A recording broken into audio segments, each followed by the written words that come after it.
What is that thumbnail on YouTube? It's Mortal Shell 2. That's what it is. It's an unlockable character with a lot of cake. I thought it'd be funny for the thumbnail. Was I wrong? Was it not funny? Thought it was pretty funny. I mean, it's a bit childish, but it's pretty funny.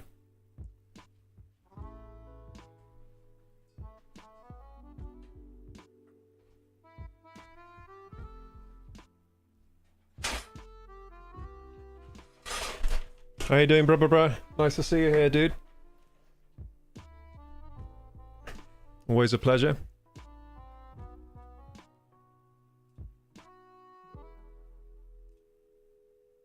It sure is something. Well, good.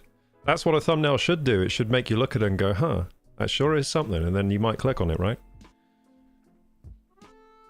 Exam-filled week. Hey, good luck, man. What subjects are you taking?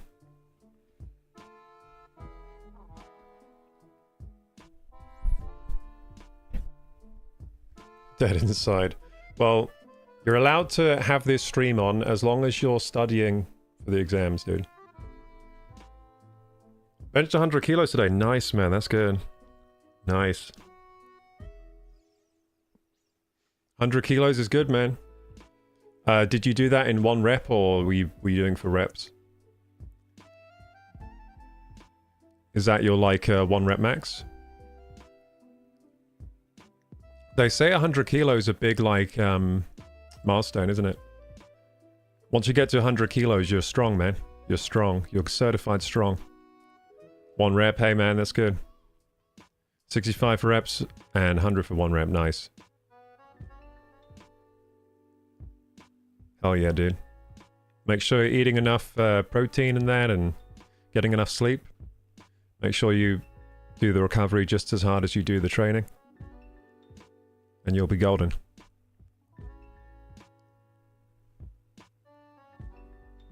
$65 for sets of 12. That's good, man. That's really good, man. Yeah, that's good. That's good. Nothing wrong with that rep range. I typically... Rep range depends on what you like, but I typically work up to 10. And then once I can do more than 10, I usually up the weight a bit. That's the way I train.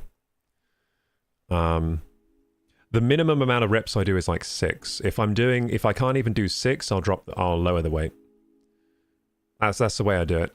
So say if I was doing 60 and I could do 11, then I would, put the weight up a little bit until I could only do 10. And same thing is, if I couldn't even do 6 reps, I would lower the weight. That's typically how I train. Seems to be a good balance for me, but everyone's a bit different. Nothing wrong with doing 12 reps if that's what you prefer. I was told from 8 to 12, so I always try to aim for upper limit. Yeah, that's fair, man. I mean, I'm right bang in the middle there. I do 10, so... The lower rep range you do will build more like mind muscle and explosive strength. And going towards the higher end will basically achieve more muscle growth. At least that's what we think. That's what it's, because it puts more tension on the muscles for a longer period of time, basically. But yeah, for like powerlifting, where they're trying to just get really explosive movements, they'll typically do like even lower. They'll do like 6 sets of 6 reps, and sometimes even less if they're trying to push for like a PR. They'll do a lot of like 1 rep max like tests and stuff. Typically I don't even try to find my 1 rep max because I just think 1 rep maxes, there's more chance of injury doing them. So typically I don't even try to do I don't even know what my 1 rep max is. That's just how I like to train. I like to train with like rep ranges and just not worry about my 1 rep max.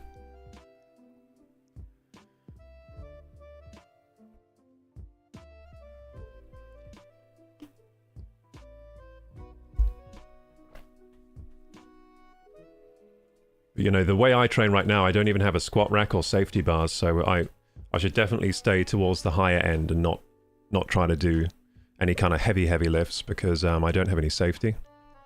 No safety bars, so I've got to be careful.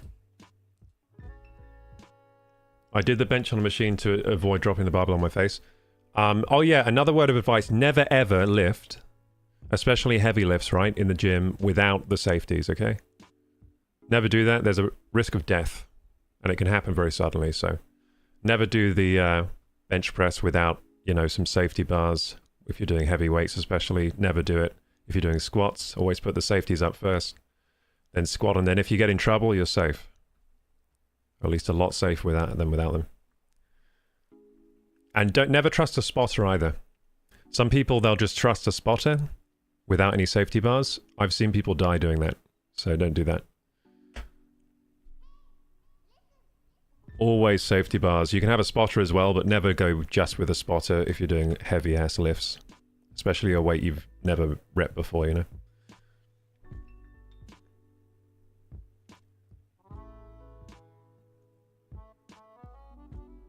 I don't do weighted squats, says blah blah blah. First time I tried going back to the gym, lost all balance, just fell on my face.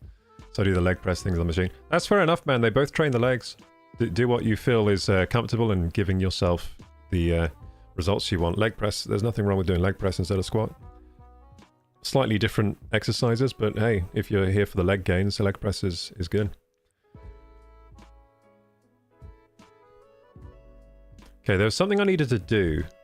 Oh yeah, I'm gonna grab some water. Been yapping. I've been yapping. Water and set up the workout cam. Maybe I'll do a bit of working out today. I think it's not raining. Yeah, it's not raining. I gotta go when it's not raining because it's been raining so much. Like, if the outdoors is free of rain, I gotta set up the workout cam, I think.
There's the workout cam. There we go. That's set up now. Does that look all right? Yeah, that's fine.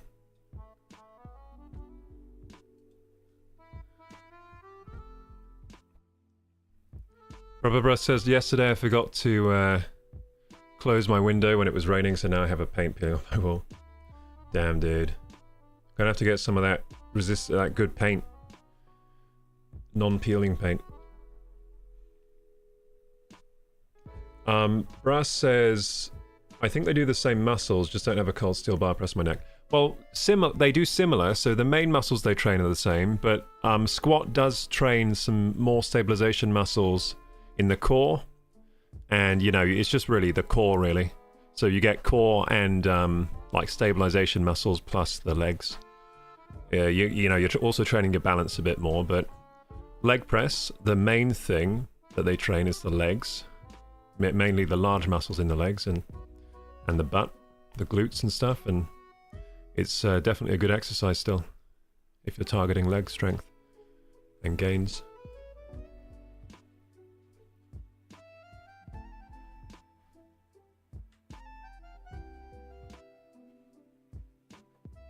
Yeah, so like squat will train like the core and the back muscles a bit more than doing a straight leg press. But then leg press, if you think about it, is probably actually giving you more leg gains if that's what you're after, because you're training you're focusing more on the legs. You can probably do heavier weights on the leg press. Okay, gamers.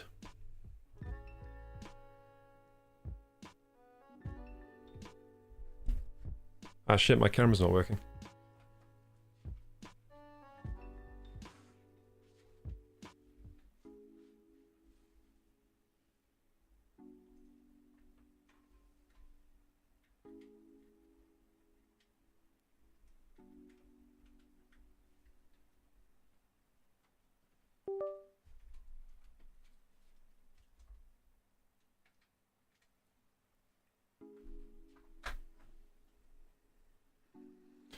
Okay, gamers. This time everything's fine. Let's go live, shall we? What's up, gamers? Welcome to KorokuGaming, the best place to be if you want to watch some Mortal Shell 2 open beta gameplay tonight. That's right, we're planning on finishing this game tonight. I've done 2 sessions, and I've been told this is supposed to be a short game, but hey, we've played a lot of hours of this. I think we played like 8 hours. Wait, there's no camera. The fuck? That's strange. Okay, my Elgato is a bit broken. Hang on. The camera's on, but it's not. It's the Elgato. Hang on. Settings. I guess I'll redo the outro, the intro. That's alright. There we go. It's working now. Let's redo that intro, shall we? I'll do it better the second time. What's up, gamers? Welcome to KorokuGaming, the best channel if you want to watch some Mortal Shell 2 open beta gameplay tonight. That's right. I think we got a little more to do in this game. I'm pretty sure we'll finish tonight, but I said that last time. Yeah, we've played this for about 8 hours or so, and we still haven't finished. It still seems like there's loads of content left. This is a huge open beta, like, free demo, basically, of the game. I feel like they might have given too much away here. Like, I feel like after I complete this open beta, I won't have... Like, I'll have enough Mortal Shell for a while, you know what I mean? I might not even purchase the game. So they might have given away a bit too much here, but at the same time, I'm happy they have, because I've been having a blast playing this. Hey, hey. Something's missing, says blah, blah, blah. Oh, yeah, the camera. Yeah, so we just... if you're watching on YouTube now, I probably edited this out, but I did that whole intro, and the camera wasn't there. So I had to redo the intro. Anyway, let's go, gamers. Here's the game. I think we'll just start off, like, with the gameplay. I like to get straight into it sometimes.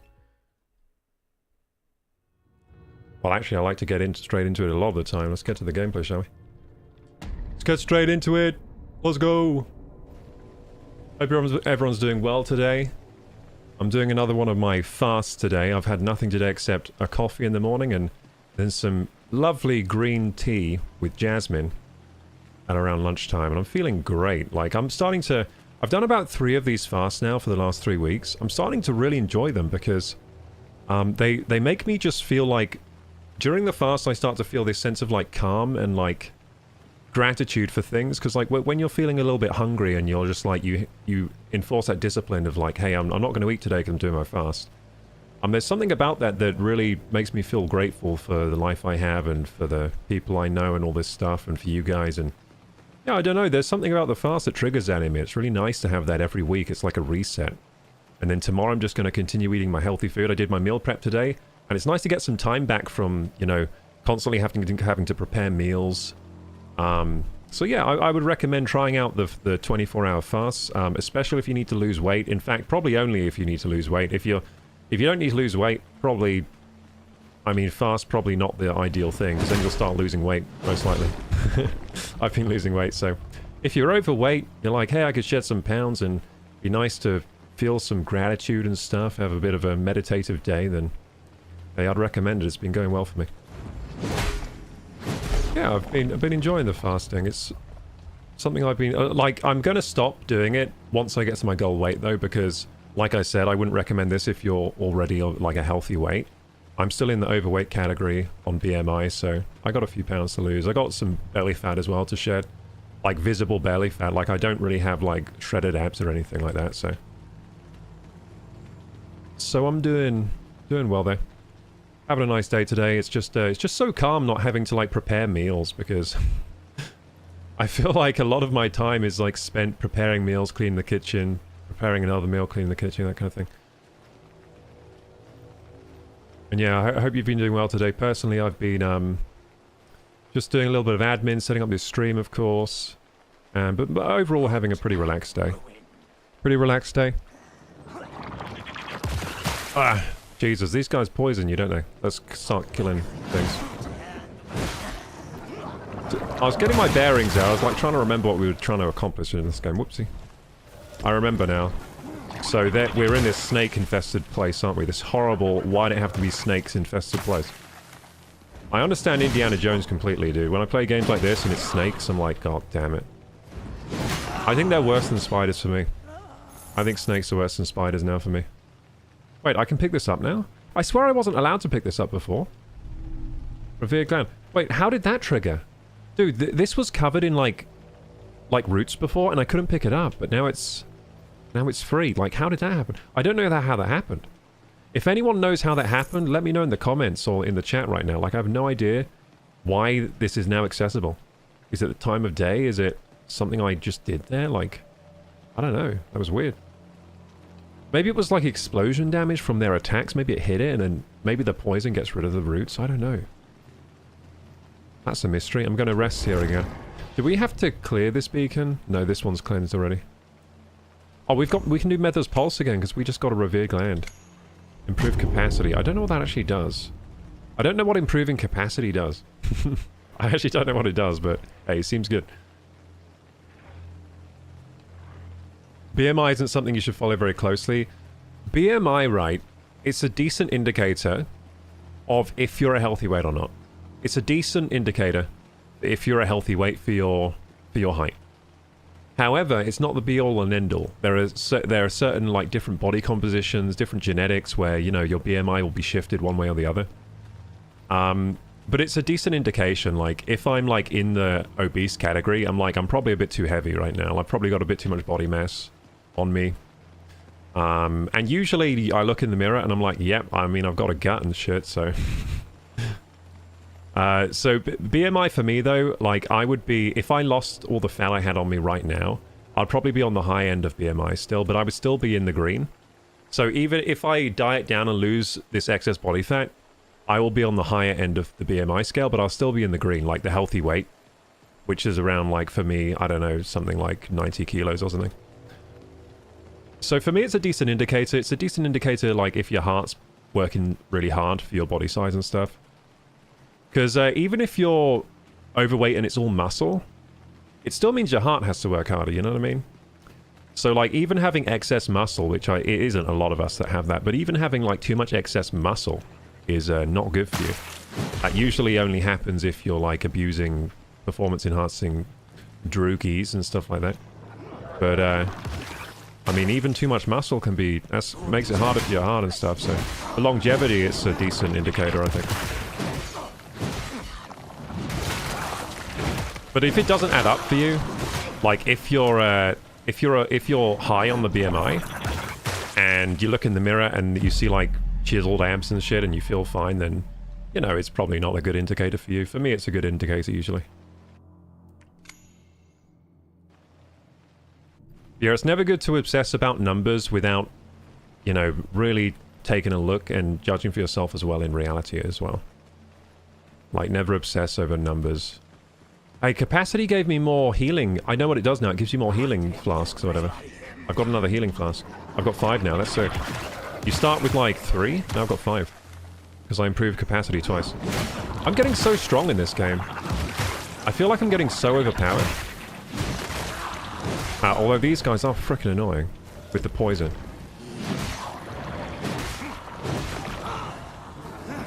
I really like the combat of this game. They've done a really good job. Honestly, the combat in this game is just the perfect amount of risk versus reward. It feels rewarding, a little challenging, but fun and not too complicated. It's they've nailed it, I think. The combat feels great, and this is coming from someone who's, you know, played a few of the Souls games. I've played Demon Souls, Dark Souls, and Elden Ring. Those are the ones I've played. And yeah, I think they've nailed the combat in this. The aesthetics as well are good. It's very Souls. It is very Souls-like though. So the aesthetics look like it could be. It looks sort of like a mix between like Bloodborne and Dark Souls, right? Or it looks like pretty similar to Elden Ring actually in a lot of places. But hey, Sleepy, how you doing? Hey, Rest Area, how you doing? Hey, everyone. This looks like a Souls game. It looks so like a Souls game, which is a massive compliment to this team. Remember, this is an indie studio. This is only their second game. And their first game was pretty damn good as well. They had a team of 13 people for the first game, and they delivered something that was very impressive for the team size and the budget and everything. And I think they're blowing it away with this so far. Like this, I can tell why they've released this open beta. They're showing off. They're like, hey, this is what we got. And this is like a big show-off beta to the world. And they've got me hooked, man. I like this game. I really like it. I kind of want to finish it, though. I always have this thing with Souls games. Like, I enjoy it, but also I want it to be over because it's kind of stressful. Like, my stress levels are kind of high when I'm playing these kinds of games. So, it's same with Resident Evil, actually. Like, I love the Resident Evil games, but while I'm playing them, it's like a love-hate relationship. It's very stressful for me, but I really enjoy the experience. I always come out stronger the other side. On BMI, on the far end of overweight, but working on it. Hey, that's not too bad, man. Like, where you really don't want to be is obese. If you're just in the overweight category, you're doing better than a lot of people. And you're going in the right direction, it sounds like. I mean, you're increasing your bench press. That's good. The more muscle you have, the more calories you burn on average. And then It helps you to lose weight. Just calling it a bulk and I'm fine. Well, yeah, I mean, you're gaining strength, so bulk working. Bulk working. I've seen this game. Yeah, this model shell too, dude. This is open beta. It's not out yet. Want to play it but don't have the time. Well, you can catch up. You can keep up with this playthrough I'm doing then. And I'll play it for you. I'll let you know at the end if I recommend the final game when it's coming out. So far, so good. I think this has been great so far. This is equivalent of the looking at the Fate Keeper game I sent you, because I don't know yet why I would play this instead of Elden Ring. Ah, I see what you mean. Yeah, I mean, Elden Ring, pretty damn good. I mean, is Elden Ring better than this game? I would say right now, yes. However, this game offers something a bit different. In some ways, I'm liking this game more than Elden Ring.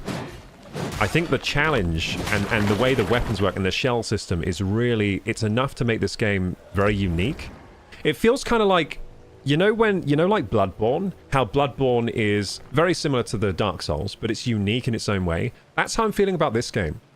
This game really feels like an offshoot, like they've made a new franchise. It feels like FromSoft. This game feels like FromSoft have made another franchise. Like maybe this could be Duskbloods, for example.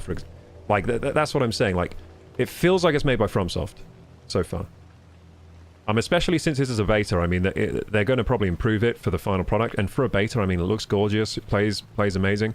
There are a few things, I have had some things I would like them to change. I've talked about them while we're doing the playthrough, but I can't remember exactly what it was. But there have been times where I've been like, hey, they need to change this or whatever. But they're just small things, like nitpicky things, like balance things and stuff like that. So we did encounter one glitch, but it wasn't game-breaking. It eventually fixed itself. But there was one cave that I got stuck in. The elevator wouldn't trigger. But we just ran around for a while and eventually it like fixed itself somehow. So we have had one almost game-breaking glitch, but it fixed itself. Now, which way is it to the snakes? I kind of forget. I think it's across this... Is there a bridge here or something? I want to go kill the snakes. Oh, it's there. Yeah, it's this bridge. Oh, yeah. It's this bridge, I think. Hey, this is either the way back or the way forwards. Wait, have I been here before? The fuck? Wait, I've never been here. There's a guy with sheep. What the heck is this? Is he polymorphing? Like in World of Warcraft? Is this polymorph? Well, I may as well heal before I come... Ah, the snakes! Ah! I hate the snakes. How did I end up here? I forget how I got to this beacon. I thought I was somewhere else last time we logged out, but I guess not. So we'll rest at the beacon. Oh yeah, this beacon system is awesome. So each beacon is like a shrine in Zelda. You know how like Zelda has the shrines everywhere? Each beacon, instead of just a standard bonfire like in Dark Souls, it's like its own puzzle, like a dungeon. And you go in and you cleanse the beacon, and then it gives you more like, you know, maybe more health when you rested it and stuff. It's a really cool system. I like that. I mean, that's a better system than Dark Souls. If each Dark Souls bonfire was like a little shrine that you had to clear, that'd be sick. So that's something actually that's better than Dark Souls, I think, and better than Elden Ring. That each bonfire itself is a shrine. I think that's a really nice design there. An example of some really nice design. The Wandering Shepherd. What the fuck? Also, the enemies have been cool. Hang on, I'm going to pause the game for a sec because it's a bit loud for me. That just like boomed in my ears like a freaking bomb. Like a... let's check out with chat now. Bro, play Hogwarts Legacy Harry Potter game, very fun. I've played that before. You might be able to find it on my channel. But yeah, I actually did a playthrough of that already. I didn't get that far though. But I was doing a Hogwarts Legacy playthrough. It's just one of those playthroughs I got distracted from by other games, and this was before I was getting paid to stream, so a lot of the time I would get knocked off course with my playthroughs back then. Because I had to like work another job as well. Rubber Breast says, on top of going to the gym, I've been visiting a lot of restaurants recently, but mostly visiting this French spot. Never knew I can enjoy a salad so much. Nice, man. What's in the salad? What kind of salad is it? Is it like salad with French dressing? And like what, chicken or something? Fish? I like French food a lot. You can pause the game already, then better. Can you not pause Elden Ring? Yeah, you can pause this game. It is nice being able to pause the game. Are you getting paid to stream? Yeah, I mean, like, right now you could sub, or you could, at the top there, give me a tip through Ko-fi, or you could gift bits on Twitch. Yeah, that's how I get paid to stream, so it's sort of community support. Sometimes I get sponsorships. So, for example, we did quite a lucrative Star Trek sponsorship at one point, where ended up getting, like, over $1,000 for doing the sponsors. So yeah, that's how I get paid. I also sometimes do collaborations. I sometimes do stuff outside of that, like voice acting. But yeah, in general, I'm being paid to make content through audience support and sponsorships, and sometimes some work outside of that, like a bit of voice acting or something. But yeah, that's about how it's going. I mean, I don't make a lot of money or anything. I'm not like making a lot of money, but I'm making enough, and it's going up. I'm making enough, and it's going up, so I'm happy, man. I'm seeing some progress. I mean, that's what makes. I think that's what makes people happy in the end. If you see progress or you have hope, that's what makes us like kind of content about life. I think that's how it works for me anyway. I got robbed in the Star Trek thing. Did you really, man? Did I send you back the I sent you the reimbursement, didn't I? Did I forget to send you the reimbursement, man? You sent it back? Oh, I hope so. Yeah, did I send it all? So how did you get robbed, man? Was it the company? Or was it the exchange rate or something? What went on there? I'm broke, sorry. That's all right. You can also just support by watching and following. That's a huge amount of support as well. If you watch the stream, if you watch the content, if you follow the channels, that's also a huge showing of support. And that's how the sponsors roll in. Because the sponsors are interested in like how many views the stuff gets and what's the watch time on it. So you are helping me make money just by enjoying the content. That's how the kind of creator economy works. Hey, Sleepy, thank you so much for the hydrate. I'm a little thirsty too. I'm on a fast, so all this water is just coming right through me, I feel like. I drink water, just like, I'll need to pee in like 20 minutes. I got like a tie at the most challenges and the picker wheel hoed me twice. Oh, shit. Do you mean like when I was doing the giveaway thing and the picker wheel just like didn't land on you? Yeah, yeah, dude, you did really well on that. Yeah, I forgot about that. Yeah, you were up there on the leaderboard, weren't you? But the frickin' picker wheel. Well, you know, the gods of chance did not smile on you that day, dude. I remember actually. I remember that actually. I was like feeling bad for you at the picker wheel situation because I was like, damn, dude, can't believe because you were on 2 spins, and twice it didn't pick you. Yeah, that was so unlucky, dude. But hey, you know what? You got yourself on that leaderboard, which is something to be like pretty proud of. Like you put yourself in the position where you had a high chance of winning, which is awesome. It's so unlucky that it didn't work out for you. It's so unlucky, man. So the top prize actually won a lot of money. I think it was like close to $200 they won. So top prize was like $200, something like that, and second prize was like $70. So yeah, you had a chance to win both those prizes, didn't you? So man, yeah, that does suck, man. I remember that. I remember that now. Yeah, you were in the running to win both prizes. Shit. So the winner was Knutsune though, and she did actually. So she won top prize, and she actually did put the most work in. Like she was locked in, dude. Knutsune was locked in. She was kicking ass on that game. This is weird. Like, what am I doing? Killing goats? So yeah, the game. So we're talking about that Star Trek campaign we did. I had like challenges and giveaways for that one. So top prize won close to like $200, which was amazing that I could have done that. Like that I could give that away. Shit. To the community, and second prize was something like close to $70 or something. Actually, it might have been in pounds. Might have been pounds actually. Like close to £70 for second prize. And why am I killing goats? This is weird. Yeah, the enemy design has been cool in this game though. Like, this feels kind of easy though. Like, what's going on? Why am I just slaughtering lambs? Is he taking damage from these lambs? This is a weird boss. It's not hard yet. It's not hard or anything. I bet I'm going to get in trouble for killing these sheep. Like, he's going to get more powerful now or some shit. What the heck? Dude, this guy's not fighting back. What's going... This is a weird boss. What the... Ah! What the heck? What's going on? I'm a sheep. What the... What the heck? What the fuck is going on? This is a weird boss. I feel bad though, he's easy. Like... Ow, that sword's a bit...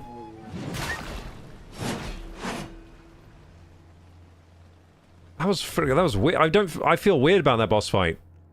It was like a lamb to the slaughter. Like, he was easy. Usually the bosses in this game are quite difficult. That was like the easiest thing I've ever fought, and like, he turned me to sheep. That was so weird. Yeah, so the enemy designs have been cool in this game, though. There's a lot of variety. And that was kind of humorous. Like, I don't know what the hell happened there. Tar-blighted trophy, level 1. Consume 40 resolve to launch a heavy round that detonates above the target. Also, these special abilities so far have been really fun. You can mix and match them, and they've been fun. Launch a heavy round that detonates above the target, scattering explosive projectiles below. That sounds sick. Tar-blighted trophy. Launch a heavy round that detonates above the target. That sounds like Roadhog's like junk cannon in Overwatch. I'll try that one out then. Oh, I can just put that in my slot. It's an ability. Cool, so that doesn't use any slots. Oh, can I put another one of these in? Abilities. So these are infusions. These are abilities. So I can have another ability. This game lets you have so much options in combat. It's really cool. Because you get these things called tar stones. And each tar stone gives you a special ability or a buff or something. And you can mix and match them, and you can upgrade them too. Oh my god, wait. This game has a lot of scope for like different builds. This game actually has a lot of scope for different builds. Because look, you have 6 different trophies that you can use. 6 different tar stones. No, you have...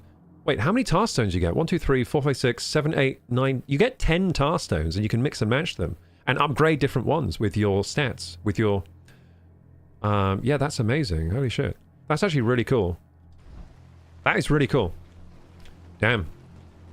Yeah, and so far all the effects and the... whatever have been really fun. They really change up the gameplay. Like, you get different ones that make you block different and stuff. That's not even a tar stone, so that's separate from the tar stone. So not only do you get tar stones that change things, you also get different weapons, different shells, and all of these things can be upgraded individually. And you get different... what's this thing called that I use to block? I don't think that's a tar stone, that's something else, isn't it? That is a... Is it a sidearm? Yeah, it's a sidearm. So I've got... A sidearm? No, it's not a sidearm. It's a seal, that's it. So you also get seals. You get sidearms, seals, weapon, shell. My god, there's a lot going on in this. I'm impressed by the way the upgrading works and the mixing and matching of different stats and stuff and different things. You guys talking about health and stuff and making pizza. I sometimes also enjoy pizza, dude. It's fine to enjoy pizza once in a while. What it's not fine to do is eat it all the time. Unless you live in Italy and you're getting like the proper...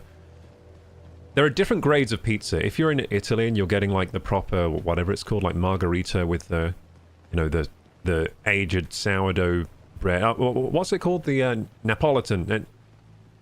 Neapolitan. Yeah, if you're eating like Neapolitan pizza, like classic Neapolitan in Italy, you can probably eat that quite a lot.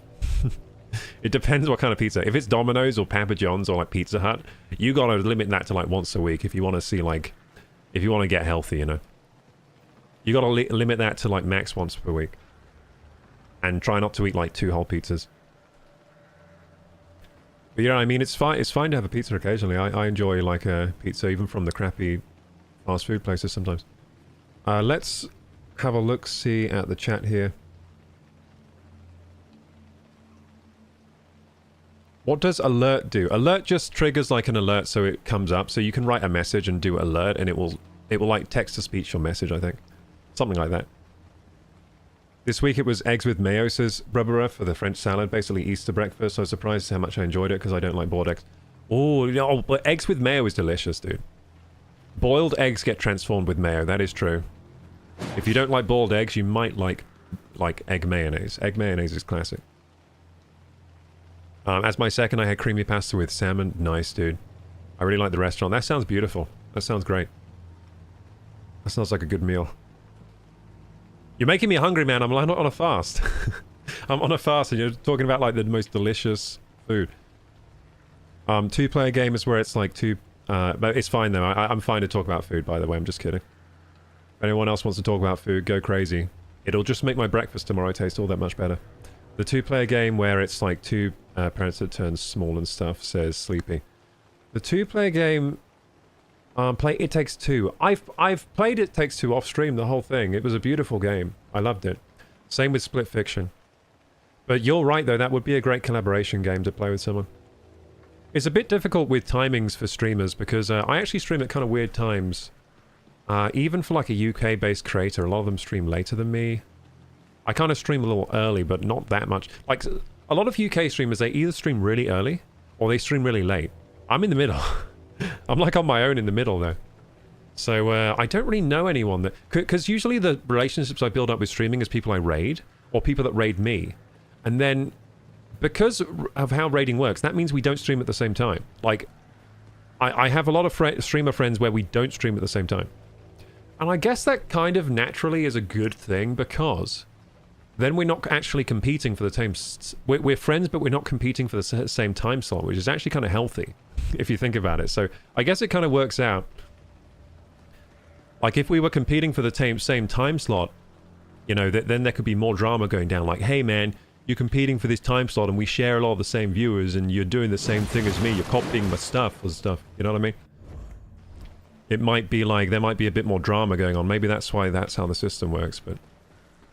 Because, like, the nicest thing you can do for another streamer pretty much is raid them. Unless you're going to, like, sub to them and stuff like that, I guess. Even still, I think a raid is probably worth more than a sub. Or any kind of monetary support, unless you're tipping a big wad. Okay, Ruck. I'm scared. Until she was gravely wounded by some strange tentacled creature.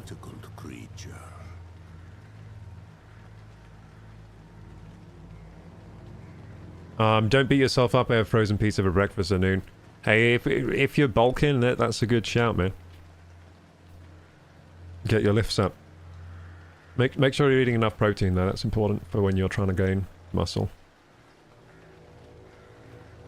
The first salad I wrote down was my favorite, so the egg mayo salad. Nice, man. That does sound good. I need to go eat dinner. Bye. See you, Sleepy. Bye-bye. Yeah, I like this crow. It reminds me a lot of Valheim. Because in Valheim you have Hugin that pops out. Hugin pops down and talks to you. I wonder if they got inspired by Valheim for this crow character. Yeah, he's very cool. He also reminds me a bit of Ryuk from Death Note. That's it.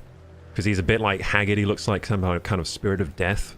And he's called Rook as well, which reminds me of the name Ryuk. I think that's what he's called from Death Note. He's like this spirit of death that follows around the protagonist. Oh, where have I gone? I don't think I can go back. Oh god. I don't think I can go back from here. Okay, let's go. Hopefully we can finish this game tonight. It'd be nice if I could finish it tonight. Because like I said, I'm loving the game, but I would like it to be over. Yeah, for some reason the Souls games aren't games for me where I'm like, oh, I wish it never ended. For me, it's like, I hope this ends at some point. Same with Resident Evil. But some games that I wish never ended are like sort of games like Viva Pinata. You know, those games are all like Valheim, Minecraft, and they don't really end, so I guess I'm winning there. But yeah, a lot of you know, I prefer that kind of peaceful and satisfying kind of, or satisfactory, you know. Satisfactory I could play for like 3,000 hours at least. New item acquired, etching needles, inspect. Etching needles. Slender needles meticulously crafted to pierce far more than stone. Well, it's kind of weird that they are made to pierce stone. Like, why are needles made for piercing stone? That's not what we would think a needle's for. But they can pierce even more than stone. That's impressive, really. A needle that can pierce more than just stone. Well, why is it piercing stone in the first place? That's the question I'm asking myself. Did you see that new Lego Batman? Looks crazy. That looks good, man. That looks good. Yeah, that would be a good. That would be one that would be less stressful than this game. You're right. I should be playing Lego Batman. But yeah, a lot of games coming on the horizon. We've got Ocarina of Time coming this year. GTA 6 coming this year. Oh my goodness. And just those two games are going to have me rammed. I'm already on a backlog of my games, so even if I just get those two games, I'm going to be rammed for, you know, playthroughs and content, because I'm sure they're both going to be quite big games, quite chunky games. I mean, Ocarina of Time is actually a pretty chunky game. And that's the OG. I'm guessing this one's going to be bigger. Oh god, dude, this is a cutscene. That means it's going to be a bad enemy. And they just lured me in with the sheep thing. Oh god. A chubby cherub devil. Chubby cherub devil. Oh god, what's that? Oh god, who's that? This is creepy. It's got a cannon for an arm. Oh jeez! It's Gaben! Gaben's gained some weight. Oh my goodness. Oh my god! The last boss is a Discord mod, by the way. My Discord mods are beautiful. I'm just memeing, but my Discord mods are beautiful. They look nothing like this. Jesus Christ! Discord mod. Discord mod final boss. Not my Discord mods though, they're different. Oh shit. Magdalena, the Lady of the Woods. Okay, this is the Lady of the Woods. Usually Ladies of the Woods are not perceived in this way. They don't look like... Usually Lady of the Woods look a little different, but I like the direction they've gone here. Rubber Breast says it's Gabe Newell leaving his 10th yacht to announce another 10 cases for Counter-Strike 2. Hell yeah. You know what? I actually really like Gabe Newell. He's like the best billionaire. I think he might actually be the best billionaire. If he is a billionaire. He must be, right? He must be worth like 100 billion or something. He must be a billionaire. I'm not sure if he is. He must be, right? Wait, I have to kill the sheep again? Oh no, now they're just sheep. Oh cool, I saved the sheep! Hooray! I saved the sheep! Let's go! Apart from their brothers and sisters, they were... Yeah, something bad happened to them. We don't speak of that.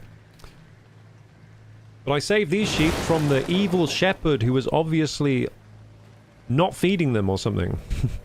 I think that shepherd was being evil with those sheep somehow. So we're justified in ending him. I think. That's my headcanon. We've had this conversation, not a fan. Oh, you're not a fan of Gabe? Well, the reason I like Gabe is because Steam is by far the best, like, game store. And, I mean, I bought a Steam game... I first started buying Steam games in 2007 or something. And they haven't really put much of a foot wrong for me in terms of, like, Steam is still around. My game library is still there. They have tons of sales. The games that Valve make are some of my favorite games, still to this day. I've downloaded, what's it called? That new game they have. And I can't wait to try that. I've forgotten what it's called, right? Deadlocked, that's it. So Deadlocked. I'm in the beta of Deadlocked. Haven't tried it yet, but I bet it's good. And that's just because I have confidence, like, all their games for me have been good so far. But I mean, yeah, best billionaire, I'm not saying he's a saint or anything, but hey, I like Gabe. I think it's because the company just serves the customers, and I like to see that, you know. The company does serve the customers. You can't really deny that it's a gaming company that serves the customers instead of, like, shareholders. And I mean, that's probably mainly because they're a private company still. They're not public, which if you're a private company, you're more likely to serve the customers, because those are your customers. I mean, serve the public, because those are your customers, right? If you're trying to serve shareholders, it gets a bit more complicated, because you're not really serving the public anymore, you're serving the shareholders. And shareholders want to see customers, I don't know, like, mistreated, basically, for higher profits. Hey, Fi, how you doing? I've just been hearing worse and worse things. Like, recently I've heard that they wanted to delete Rainbow Six from Steam because Ubisoft tried selling it for cheaper on its own store. Oh yeah, they do have a monopoly over the game stores, because most people won't buy a game unless it's on Steam. But they built that up through, like, customer trust, kind of. Like, the reason so many people use Steam and won't use another game store, is because Valve have served the consumer so well over the years that they just don't want to buy on another store. And then that gives Steam a lot of power over which game sells on where, which is a negative, I guess. They wanted to delete Rainbow Six because Ubisoft tried selling it for cheaper on their own store. That sounds like they should probably be involved in a lawsuit. That doesn't sound right to me. Sounds like that's a lawsuit Ubisoft might win. That doesn't sound right to me. Sounds like bullying. What? How do I dodge this thing? It's actually really hard to dodge this thing. How you doing, Fi? We're playing some Mortal Shell 2 today, hoping to beat the game today. Holy shit, he's burning down the forest. Stop it, Gaben. Wait, is this water poison? This water is poison, I think. How do I get like a damage in here? How do I get damage in? Because he's just like rocking and rolling the whole time. I'm so dead.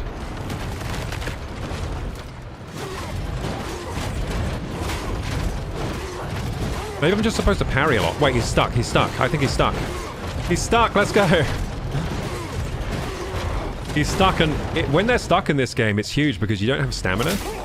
Oh, Vecna's going in. Damn, that looks sick, dude. Holy shit.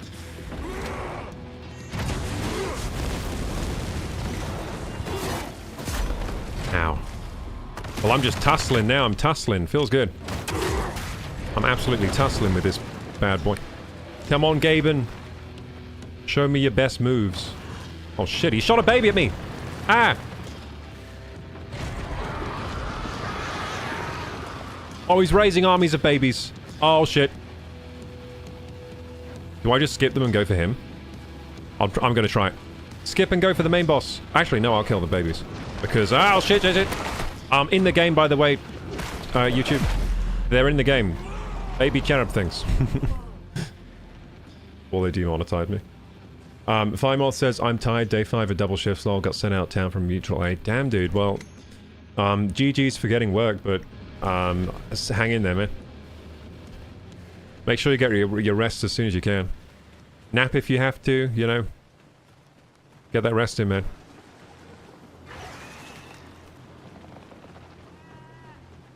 Gotta be back later, just had to get my streak. Ah, hell yeah, dude. Let's go.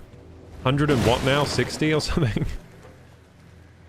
I wonder if Tobinator still has a streak. Are you there, Tobinator? I think Tobinator might have lost theirs. The other day we had a problem with, what's his name? Someone lost their streak. They had a 70 streak. For some reason I'm blanking on their username. I want to say Fazzygurt, but I know it's not Fazzygurt. That's someone else. But yeah, I can picture them in my mind right now. I know their face even. They stream as well, but I can't picture the username right now. If you're there in the chat, say hi. So I remember. But yeah, they lost their... Is it Frezzy? I think it's Frezzy. But I think Frezzy lost their streak the other day, but they shouldn't have. So they said they watched a VOD and they still lost their streak. So that was... That kind of sucked, but they said they sent an email to Twitch, so hopefully they restore the streak. I don't like to see streaks lost for no reason. Ah, shit. I can't believe how long some of the streaks are going now for this channel. Like, I actually can't believe that's happening. Insane streaks. The dedication. I appreciate it, gamers. We should do like an event like longest streaker. Longest streaker gets to wear like a... I send you a hat every year or something. Streaker hat. For the longest streaker. First, second, and third place. I gotta do something with it, dude. Fuck. This guy's an asshole, dude. Oh, he knocked me out of my form. This guy's hard as hell. Well, actually, we got him... Well, that's because he got stuck, I guess. Get stuck! Wait, do you think I can get him stuck? I think I can get him stuck. I think I can get him stuck if I go near a wall, maybe. Is he that kind of boss? Yes, he crashed. Okay, he's that kind of boss. Glitch. I think we just saw a glitch there. I was kicking Thin Air's ass. That's right, I'm so hardcore I can kick the ass of Thin Air. I don't need an enemy to fight. I can just kick the atmosphere's ass. Ah, Jesus Christ! Save me from this demon. Okay, come here. Oh no, I want you to crash you. Oh, he's powering up, What? How did he... Oh, here we go, he crashes. Okay, you gotta get him, like, in a big charge against the wall. Oh, don't tell me you're gonna use long-range attacks. Ow, that hurt. He shot a baby at me. Are you not gonna like... Oh, is he pumping up the babies again? God damn it. Ah! This is gross. Oh, they're quite strong, these things. Oh, damn, they're annoyingly strong. They take 2 hits. They do a lot of damage too. Oh, Jesus. I'm healing up. Come at me, bruh. Oh, he doesn't crash anymore. He's learned. I think he's learned. Okay, now he crashed. No, he didn't. Jesus Christ. Okay, this guy's kind of hard. I'm dead. That's really hard. This is the hardest boss so far. We'll get him, though. We'll get him. Woo! Yeah, good luck, Fi. Hope work goes well today, man. Make sure you get your naps in when you can, if you're on busy shifts.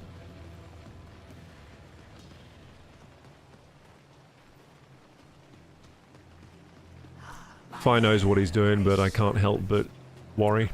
Oh, which way? Wait, where am I? Where's the bridge? Oh, it's this way, isn't it? Is it? Oh, yeah, there it is.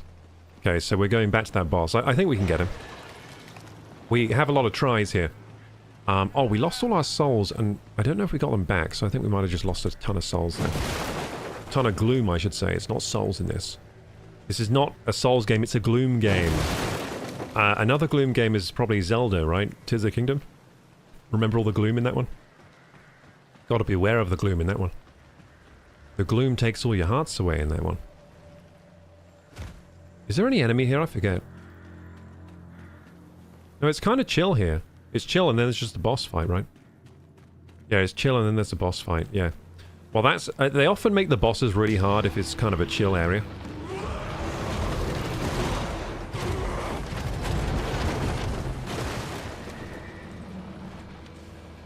Come on, bruh. I feel like I want to actually stay close to him, because otherwise he keeps spawning the babies on me. Oh, shit. Okay, I gotta use dodging. Shoot. He rammed me against the wall. I think I gotta use dodges and parries a bit more here.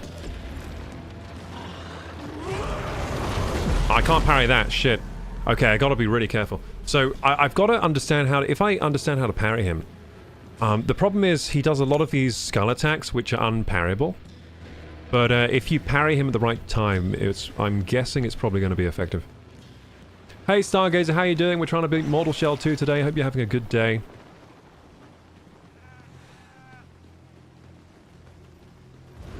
How are you doing today?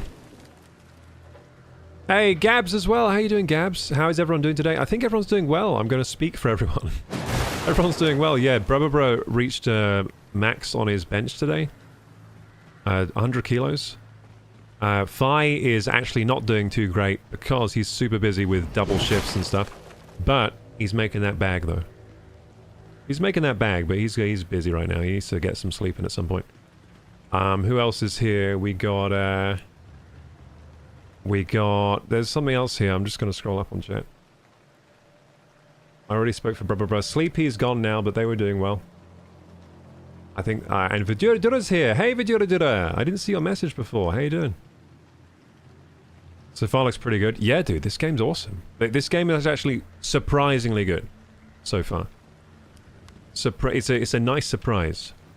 Because I was thinking, like, I'll cover this game because it's, like, a new thing, and hey... a lot of people might be wondering if this game is any good. But in the back of my mind, I was thinking, I don't think I'll like it, you know? I was thinking, like, I probably won't like the game very much, but I'm going to try it out for... Hey, let's go! Woo! Tier 1! Kablam! 11 months. Thank you so much for the resub.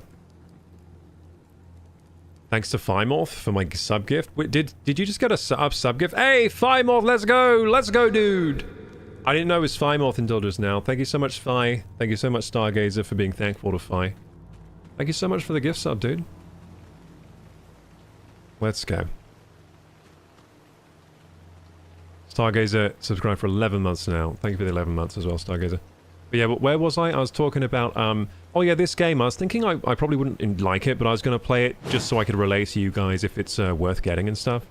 and how I feel it is, how the game is. But hey, I've been really enjoying this. This was surprisingly much better than I thought it would be.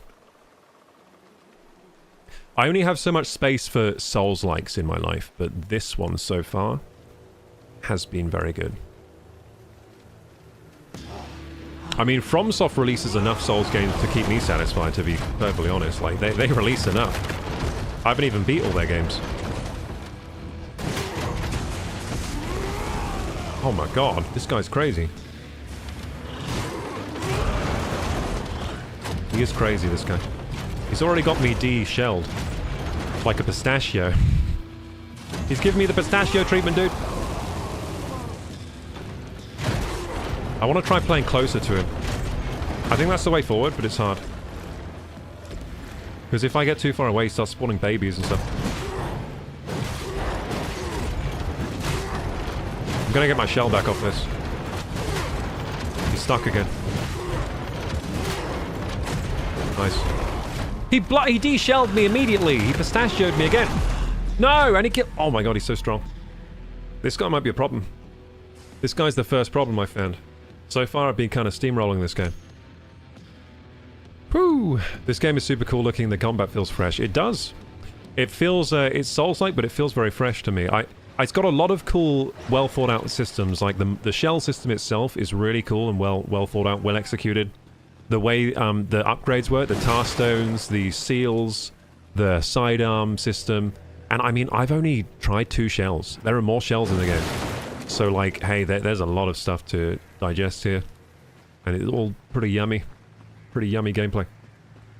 Meanwhile, let's catch up on chat. Chat's buzzing with a mix of game talk and support for KorokuGaming. Diving deep into the Souls-like pain while Firemore powers up through double shifts. He's powering up, hell yeah. He's like, yeah! Stargazer hits an 11-month sub streak, and there's buzz around Hytale and Monzo deals. There is. Support the channel by going to my link tree. Meanwhile, Gabs Kings is under the weather, but still hanging in there. Hey, Gabs. Thank you for sharing. Crockers community is as tight-knit as ever. That's true. Is that a mechanical wheelchair? Yeah, he has like a... I think he has like a gas-powered wheelchair. Like petrol. Or maybe it's jet fuel or something. I think it might be jet fuel. Just a little sick today. Sorry about you being sick today, Gabs. I hope you get better soon. I'm doing well today. I'm feeling positive. So I woke up...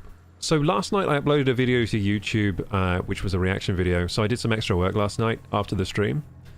And then I went to bed quite late, so I woke up late today. But, and I even scrolled in my phone this morning.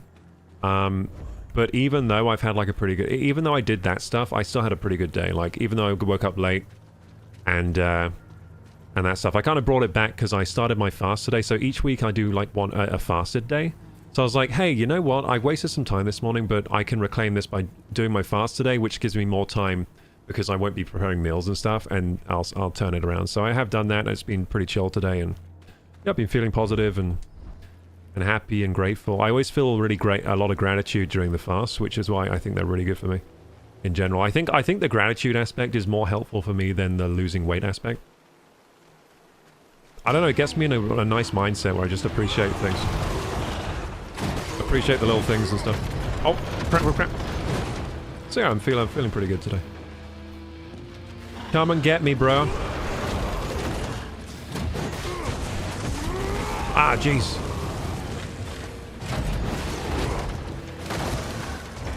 Oh no. Oh no, he's booped. Was that? How did I get booped there? I don't know. Oh, he's gonna kill me.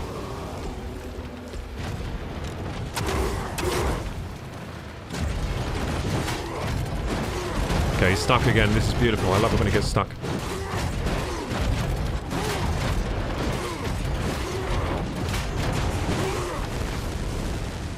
I'm getting used to his comp. You know what I've noticed? I'm better at playing Souls games these days. I like learn their combat patterns better. I used to really struggle with it. I used to struggle to learn combat patterns. I'd do the same mistakes over and over, but I've just noticed, hey, I'm not really doing that much anymore. Like, I'm actually learning. I guess I've just gotten a bit better at them over time. Like learning boss attack patterns and stuff. Being a bit less scared in the fights, because I think like not being scared is a huge part of it, like, because then you make mistakes if you're panicking. You just gotta trust in your ability that you can beat this like demon thing. I'm going shell mode. Okay, I'm gonna try and go for a big attack soon, but I want to be careful. I'm gonna do it after this spin. There we go. We got him, we got him. Big, big, big. Okay, spinning again. I actually like the spin. That's easy to dodge for me. Okay, he's spawning the hell babies. I hate these things. Okay, I'm de-shelled. Okay, we'll use... Oh, shit, dude. Hell babies, huge problem for me. Huge problem. I'm having trouble. Okay, they die in one heavy attack. I'll keep that in mind. Gloom retrieved. I didn't even know I had Gloom out there.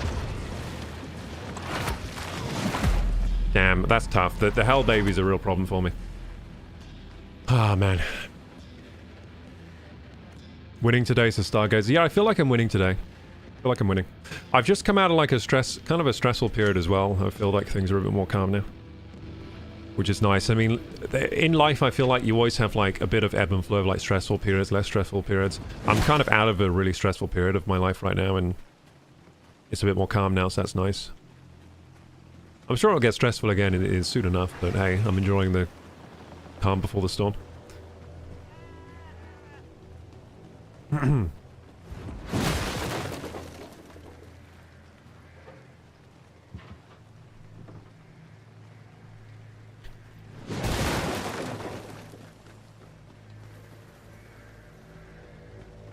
Man, a lot of good games on the horizon. I'm excited for this year of gaming. Like, it's going to end with a huge bang. GTA 6 and Ocarina of Time. Are you kidding me? What the heck? Grand Theft Auto and Ocarina of Zelda? Oh my god. That is just silly. I think they might release Ocarina around the same time as GTA. I think Nintendo are going to do it as like a power move, like they don't care about GTA. And to be honest, I think it's the only game that could withstand the sales of... I think the only game that could withstand GTA's force of sales, where people are going to buy GTA instead of any other game, is Ocarina of Time. I think it's like the only game that could possibly weather that storm of GTA releasing. Every other games company is avoiding releasing their game around the slot of GTA 6. For obvious reasons, but I think Nintendo might just release that around the same time. I reckon we're getting Ocarina around that time this year, like near the end of the year. I can't wait for the Ocarina of Time Directs. I really want to see what they're doing with the game, because it's so enticing and exciting that like the art style is so different from what I was expecting, and in a good way. I can't wait to see what Ganon looks like, what Zelda looks like, how the game is. Like, what direction have they gone with the gameplay? Is it a full remake, or is it sort of like just a reimagining? What I mean by that is it like a faithful remake in the gameplay department, or is it a reimagining? If it's a reimagining, I'm going to be so excited, because that's what I prefer they do. I prefer they do a reimagining rather than a one-to-one gameplay remake, because I played Ocarina before. I'm not really super excited to play it again. I probably will, though. Like, if it's just the same gameplay, but it looks like that, hey, I might play it anyway, but I hope it's a reimagining for the modern audience, you know. What's killing me right now? Is it poison? Something's taking all my health away.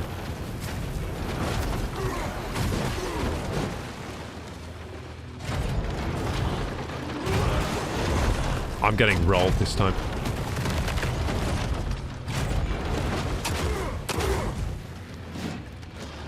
I wonder if he takes more damage from heavy or light attacks. I've just done a heavy. I'm going to do a light attack now and see. But gamers, it's time for our workout. Let's go. I'm going to do some pull-ups and chin-ups, I think. Pull-ups and chin-ups. And I'm going to feel light because I've been fasting today. I don't have any food inside me. If you add 15 to 20 minutes of meditation to the fast, peak contentment. Yeah, that's probably... I mean, I think I do naturally meditate. I've never had like a meditation practice, but I think I do that naturally when I'm like washing the dishes and stuff. When I'm like washing the dishes or doing like menial chores and stuff, or maybe even on a run, I tend to like naturally meditate, I think. I think I've always done that. It's a bit like the daydreamy type thing. Stargazer says, heck yeah, Christmas time this year going to be bananas. Oh yeah. Oh yeah. I've got to make sure I can afford those games when it comes to it. And for, you know, presents and stuff. Okay, here we go. Outdoor cam. We're going to try and do some chin-ups and pull-ups. There might be audio when I'm out there, there might not be. We're having weird problems with the audio. I will be able to fix it when I get time, but I just haven't had the time yet to fix these audio issues with this cam, but... Like, technically it should just work. That's how you... Like, we've done the outdoor cams in the past, and usually it would just work. Because it should just be sending the phone mic capture to the PC, but something's going wrong. It's it sometimes just cuts out, or it sometimes is very laggy and spotty or whatever. Okay, so I'm going to get out there. I'm going to try pull-ups, 10 of them if I can. Let's see how we do. I am fasting, so... I don't know what's going to be better. So do you think the strength loss from fasting will... what do you think is going to be stronger? The strength loss from fasting or the lower weight from fasting? Because I'm going to be slightly lighter than usual, but I'm also going to be weaker because I'm fasting, right? So I don't know which is stronger. Let's see if they're easy or hard. Which force is stronger? The lack of weight or the... lack of strength. Let's go. I'd recommend no weights while fasting. Well, I haven't moved at all today, so I think it's fine. We're just doing some light exercise, really. Like, this is all light. It's not close to 1 rep max or anything. I'm just doing some reps, so I think it'll be pretty healthy. I didn't run today. I was thinking of running today. I've decided not to ever run during a fast. I think it's too much. I've done fasted runs before, but I think for me it's just too much. It's like, I feel exhausted after if I do that. I don't think that's healthy really for me to do like heavy exercise when I'm fasting, but I think just a bit of what we're about to do is going to be perfectly healthy for me. Let's go.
Whew!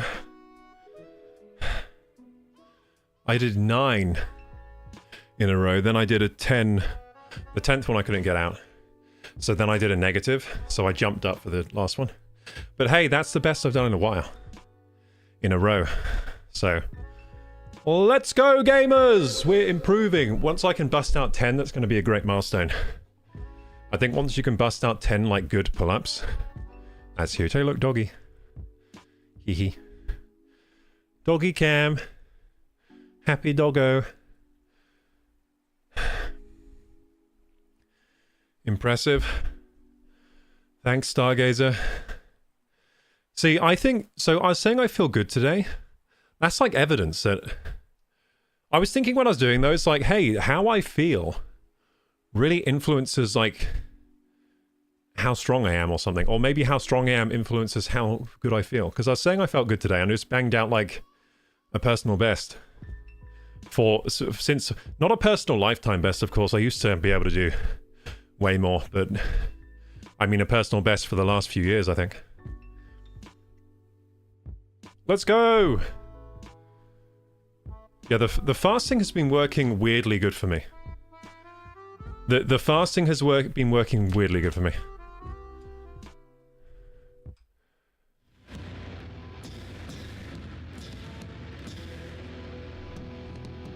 Definitely more optimism for one. Yeah, I mean, like, but it felt like I felt light. When I was going up, I was just like, I feel like lighter than usual. It felt like I used to feel like when I was... I think the last time I was at this level of strength, I was probably like, let's think about this. I mean, for my body, the last time I was at this kind of, like, relative strength for my body weight is probably when I was...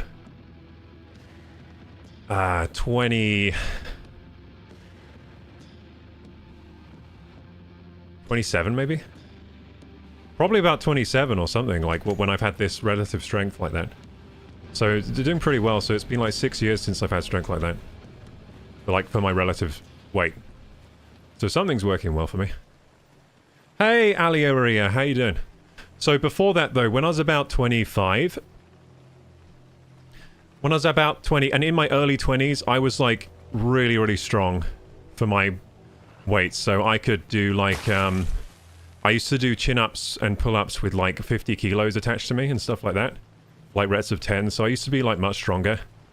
Then I guess, I don't know, I think I lost a lot of strength, because at one point, I just didn't have, like... I didn't have good nutrition. Like, my nutrition fell off badly at some point. I just wasn't eating enough, and I couldn't afford, like, good food and stuff like that. So I think I started getting injured because I think my nutrition wasn't keeping up with what I was doing. And then as I would get injured, I would stop doing as much lifts, and, like, it was just like I would try to lift heavy, then get injured, then it was like a cycle. And it was mainly, I think, down to didn't have the nutrition on point, because at some point I just couldn't afford the calories that I needed. Because, of course, when I was younger, my mum would buy the food and stuff, right? But then when it switched over to me buying the food, at some point I just didn't have, like, I couldn't afford it. What my mum used to feed me. I couldn't afford the calories without my mum buying all the eggs and shit. And the protein powder. So that's kind of what happened to me. It was like a fall off in nutrition and then a fall off in... Because I did build my strength to a really high level. Or at least high for me. I know there are people with even higher strength than that, but high for me. And then it just kind of fell off because of, I think, mainly nutrition. Okay, here we go. Nutrition loss leading to injuries because I was still trying to train at the same intensity without the right nutrition, like not enough protein, not enough calories in general. Then I got, like, super skinny.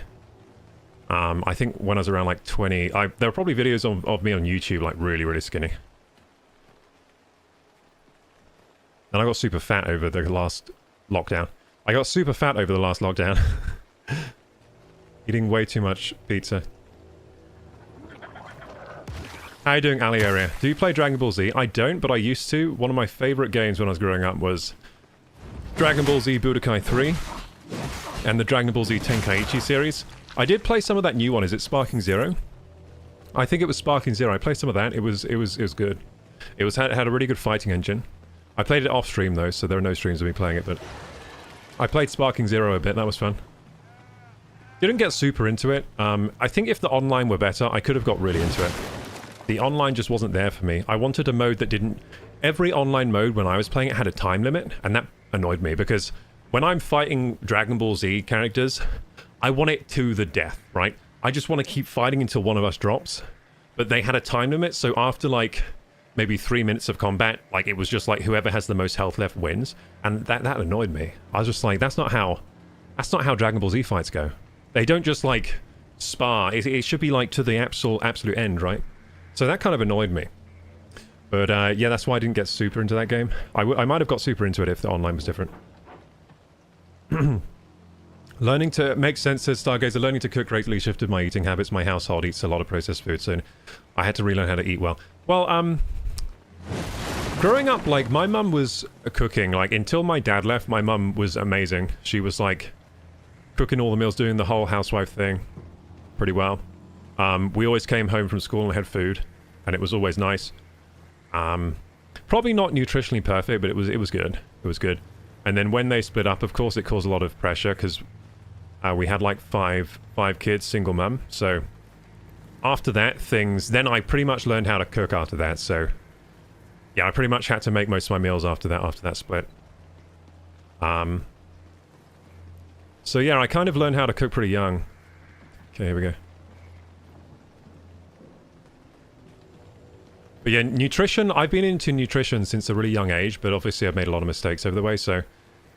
I would say I started getting into nutrition when I was about 11 years old. Just because I was overweight by quite a lot, actually. Probably morbidly obese when I was about that age. And I was trying to figure out how to not be that. So, you know, at first I was crash dieting, then I was trying to kind of figuring out things, and then I was, you know, I went from very too skinny to then putting on too much weight, and it was just a learning experience, really. And being vegetarian complicates things a bit, because you can't just do the tradition, like, easy. It is very easy if you eat meat, especially now. Especially now with air fryers, like, whack a bit of chicken in the air fryer with some veggies. That's like a really solid meal. But if you're vegetarian, there's a lot more prep involved. And a lot more choices. You gotta really make sure you're mixing your proteins together well, make sure you get a large variety, especially when you're vegetarian, of different food sources. Different sources of macro nutrients and stuff. But yeah, at one point I just kind of couldn't really afford to feed myself at least the calories I needed. I needed about 3,500 calories just to maintain when I was at my peak strength. And I just couldn't afford that. That's a lot. It's a lot to afford. Especially healthy, because, like, I don't want to eat 3,500 calories of, like, cheap food. I want to eat 3,500 calories of, like, high-quality nutrition, at least, so... Yeah, I kind of... My peak strength kind of dived from there when I had to, like... You know, when I was responsible for buying all my own food and stuff. It's a big change from when your parents are supporting you to when they're not. In terms of food, buying food anyway. I mean, my mum is still technically supporting me because I live with her, but... She doesn't support me in, like... You know, everyday items and stuff. Food and stuff. She provides me shelter. Oh. Oh.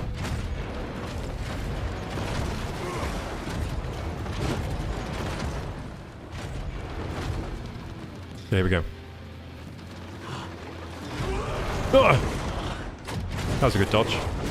Need to do more of those. Damn it! It's hard to tell when he's going to attack. It's just difficult. Animations aren't very, like, Oh, I should have parried there, then. Okay, parry when he's not red. He's red. He's red.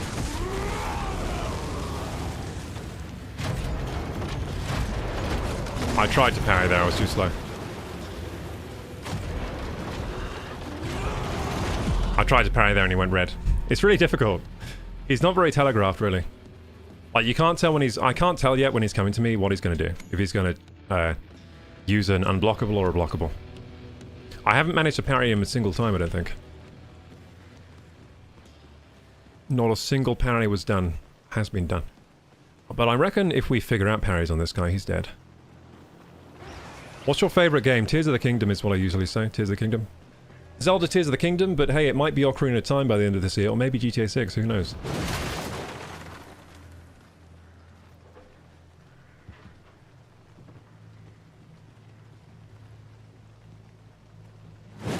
You wanted to finish him. Are you talking about this guy? I mostly play Smash Bros. Oh, I should be switching to standing now, shouldn't I? After we come in from the exercise. Mostly play Smash Bros, Dark Souls, Cyberpunk 2077. All very solid games. I like all of those games. Yep, those are all good games. You play Smash Bros. Which Smash Bros do you play? Ultimate? I got most of my Smash Bros time in on Brawl, I think, and Melee. Brawl and Melee I played a ton. Then I played a bit of Smash Bros 4 on the Wii U. And then Ultimate I barely played, honestly. Ultimate I barely played. And that's just because I didn't like the online, and I really thought with the Switch, the online would be good. So I bought the game day one. I've got the game. But I tried the online, and it just wasn't good. I'm afraid they screwed up the online again. I just want the online to enable me to fight in a lobby with my friends. Like, you know how the couch co-op, the couch play works with Smash, where you all choose your character, get in a lobby, change the rules, and then play? I want that, but for the online. I want it to function the same way as the couch play. And they didn't hit that mark, and for me that just meant, hey, I'm not going to play this game then. Because that's what I was really excited for. I really just assumed it would be like that. I assumed that with Ultimate for the Switch they would figure out the online finally. They didn't. So that was a big disappointment for me. But I mean, the game's still solid. Like, I'll play it with friends if there's ever a game going, you know. Like a couch play, not online. But I'm not into. I don't think the online was good, unfortunately. They messed up again. Nintendo can't do online, except for Splatoon. That's pretty good. Splatoon is good online. Cool, he's stuck on the wall again. I love it when he's stuck on the wall.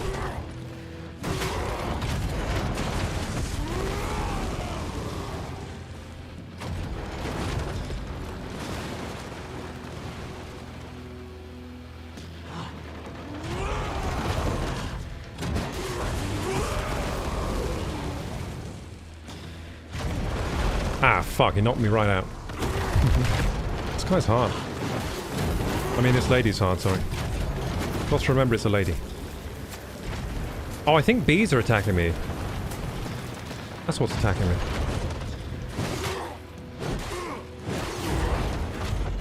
Yes, kicking the atmosphere's ass again, nice. I think this game has a problem at that point. Okay, so we haven't tried out this new ability, have we? Let's try it.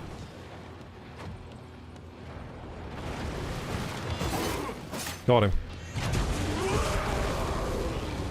So, L2, square. Oh no, it's not square. Anyway, we'll use it anyway. Oh, I can't. Fuck. I enchanted my gun, but I couldn't use it. I'm dead.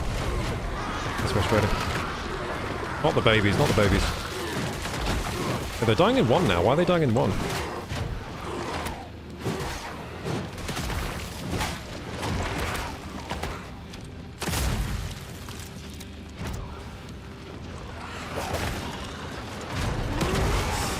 Chaos.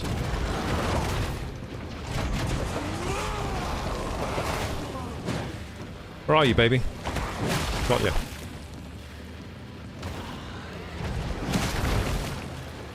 Okay, good stuff, good stuff. Got him. Oh yeah, my gun does damage over time now. I forgot about that.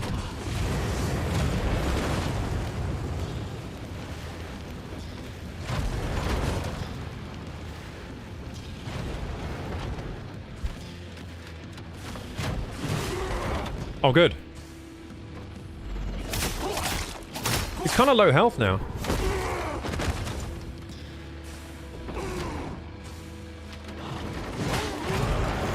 Ouch, shit.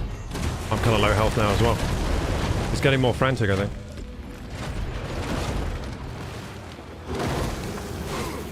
Bees again. Oh, the bees are on him. He's allergic to the bees, I think. Okay, let's not be hasty here. He's dead, he's dead! Let's go! He might explode on me or something. What's attacking me? There's an earthquake. What the heck? Oh, it's a beacon. A beacon popped out the ground. Nice! Magdalena's Memo. What's that? Magdalena's Memento, sorry. It's consume 70 resolve to rise into the air and unleash a flurry of ruthless strikes. Tarstone incompatible. Why? Tarstone incompatible. Oh, it needs a different weapon. It needs the sword and the axe. We're close to discovering those, aren't we? It needs a different weapon. It's only compatible with one weapon. Cool. That's exciting. We got it, gamers! Let's go! Magdalena has been vanquished. The Lady of the Woods is no more. Sorry, Gaben.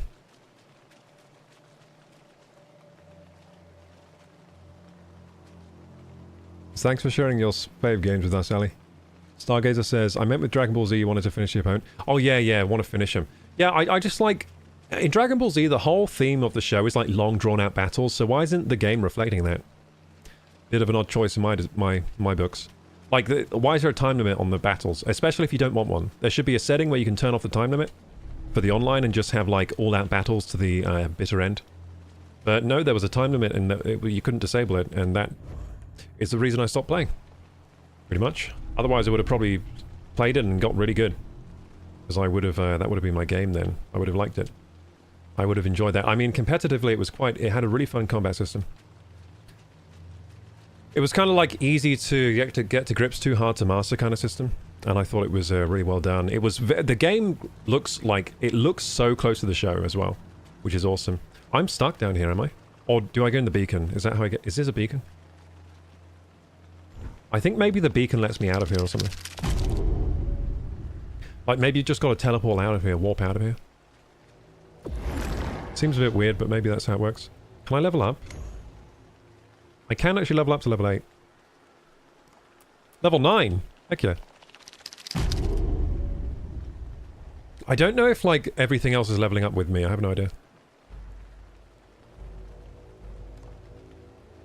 The next level I get another shell point, dude. I don't know what that means, but... Oh, shell points are for leveling up this thing. Okay, so shell points. Should I get more poison resist? Because there's still a lot of poison around here.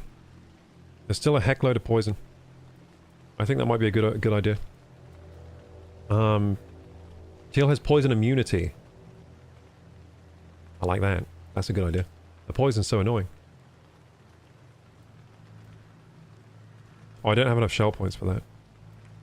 Okay, so next level I get more shell points. I see. I see. Yeah, he gets poison immunity next. That's good. That's going to be much easier because there's poison everywhere around here. The snakes are a problem. The snakes are a problem. The poison mushroom guys are a problem. Just the water's a problem.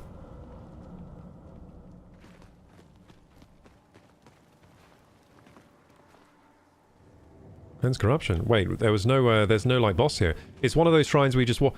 Look how many ovums. Wait, that was a big boss then. That was a big boss! That's why it was harder than the last ones. Look how many ovums I'm getting. Is there a catch here? It looks like I'm going to get loads of eggs. There's a catch, isn't there? There's a catch. There can't be this many eggs I'm getting. Surely not.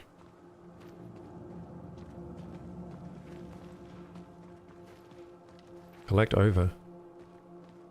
I think only one of them's viable or something. Hello? Hi, how are you? Oh, there. Hey.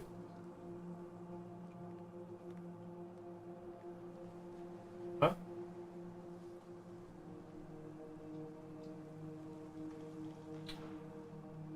Okay, gamers, let's keep going. Collect over. Over. And what's this? Pick up. Do I pick this up before picking up the over? I don't know. The golden crossbow, interesting. Is that a sidearm? Okay. Well, obviously I equip that. I think that's a good fit for Teal, right? Good fit for Teal.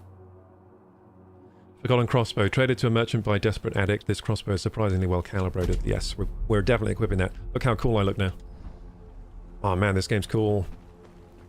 What's this? Looks like I can see through there. Like, what the... I wonder if that opens if I... You know what? Maybe if I collect the ovum, something's going to happen. Like, that's going to open, and I'm going to have passage through. Because there's no other way out of this place, is there? That I could see. Well, let's collect it then. Collect over to return to beacon. Wait. What about these other overs? What about these overs? Are they not fresh? I think they're not fresh. What happens if I hit them? I can't, okay. So was that boss, like, taking all the power from the ovums or something? I guess so. I think there's only one viable over here.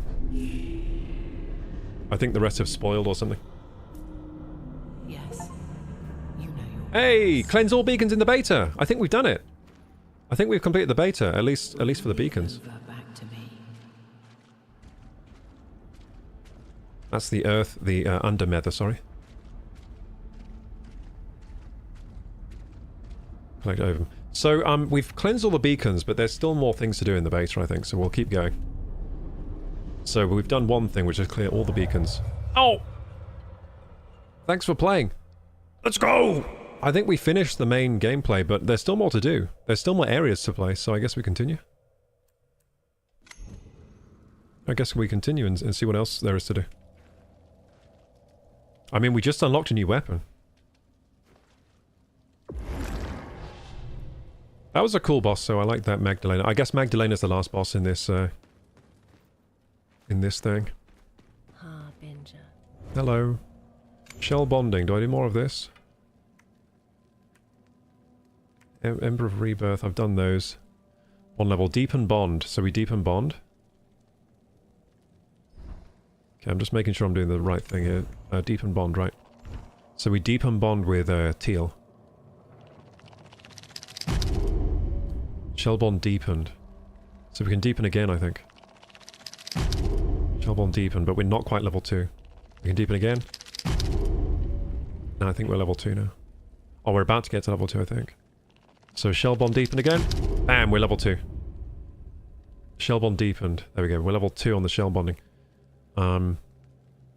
So what does that do? It gives us more shell point capacity, more shell revive efficiency. Nice. Nice, okay. Shell abilities. So now I have more shell points, do I? No, I don't. I have one more. So when you deepen your bond, you get like another shell point. Is that how it works? Insufficient shell points. I still can't do anything. Oh no, now we have level 2 tier. Oh, I forgot how it works. Okay, there we go. Now we can buy these. Death Mark. Each level improves Shadow Strike, more critical hit. Improves Shadow Dash. Activation windows increase 20%. I think that would be good because Shadow Dash doesn't activate very much. I think that would be huge if I had that. And this Shadow Strike detonates all poison stacks on the struck target. Oh my god, it's like a sort of like, so you build up poison and then you detonate the poison. I don't know how that works though. I don't know how I deal poison damage, but if I learn how to deal poison damage, then we can detonate the poison on the enemies for huge damage. Okay, I think this one's the best one then. Shadow Dash improved 20%. Shadow Dash window, because I never get it activated. Because the window's too small. It like rarely activates, even though I think I'm quite a good dodger, but still it doesn't activate, so I mustn't be as good as I think. I wonder if you'll be able to keep the new weapon you unlocked when the game is fully released. I think, yeah, so they said something about like when the full game comes out, you keep all your progress from the beta. That's what they said. So I'm guessing I'll have all this progress still, which is pretty cool. I mean, that encourages me more to buy the game for sure, if I already keep the progress, because I don't want to start again, really, so... Yeah, they did say that all the progress in the open beta would be transferred over to the full game when you get the full game. Which is actually, like, that's definitely going to incentivize people to buy the game more. Because then they can just continue their playthrough. Their stories hold truth. An answer. We've already talked to her with this dialogue, haven't we? We already know this dialogue. Okay, let's leave here then. We've done all the stuff with Zarel. Have we got more things to do with friends? I don't think we do. I'll check with friends anyway. I wonder what more we can do with friends. And the merchant guy too, right? Disciple. We know you will not fail. We know you will not fail. No, I will not fail, don't worry. What does this guy do again? I forget what this person does out here. Oh, they train me. I wonder if they got anything more for me. Yeah, this is someone that like trains me. Is that my beloved? Yes, I am your beloved. Teal. Yes. Oh, she likes teal. She likes teal. That's some cool lore. So the shell I found, she knows him. It's her beloved. That's some cool lore. Hey, the lore is like up there as well. The lore's been really good. I like how there's all these different reactions to different things, just like in the Souls series.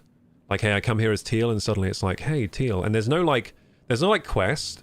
There's no like quest to bring back Teal, then go to Sister Janisa. Like, most games would give you like a quest line, but in the Souls games, it kind of all unravels as you play. Like, you figure things out as you go. Like, oh, she has a relationship with Teal, and then maybe it unlocks more things to do. Like, that's really cool. It's like a gameplay that kind of unravels as you play. Emergent gameplay, I would say.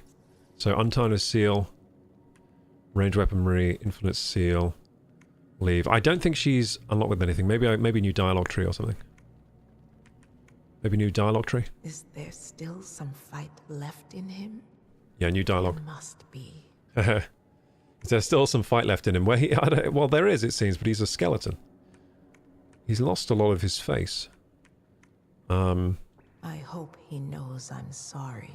Oh. I should have done more Oh. to protect him from us. From us? Oh, that's weird. May I embrace him for a moment? I found some secret, like, thing with Teal. May I embrace him for a moment? Yes. We're embracing. Wonder if I get anything. He still smells like a miscreant. He still smells like a miscreant. What does that smell like? Yeah, I still smell like a miscreant. I didn't get anything for the hug. I should get something for the hug. I hope he finds peace in your care. The dialogue's still going. I hope he There you go. We ended the finds dialogue there. peace in Cool. your That was care. nice. But I hope in the real game it shows them actually embracing, and I hope you, like, get something for it. Like a special item or something. That'd be sick.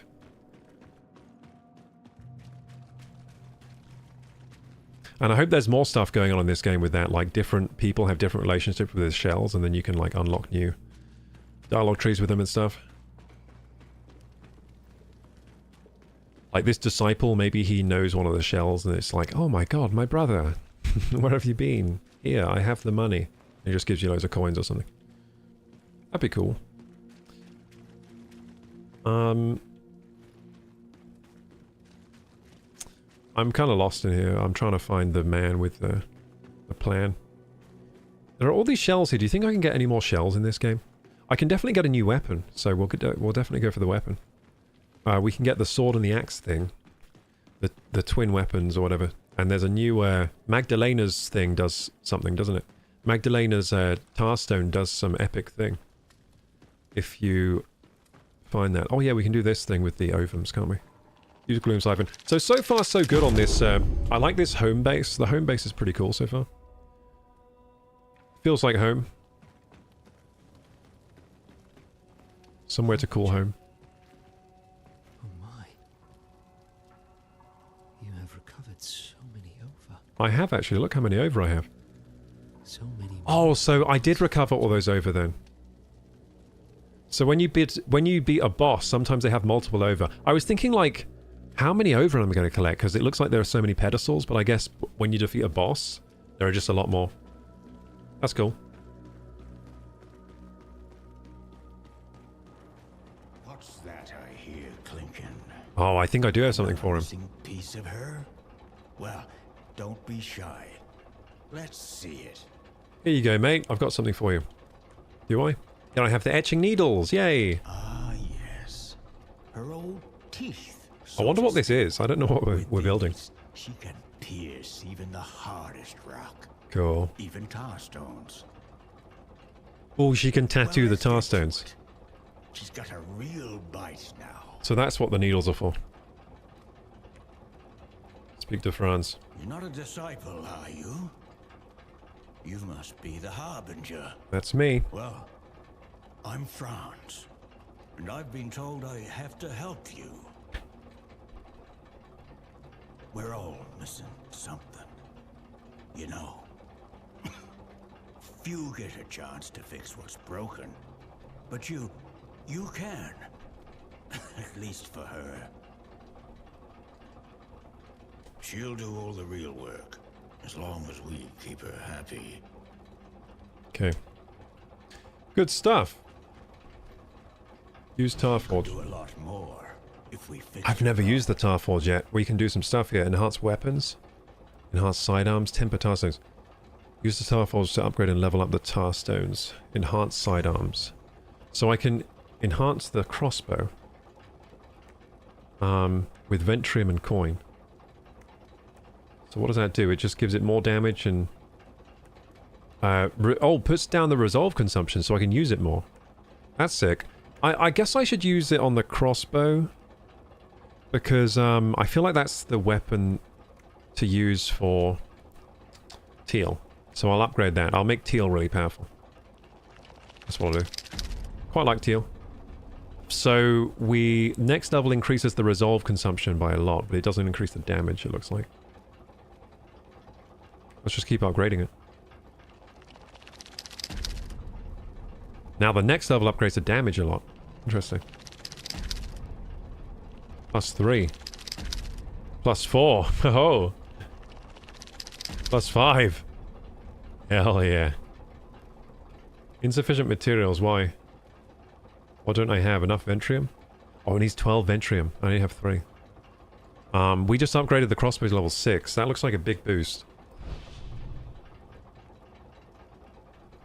It says look at enhanced weapons too. Does that also need the same... It needs the same resource, but... It's also, it starts at just needing 1, so we can upgrade this a few levels to maybe 2 or 3 levels. What about the temper tar stones? What does that do? So here we use coin. You just use coin and it increases the power of these tar stones. Now which one do I really like?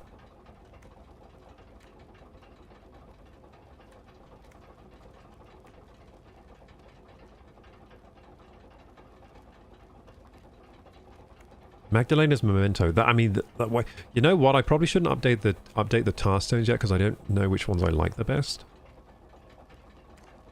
But I guess it just costs money, so you can go crazy and just grind more money up, I guess. Dead Man Stone, Shattering Stone. That's crit chance. I mean, crit chance is beautiful. Stagger damage. Oh, I like stagger damage. I like stagger damage. Oh, have I got that equipped right now?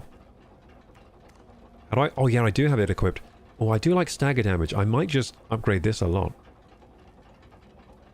Yeah, I like the stagger damage a lot. Because that lets me do the special attack. Parasitic. Slaying foes grants you leech. Do I have this equipped? I do. That's cool. So when I slay someone, I leech some of their health, I guess? I think that's what happens. That's a good one. That's a really good one. Enemies dying by a ranged attack will explode, dealing splash damage. I really like this too. This was useful. Because the explosion really, like, stuns all the enemies and clears them out. So maybe that one I'll upgrade. I like that one. Arbiter's Prize. Infuse a weapon with Blood Curse. I mean, Infusion is permanent is pretty hype. Oh my god, Infusion permanent? If you upgrade it fully? That's pretty hype. Then you just constantly have an enchanted weapon. That is hype, dude. Infusion permanent. I don't know what Blood Curse does, though, to be honest. I don't really know what Blood Curse does. Infuse your sidearm with Burn. That's another one that can be permanent if you upgrade it. That's pretty sick. You just have enchanted weapons now. If you upgrade that one. Tar-Blighted Trophy. I mean, that one seems cool as well. This one seems really cool. I mean, I quite like these enchantments being permanent would be pretty sick. Should we do these?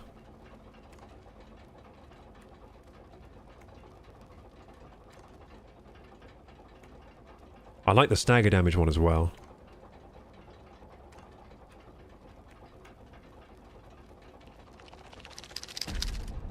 I'm doing stagger damage.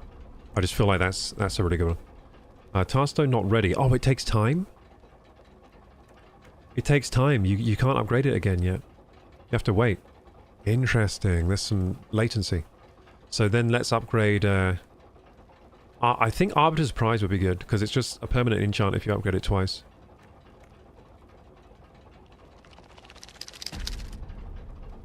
Yeah, that's going to be sick to upgrade fully, but it says again it's not ready. Interesting. Maybe you're only allowed to upgrade to level 2 in this demo. Maybe that's the thing. In which case, it doesn't cost much to upgrade to level 2, so we can go crazy then. We can just upgrade everything we're holding. So, for example, Dead Man's Stone, upgrade that because we're holding it. Parasitic Stone, upgrade that because we're holding it. What else are we holding here?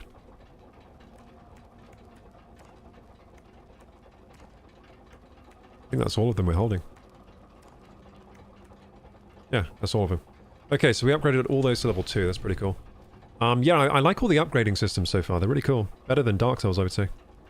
Actually, better than the first Dark Souls so far on the upgrading stuff. Looks like the effects are more kind of exciting and varied, and it's an easy-to-understand system. It's, like, categorized well. Which is quite nice. It seems this game is a lot more streamlined so far than a Souls game. Souls games are more kind of open-ended and maybe a bit more mysterious, but I'm also liking the more sort of like, sort of, I guess, sleeker design of this, where it just is easier to get through all the systems. Because in Dark Souls, it would be like there's a random place in this random... There's a random guy in this random place, and if you, like, kick him off the wall and then reload your save, you'll be able to, like, get this special item from him. And then that unlocks a whole nother part of the game. It has, like, that kind of stuff, which is cool, but it's also, like... It also kind of gets in the way of the gameplay sometimes. So it's nice that all this hub stuff is kind of accessible and pretty easy to understand. And very rewarding to engage with as well. I like it. Feels good. I'm going to get some water now because I'm very thirsty. And I've got no water left, so BRB.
Tasty H2O.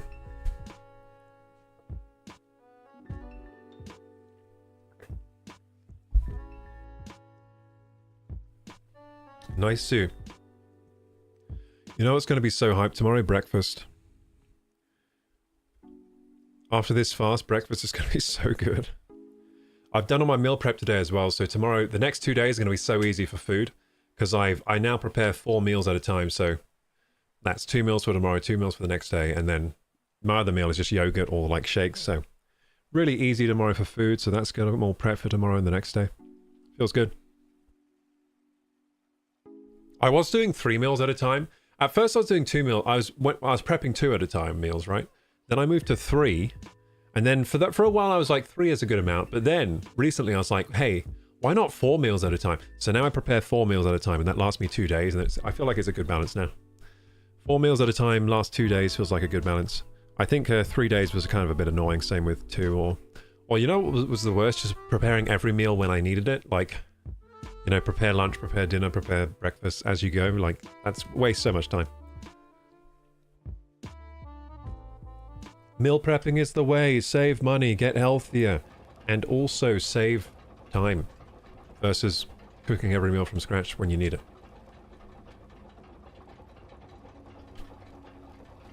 If you're not meal prepping, start it. It's a good habit. Let's go.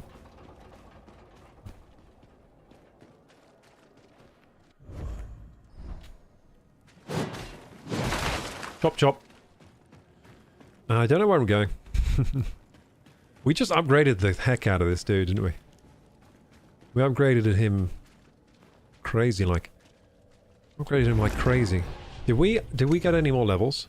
We get level 10. Let's go. We get a shell point for that, don't we? So we get it to a level up even further. Assign shell points. Let's see here. It's adventure time. Adventure time. Come on and grab your friends. We're going to very distant lands. With Jake the dog and Finn the human. The fun will never end. It's adventure time. That's right. It's adventure time, gamers. I want to watch that whole series from the start again. I love that series. What do I go with here? I've got a point. I think we go for one of these. Crit chance. I mean, who doesn't like crit chance? I mean, come on. Shadow Dash deals 300% stagger damage. Hang on. Shadow Dash deals damage. Shadow Dash deals damage. That is insane. I can't afford it because it's 2 shell points, but what the... Okay, we're saving up for that. Or do I get some crit chance? Or do I get poison immunity? I can't get that either. Maybe I'll get crit chance. It's cheap. I mean, crit chance is good. It's cheap. But that's crazy. That's crazy. You seem to gain strength fast in this game. You gain strength fast. Like, I'm getting, like, so overpowered. I hope it holds up sober. What, Adventure Time? It will. You mean without the devil's lettuce? I'm sure it will. Adventure time to fin the human. The fun will never end. It's Adventure Time. Adventure Time has a nice, like, overarching story. I like it. Has an overarching story, and then, like, every episode is so jam-packed with stuff happening in such a short space of time. You know what? Before TikTok, that was definitely the most stimulating thing you could watch, was Adventure Time. Adventure Time is actually pre-TikTok, isn't it? But, yeah, before TikTok, Adventure Time was the craziest, like, fast-paced animated show available. It was like the most ADHD thing you could watch. You wish for another bath? Yes? Wash my feet, sir. Thank you, sir. These are strong toes. Thank you. They will not fail us. Not like the others. These are strong toes. This game has a pretty good sense of humor. These are strong toes. You will not fail us. No. Not with my strong-ass toes, dude. Not with my strong-ass toes. Oh yeah, the merchant. We gotta deal with this guy, too. Materials. So, can I buy a Ventrium? Or, I can buy Ventrium. I can buy this stuff. Cool. What else does he do? Rare findings. Oh, I can buy revered glands and stuff. Heck yeah, I guess I'll buy these. I'll buy the rare findings. Wait, what's a glimpse? Awakens a shell's true purpose. I think that's for bonding with the what do you call it? Bonding with the shell. Tar stones. I say each shell as well has memories you play through, so as you deepen the bond with the shell, you get to discover the story of the shell, which is really cool as well. Like, I'm loving the shell system in this. It's so cool. I don't know if it was like this with the first game, but they're kicking it out the park with this one. In terms of how cool the systems are with the shells. They're doing a great job. This might... You know what? If they keep expanding on this game, this might even be a Game of the Year, like, contender this game. I'm really impressed by this. If they keep expanding this and this releases, like, next year away from GTA 6, they might get... This might be a Game of the Year contender. If they expand on these systems more and maybe improve the level design even further, if the game has scope and stuff, this could be a real good game. Anything to tickle my fancy? No. I'm fine. I can sell as well. I can sell... Oh yeah, the treasure. We can sell the coin of Mammon.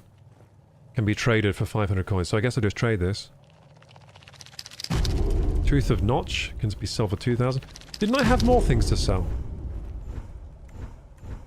Well, I had more things to sell. Now we can buy more maybe, so can we buy more rare findings? No. Tar stones. He has a couple of tar stones here. Consume 15 resolve to perform charged light attack. Oh. You can charge your light attack with this one. That's cool. Unwieldy stone. Consume 25 resolve to perform charged heavy attack. Oh. These are quite cool. I don't think I'll buy them. But those are cool. I'll keep note of that he has those. Nice. So we can upgrade even further now. I'm just like upgrading the crap out of my character. Then we go back and finish the game.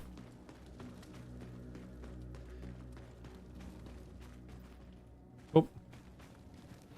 That and Tim and Eric's awesome show. I haven't seen that. I've never seen Tim and Eric's awesome show. What's that like?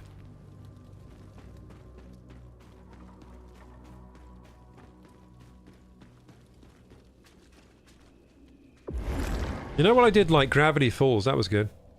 Gravity Falls if we're talking animated things, but it only had like a couple seasons and it ended. Like, I wanted more. I was like, where's the... I can't believe it's ended. So soon. And I didn't think it even had a proper ending. I think it was like they just didn't get renewed for another season, so they just stopped making it or something. Bit of a shame. Peak brain rot, but in the style of the early 90s public access cable comedy sketch show. Okay. You know what? I didn't watch much sketch shows growing up, but I've seen lots of sketches from just like YouTube. I've probably seen some of them. Okay, we need to get out of here. Like, I've never seen an episode of Key and Peele, but I've probably seen like most of their most popular sketches just watching YouTube videos.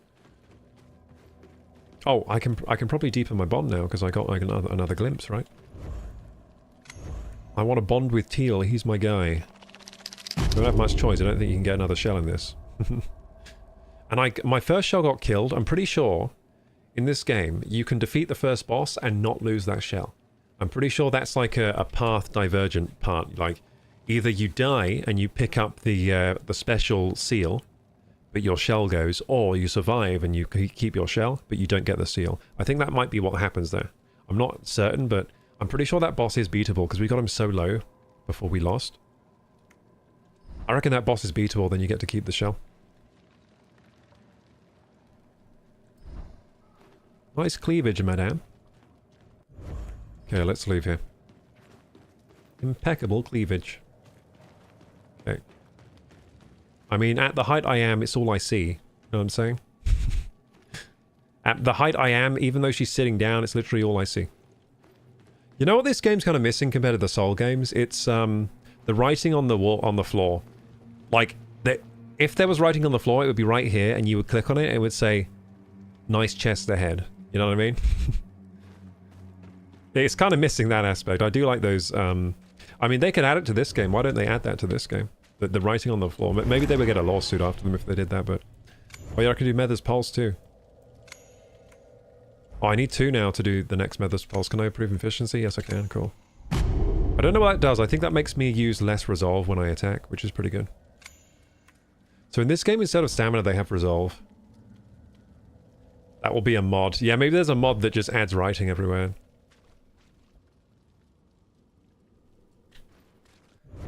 Like community notes. You know, it'd be wild if they had the community notes, but you could type it, whatever you wanted, instead of having to use the pre... So in Dark Souls and stuff, you need to use the pre-selected words, like to make phrases.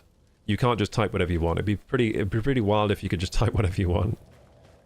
That would go hard. I would like that, but probably they don't do that for obvious reasons.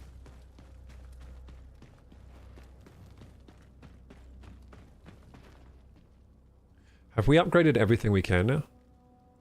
I think so. Let's go! I can now do 7 shots! Oh my god! I can do 7 shots with the crossbow!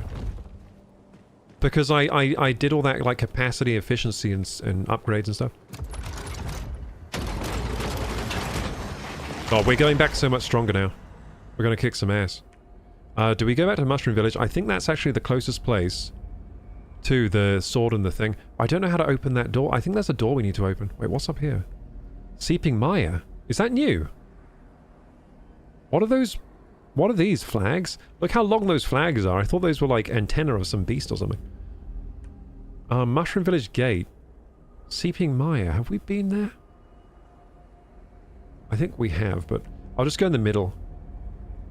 Let's go back to Mushroom Village and see if we can figure it out.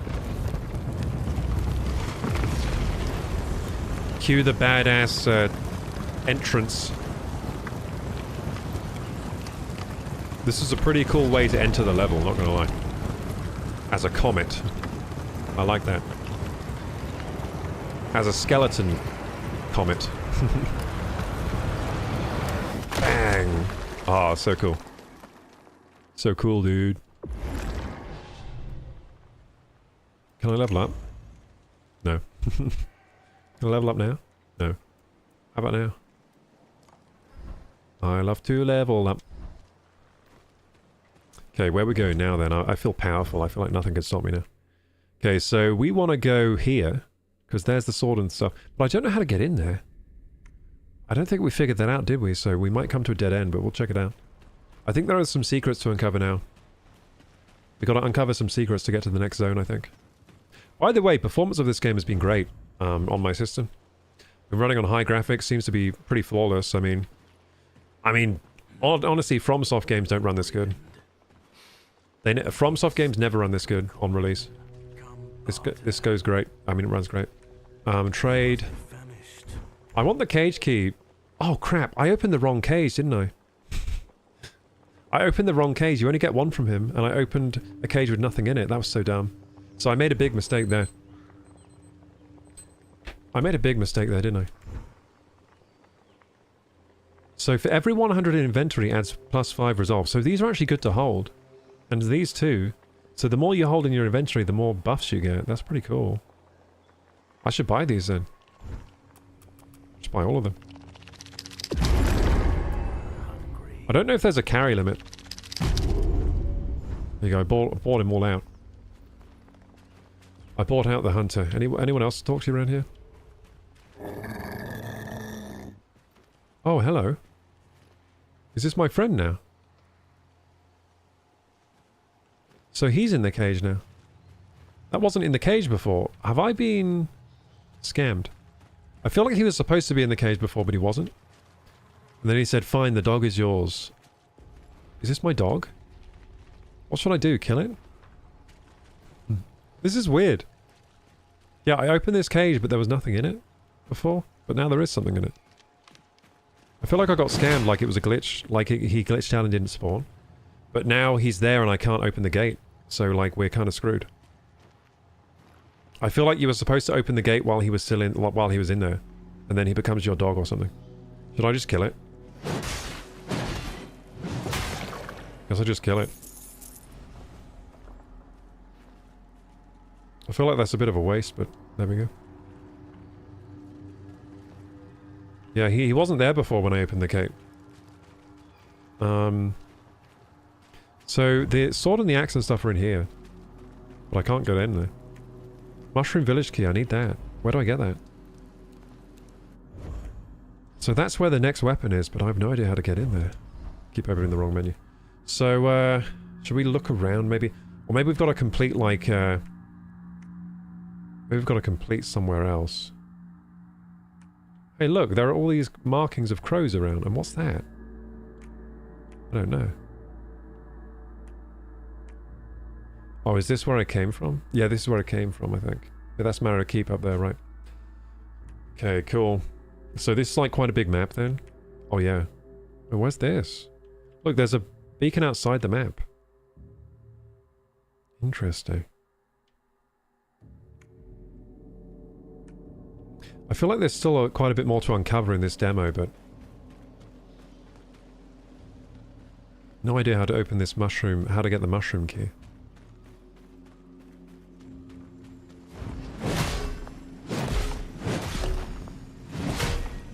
Why isn't this dying? That was a lot of gloom. We got 500 off that. I'm looking around for secrets. No secret there. Remember, this game has invisible walls sometimes. There was one part where it went invisible walls crazy. When we fought the illusionist, that was a good boss battle. That was pretty fun. Okay, so which way are we going now? I guess, I don't know if we've explored all that there is to explore up here. I guess we'll look around. Oh yeah, we're supposed to do some exercise now. So now I'm going to do chin-ups, actually.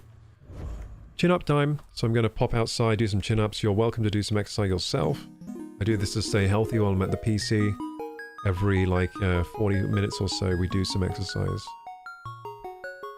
Stay healthy while we're gaming. So I'm going to go out and do 10 chin-ups, or at least attempt to. I did 10 pull-ups earlier. Let's see how many we can do.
Let's go. So that was pretty good. I did about 7, and I had to do 3 negatives. So I find chin-ups harder than pull-ups right now. I think because my biceps aren't that strong. I don't have super big biceps or anything. Hello. Thank you for the hydrate. Ow, my jaw.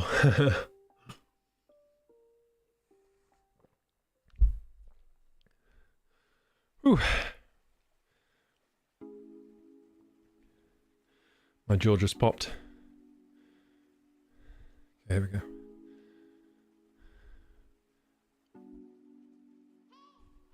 Back to the game. That was good, dude. See, we're gaming, but we've got in like 20 reps of some good quality exercise, so you see how this adds up over time, right? If you do this all week, how many reps are you going to get in? A lot.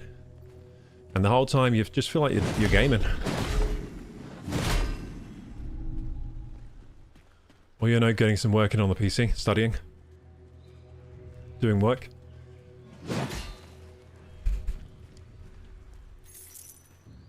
Very, very good for your metabolism, by the way, doing that.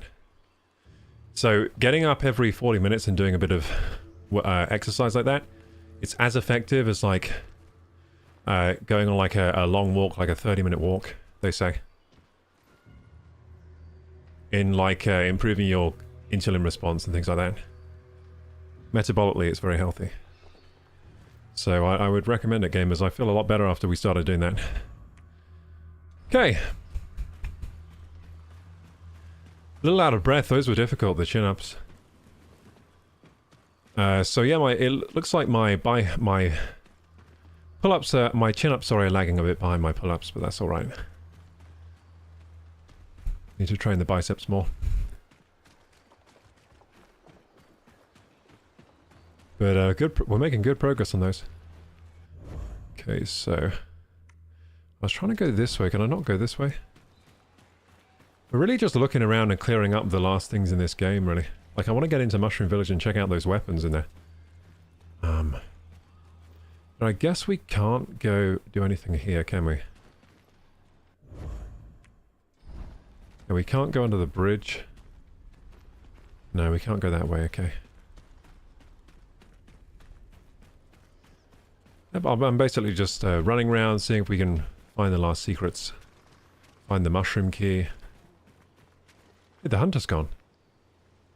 The hunter's left. Is that because I killed the dog? Wait, what's happened here? The hunters aren't here anymore. Did they leave a key or something, or? Interesting, dude. Why have these guys gone? Might have been because I killed the dog. Maybe they didn't like that. Maybe they left something behind. Did they leave something behind? How come these just break when I walk into them? That's weird, right?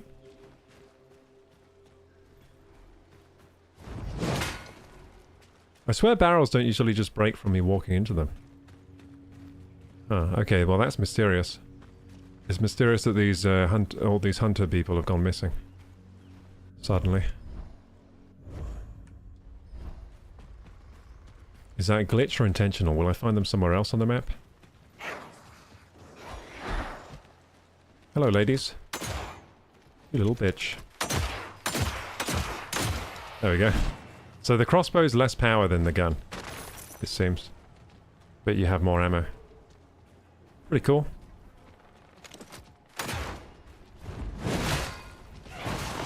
Got him. Oh, I'm so powerful now. Let's go. I'll rest here and then continue. We have done this beacon, right? Yeah, yeah. Oh yeah, we did all the beacons. What am I talking about? We cleansed all the beacons.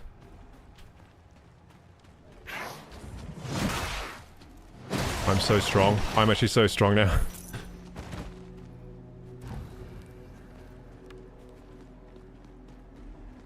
So there was that treasure we never got in the snake place, remember? With lighting the candles? We never figured that out. Ouch.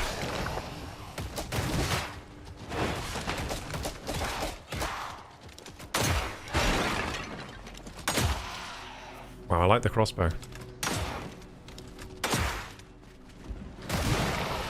Bang. Wow. Well, you can tell I've, like, really leveled up my strength, haven't you? Ah, can't you? Because last time I was here beating up these guys, it was not so easy. It was not like this. Anyone's coming out of the house now? The music stopped. Well, for now at least. I'm not opening this door. Are you mad? I don't even know who you are.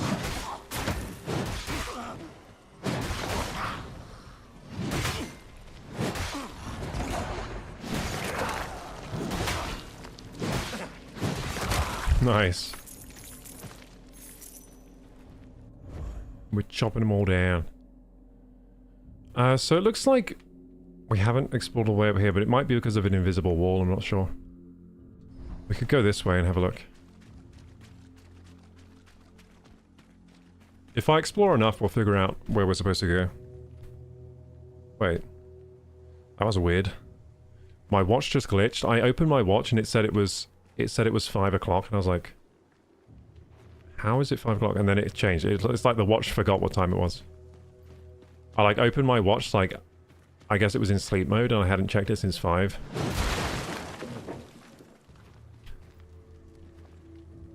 This is where we start, isn't it? This is where we landed, I think. Is this where we landed? And that guy was here, right? Yeah, that guy was here, and yeah, this guy here. Think there's anything to do with this guy? No? We're looking for the Mushroom Village key mainly, right? To get that last weapon. The watch has been drinking. Yeah, my watch. Something was wrong with my watch there. Hey, these barrels don't break when I run into them. What was with those barrels earlier? That was weird. Those barrels were brittle.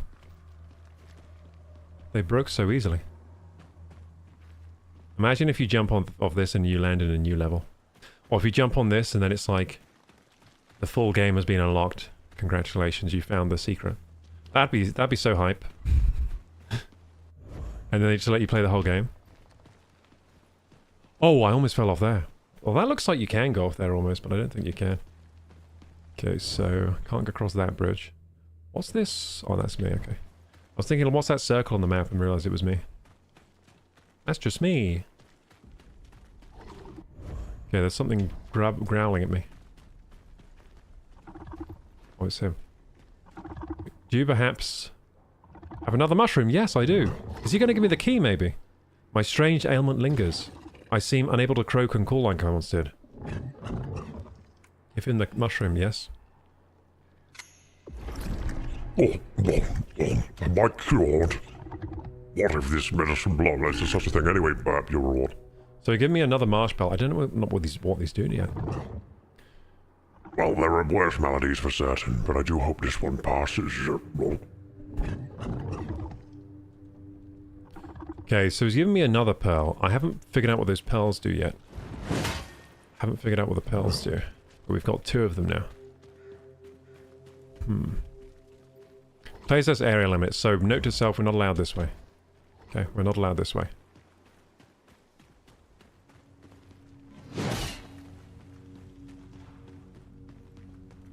I'm basically looking around the entire level trying to find somewhere new to go.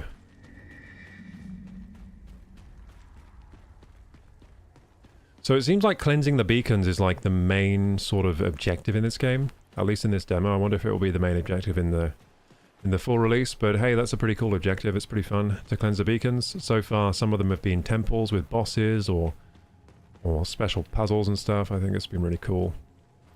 Place the area limit. So note to self, can't go down this way either.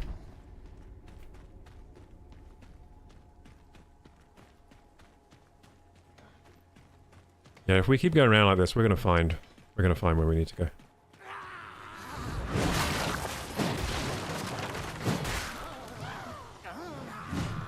Ouchie, that was bad. I'm low health. I'm low health. Oh, we found some Ventrium over there. Was that always there? Can you just find Ventrium off normal dudes? Haha, I like the crossbow a lot. That's really cool.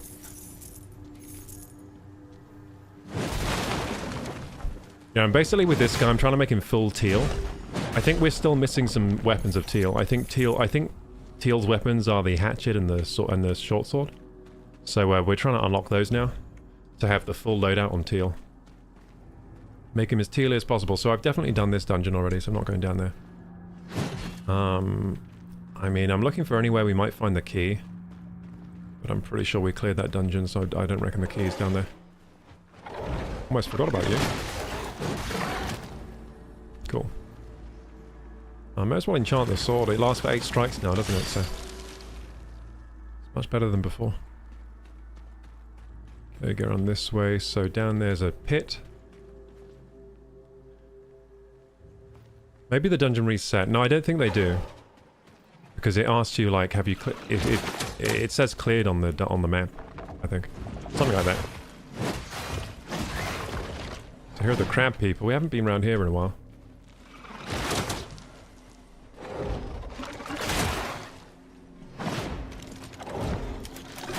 Ow, I want to shoot it. Oh, I don't have any ammo. Whoops.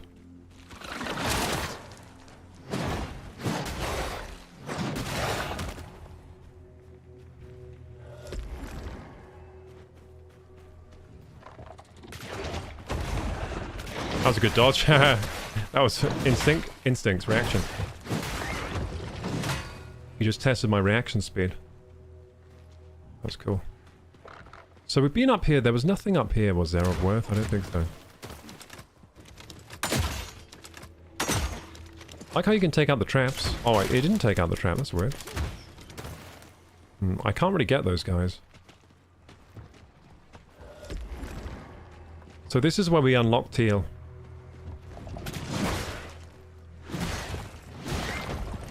Don't want to fall off. So it is easy to fall off the edge in this game, by the way. It's just like in Dark Souls, how you can just fall off the edge and lose all your souls quite easily if you're not careful. I think in Dark Souls though, so Dark Souls has a lot more places to fall. Like it has a lot of dungeons where you can just fall off. I feel like this game hasn't had too much of that yet. You can fall off the cliffs easily though. But I guess over there is a bit precarious when you're fighting those two guys over there, but have I done this dungeon? Yeah, I have.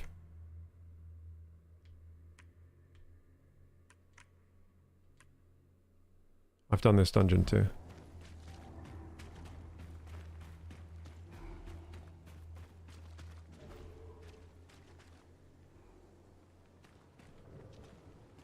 What's in the little house? You can't go in there. Well, don't think so. Yeah, can't go in there.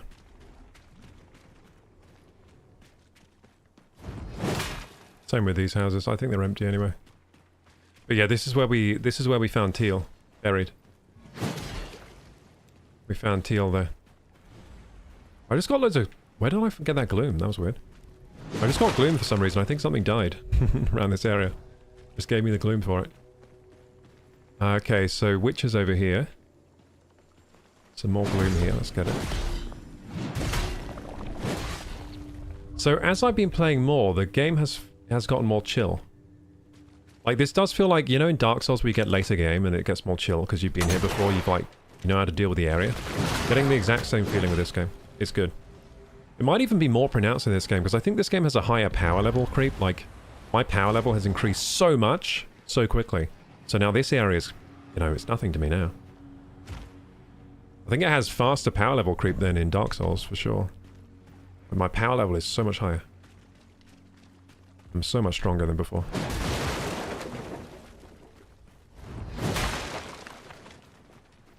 Okay, so we haven't really checked up here, but I don't think...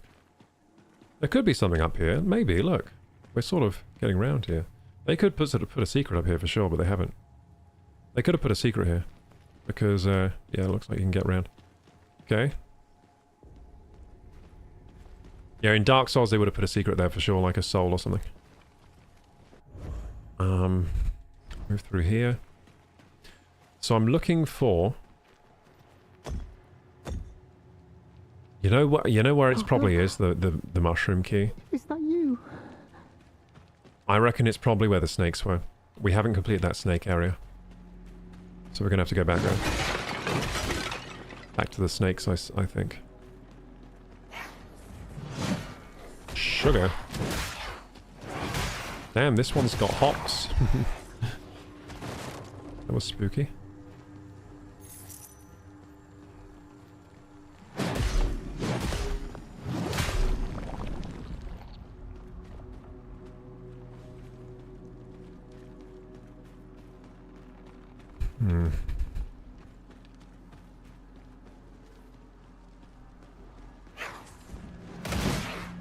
Ouchie, she hit me.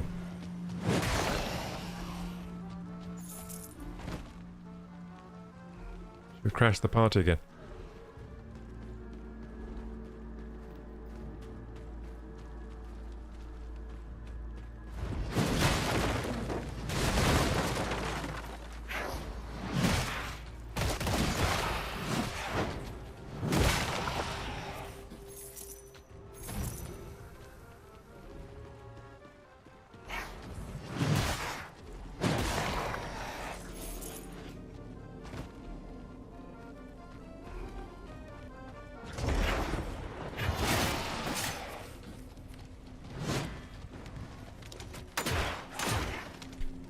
These little sneaky ladies.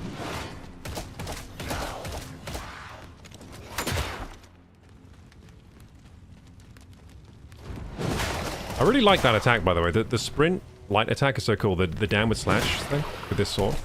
Really useful. Really good attack. I mean, we can go this way. Is this this toward the snakes, isn't it? Yeah, it's probably down there. That's probably where we need to go. But I'll look around first, like... Oh look, coins. Hang on. Ah, there were coins on the tree. Wait, there was a thing with it. This is a portal, right? So it changes things when I go through it. What does it change? What does it change? So these portals change things when you walk through them. Oh yeah, dude. But I don't know what it changes. These are a really cool mechanic. If you walk through these portals, something changes, but I don't know what it's going to be. Oh, there's a whole new thing. Whoa! A whole new statue, look. It's not there, but now it's there. Let's go through. What has that done? Pick up. Mushroom Village Key! Let's go! Oh my god, that's so sick! We just discovered that through just the emergent gameplay. Oh, sick, dude. That's what I was looking for. We found it. I'm going to say now, I did not Google this. I did not know where that was. So I'm happy to find it. A plain tarnished key opens the locked door of dungeon somewhere. But I just remembered it. In a dungeon earlier, there was it was those portals. And when you go through them, things change. Ah, so that's how you get the key there. That's really cool. That was so cool. That was sick. Yeah, I love stuff like that. That's some good game design there. That was very cool. Hey, let's go, Heisen Waron. How you doing?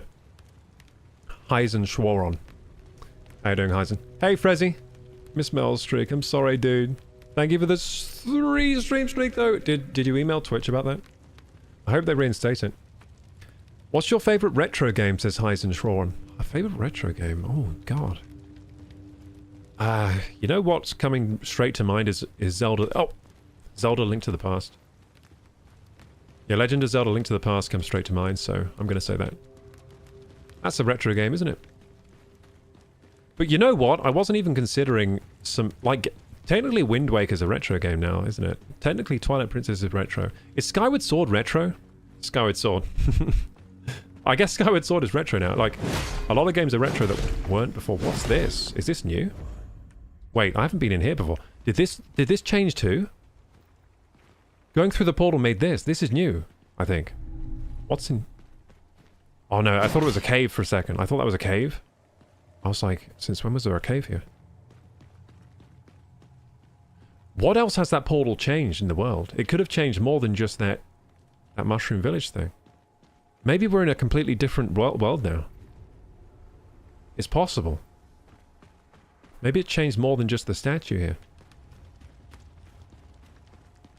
Oh, spooky. Yeah, I wonder what else has changed. Maybe like the enemies are harder now, or... They could do so many weird things with those portals. Those portals add a whole new sort of dimension to possibilities. They could literally have different versions of the world that slightly change when you go through different portals. It could get crazy. And you could have ones that playtest area limit. Haven't I been in here before? I guess not. Not allowed in there. Oh, I don't think I've been this way.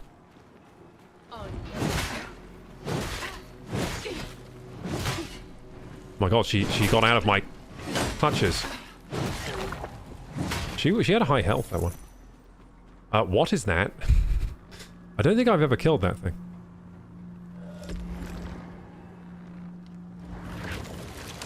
Yorio Jinporio. That's how you enchant a sword. Let's go. Oh yeah, the crab. I never beat this, I don't think. The crab thing. Come at me, bruh. I'm strong now. It's not like last time. Oh, it is like last time. Shit. Ow. Oh god. It's so strong. It doesn't have a lot of health though. We get it. We're fine. Oh, we're not fine. Spam it, spam it. It doesn't have a lot of health. There we go. Holy shit. That thing is so damaging. But it doesn't have that much health. But now I'm Vecnid. I've been Vecnid again. Yeah, I don't think we've been this way because we never beat that crab. I think I ran away from it last time. Yeah, so there's some stuff around here, I think. Oh, shit, he dodged it. You little weasel. It's possible that we ran past the boss last time. What's this?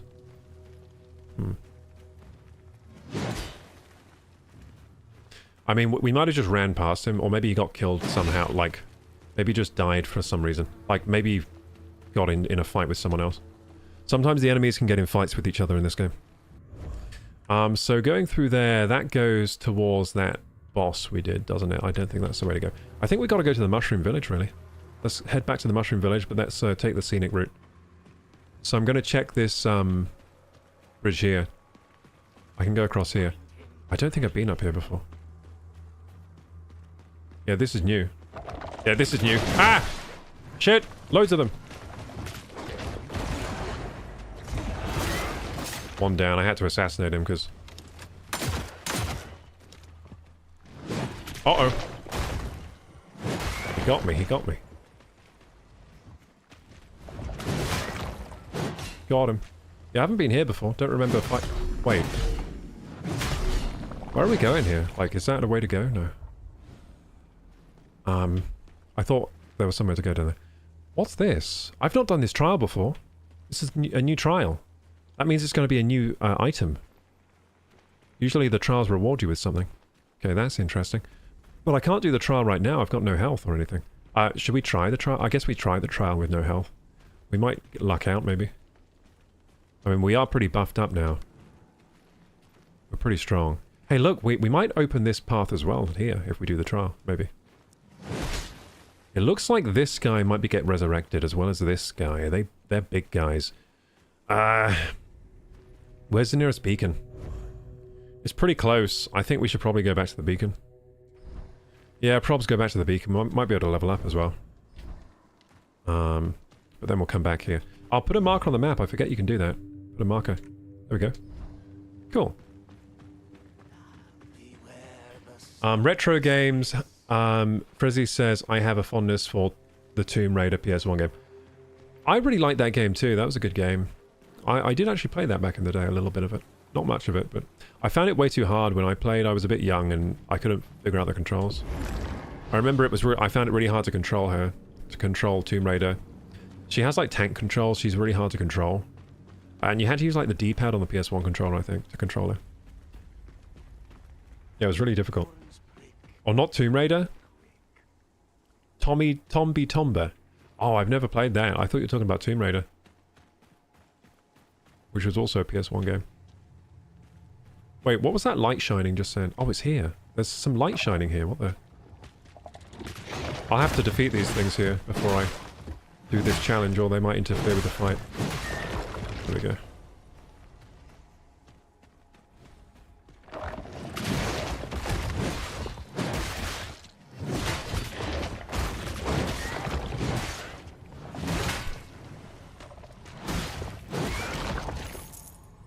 Nice. Yeah, there's something here, dude. I guess maybe you have to clear the infection or whatever. And then you get access to it, maybe? There's something in there. What is that? Interesting. It's a it's where you use a little kid with pink hair fighting against the 7 evil pigs. It's an amazing game. That sounds kind of cool, man. I've never heard of that game before. I'll have to look it up. Hold begin trial. Thanks for the suggestion. Oh yeah, big guys. They're not so strong. I think this will be easy. This will be easy with my current stats.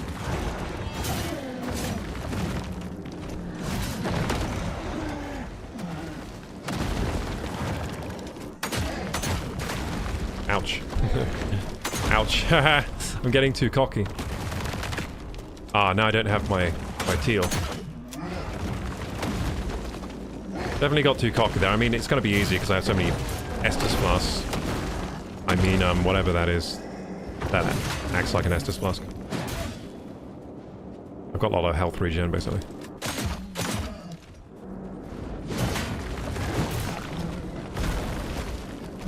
Oh, another guy, okay. These guys actually aren't too difficult, if I remember correctly. Because you can block them. You can parry them easily.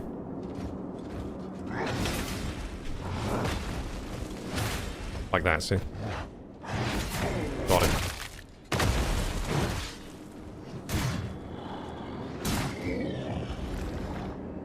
Come at me, bro. Ah, got knocked out. Does a lot of damage, this guy.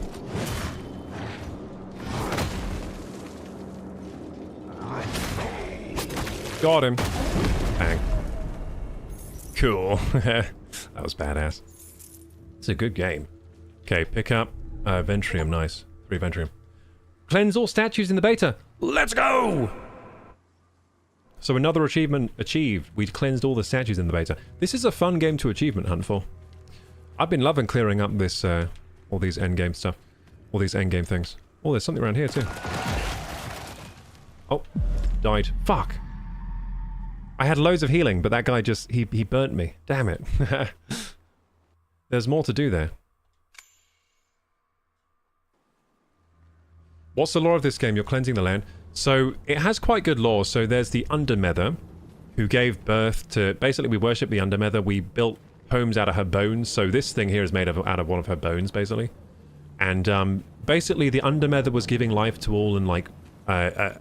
she gave an age of, like, abundance and everything to everyone. But then people started pillaging the Undermother. Like, they started pillaging her womb, of all the ovums and things like that. And they just pillaged her until she was barely alive anymore. So we're trying to, like... We're called the Harbinger.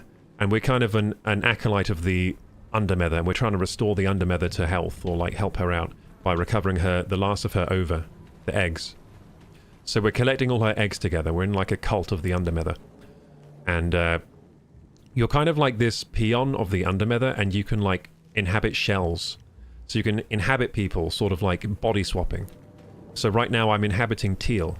And when I get knocked out of my shell, I'm like the acolyte. That's what the Vecna looking thing is my real form. Right now I'm inhabiting this skeleton called Teal. Who gives me some extra powers. It's very cool. Like, it's pretty flawless, like, lore that just blends into the gameplay perfectly. They've done a great job. And there's the crab monster. So yeah, I wanted to see what this was. Remember the blue thing? Did that get cleansed? Maybe I lost that now. There was like a blue light that was underneath the roots, right? Underneath the evil roots.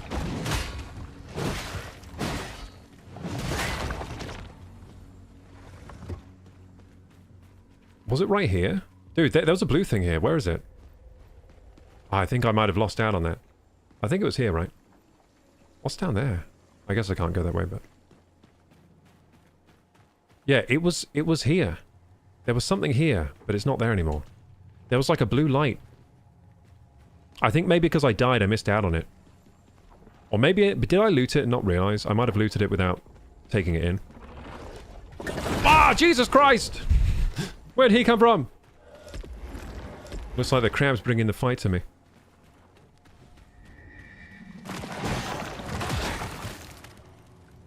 Is the crab still around? Yeah, he's still after me, dude. What's this place? Ah! Fuck! Marksman stone. Oh, cool.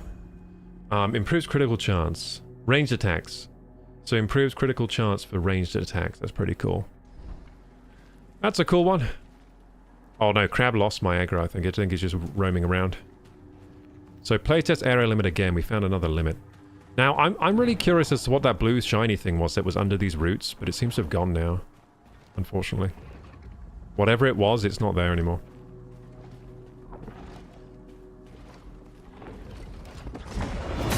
Let's kick this thing's ass.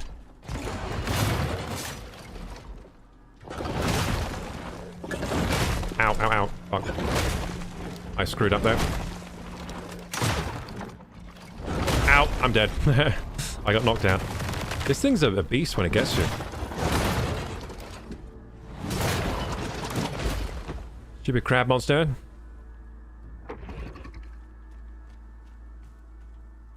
Oh, I'm so sad that we lost whatever was here. If there was anything there, that is. Maybe we picked it up and I just forgot what it was.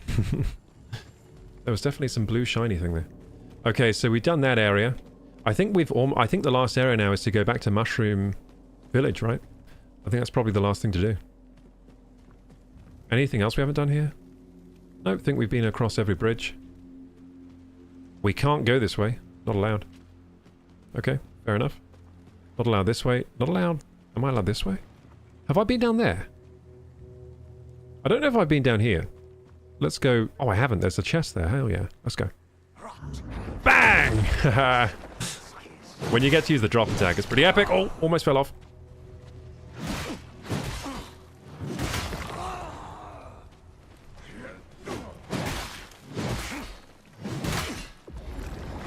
Nice. Dude, this game has flawless mechanics, dude. The way you can, like, equip your shell mid-combat is so cool. It feels so badass. Honestly, the combat system is glorious in this game. This is a good-ass combat system. Okay, so where are we going this time? Did we go this way? Like, what's up here? I don't know if I've... I don't think I've ever been down these bridges in particular. Which is why there was a chest there, so... Interesting. Ah, so I must have just never taken that path. Yeah, I've done all these areas before. I might rest over here. And then continue to Mushroom Village. I'm sure there are secrets we've missed and we probably won't even find them. Because some of them are probably pretty well hidden and stuff, but... If we do Mushroom Village and I get that key, I mean, I get those weapons, I'll be pretty happy with myself. I think we've had a pretty good go at this game. So anyway, the big bridge... Yeah, we've definitely been over there, yeah. You know where I definitely haven't done everything in the snake place, so we have actually two more areas.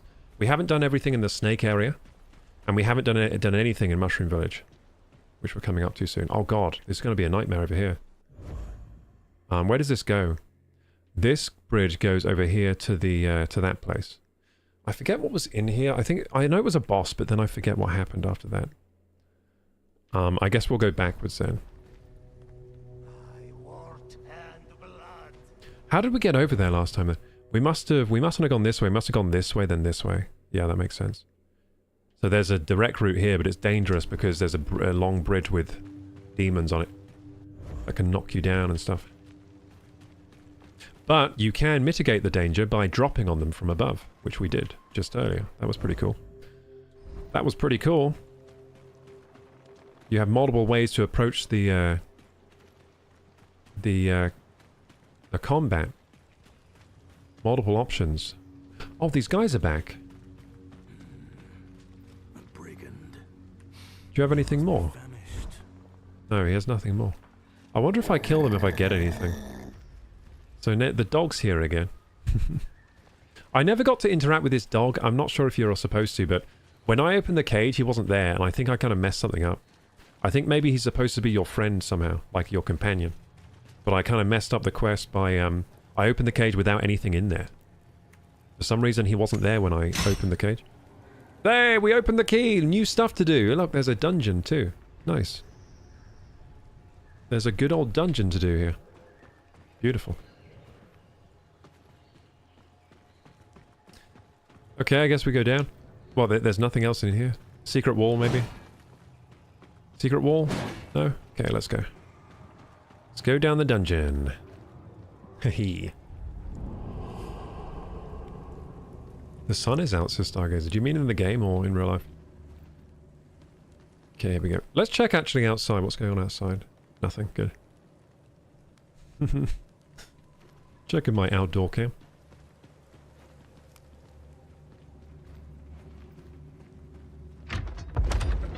Down we go.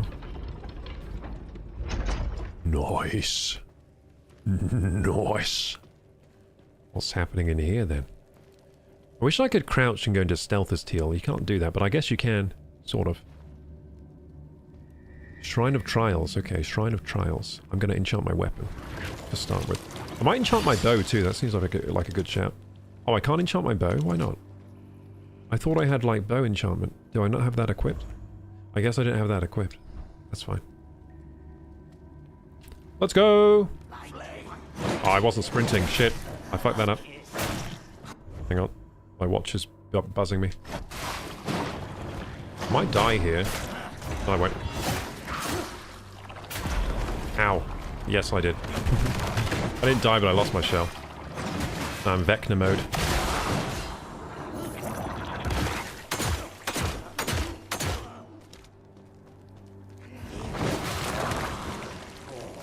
Dude, the combat is so good. I love how you can take out the bow, just then go in, bang! It's very nice. And I've got my shell back as well. Gaze upon your king so true, back and back you shall pass through. So this is the quest to get a new weapon, so this might be cool, a new weapon set. So far we've only used one weapon, which is this amazing longsword. I've been loving the longsword, by the way. Now, I am a longsword player. Like, whenever I play a game, I always gravitate toward the longsword or the greatsword or whatever. So no wonder I've been enjoying this, because that's usually what I go for in games. I go for the two-handed longsword. I don't like to use shields. I like to go just like two-handed longsword. But yeah, we're going to unlock some new weapons style. Gaze upon your king so true, back and back you shall pass through. So, am I meant to gaze at the king then walk backwards? Yeah, boy. That was cool. That made me feel smart. I smart. That was awesome, dude. This game has good dungeons. I like those little puzzles. It makes it feel so much more immersive. Oh, that was nice, dude. I don't think even Dark Souls did anything as good as that. Like, just in the little dungeon stuff, they don't have any, like, riddle. I like riddles. Wait, there have been a few riddles in this game. That's one of the... Oh, that's a good one. I feel like the portals kind of act as riddles as well. They feel like puzzles. The portal puzzles have been good too. I like that this game has a few puzzles in. It makes, you know, it has puzzles and booby traps is what I'm trying to say. I love some good puzzles and booby traps. Feels like I'm raiding like an Indiana Jones style tomb, kind of. As we're plundering through here. Open Iron Maiden. Oh no, dude, you never want to do that. Well, I guess I'm going to do it, but what's going to be in the Iron Maiden? What game? Oh yeah, Dark Souls had this. No, Demon Souls had this, where you open the Iron Maidens and they fall out like that. Ah! It was a ghost! Shit! I really wasn't expecting it to be a ghost. I thought it would be a dead body. Got him. Assassinated. I like Teal's abilities. That stab thing, the assassination thing is so good. I guess there'll be lots of Iron Maidens around and they'll either have a person inside or something, you know. I'll have something inside. Where am I going now? I'm kind of lost. I think I'm going back on myself now. Here I am. Okay. Okay, there must be something else to do here. Secret wall maybe, or... Nothing in the Iron Maiden. Nothing here. Nothing there. Oh, this is the door, dude. Do I have to look at the king again? Oh, no, no, no, no. Oh, no. That'd be so cool. No, it's not look at the king this time. Wait, did that open? I feel like this might be a door here.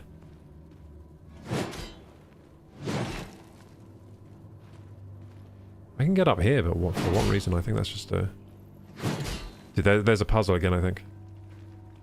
Wait, do I have to start looking at the king from further up, maybe? Let's read the riddle again. There's something beyond there, look. We're targeting something, so that we know there's a room here to get into. We know there are more rooms. So let's look at that riddle again. Gaze upon your king so true, back and back you shall pass through. So I think we have to look at the king, and then start back running from here. Right, and then keep going. No? That's not it? Hmm.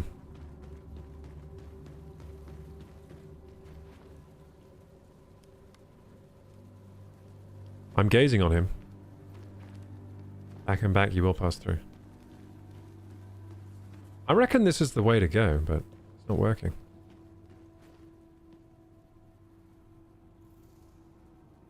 I'm kind of stuck then. I don't know how to progress. Hmm.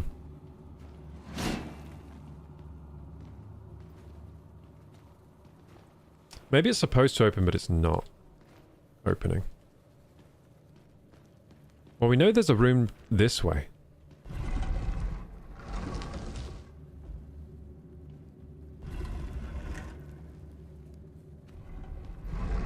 I found the answer. But how do we keep this activated? Do we just dash? No, that's not fast enough. Shit.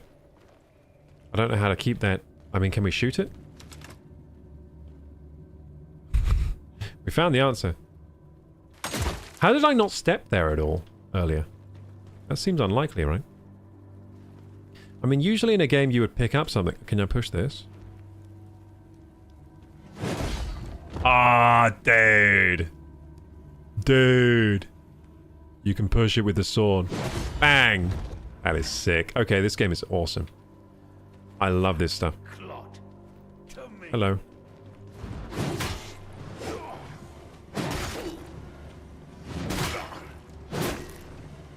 These are a new type of enemy, I think.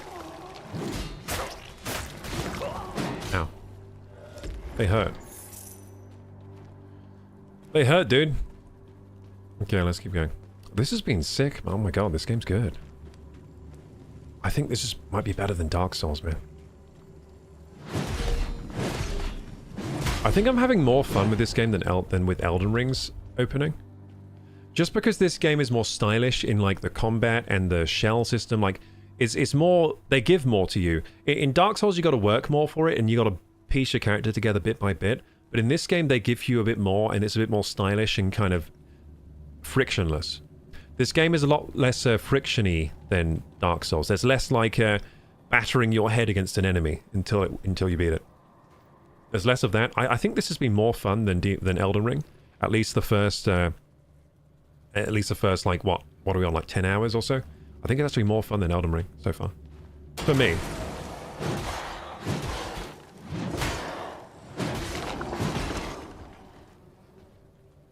It's the style and the frictionless nature of it, you know? It's giving me more, like it's less of a choose your own adventure game. But it's more, it balances, like, it's less of a choose your own adventure, which is kind of the downside, I guess, but it makes up for that in some kind of like style. And, you know, ability choice and all that. And the shell system. And the lore's been good. So the story feels more like structured than Elden Ring as well. And I guess Dark Souls, the story feels more like structured as well. Like it's like more linear, I guess, feeling. Which isn't a bad thing. It makes it feel a bit focused as an experience rather than the more open-ended feel of Elden Ring. This actually feels, out of all the Souls games I've played, this feels closest to Demon's Souls, I think. And I really am a big fan of Demon's Souls. So I would say out of all the games I've played, this is closest to Demon's Souls in terms of Souls games. Because it doesn't have the expansive feel of Elden Ring. And it doesn't quite have the... At least not yet in the open beta, it doesn't quite have the, like, winding, interconnected sort of level design of, say, Dark Souls. But that could change. Like, maybe it is more of a Dark Souls-like experience once you... once the full game's released, in terms of level design. Which wouldn't be a bad thing.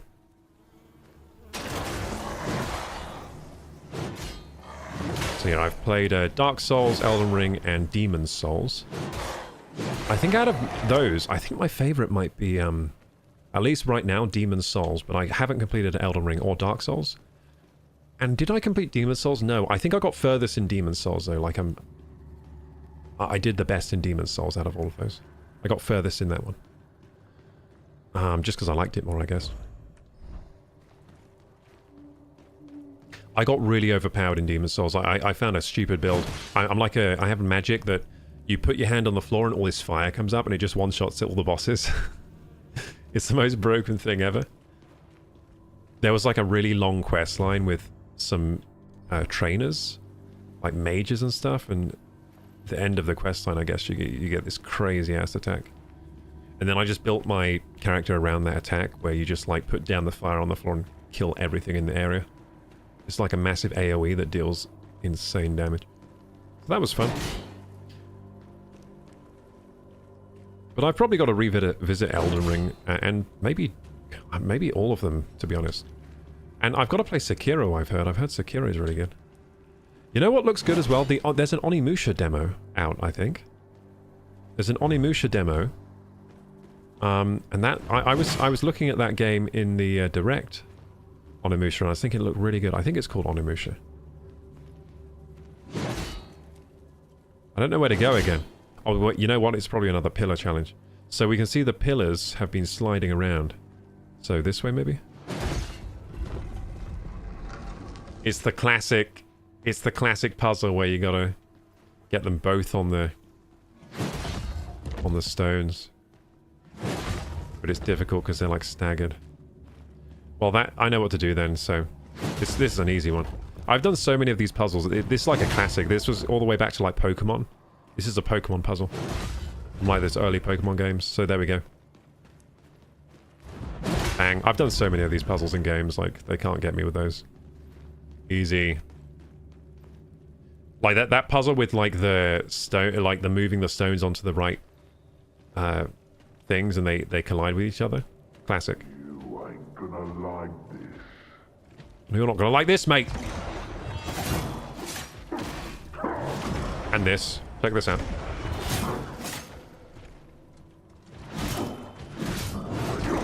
We're toying with it now. Come on. Come on. Come on. Oh shit, he got me there. Again. Oh, he couldn't see me, so he started randomly swinging. That's pretty cool. I guess he's designed to do that.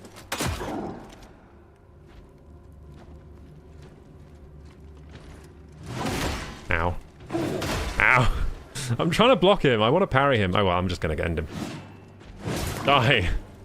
I wanted to, like, style on him. I wanted to see what it looks like when you get him with a parry, but... I was styling on him until I started messing around, wasn't I? I was styling on that guy. On that fool. There are all these statues sort of praying over here. And all there's so many coffins.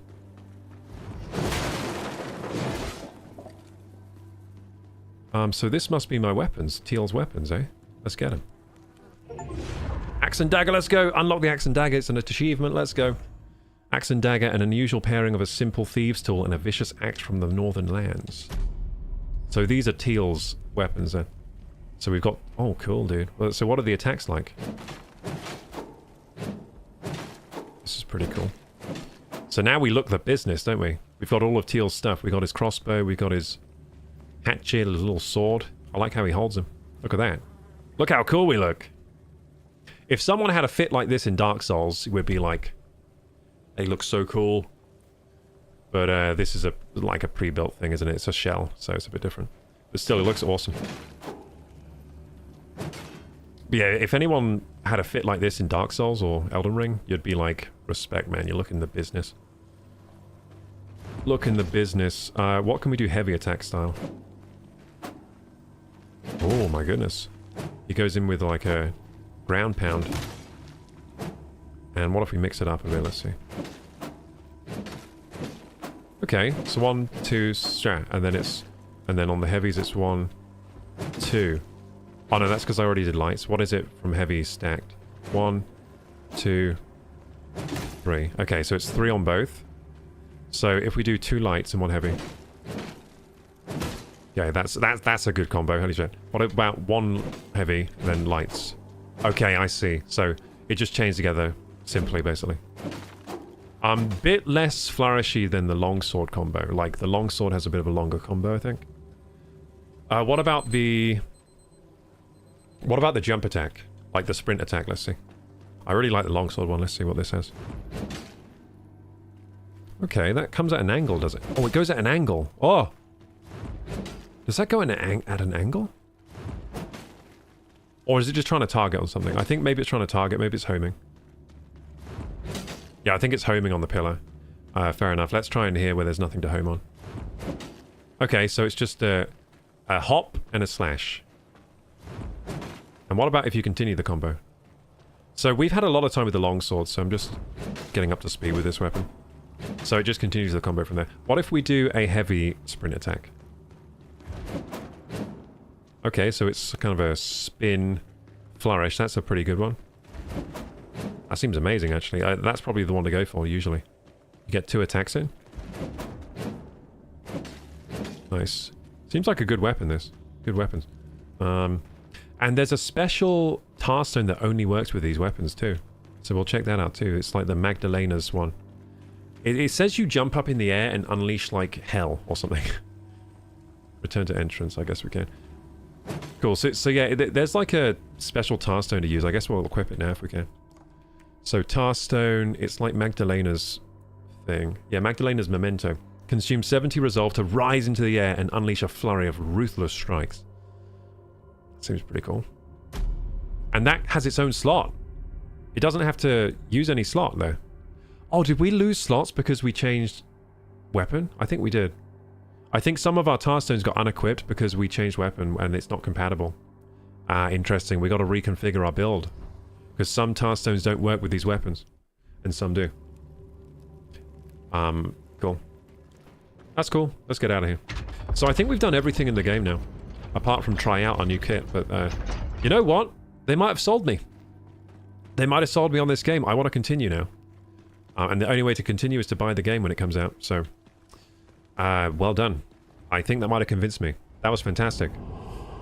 I had a blast playing this.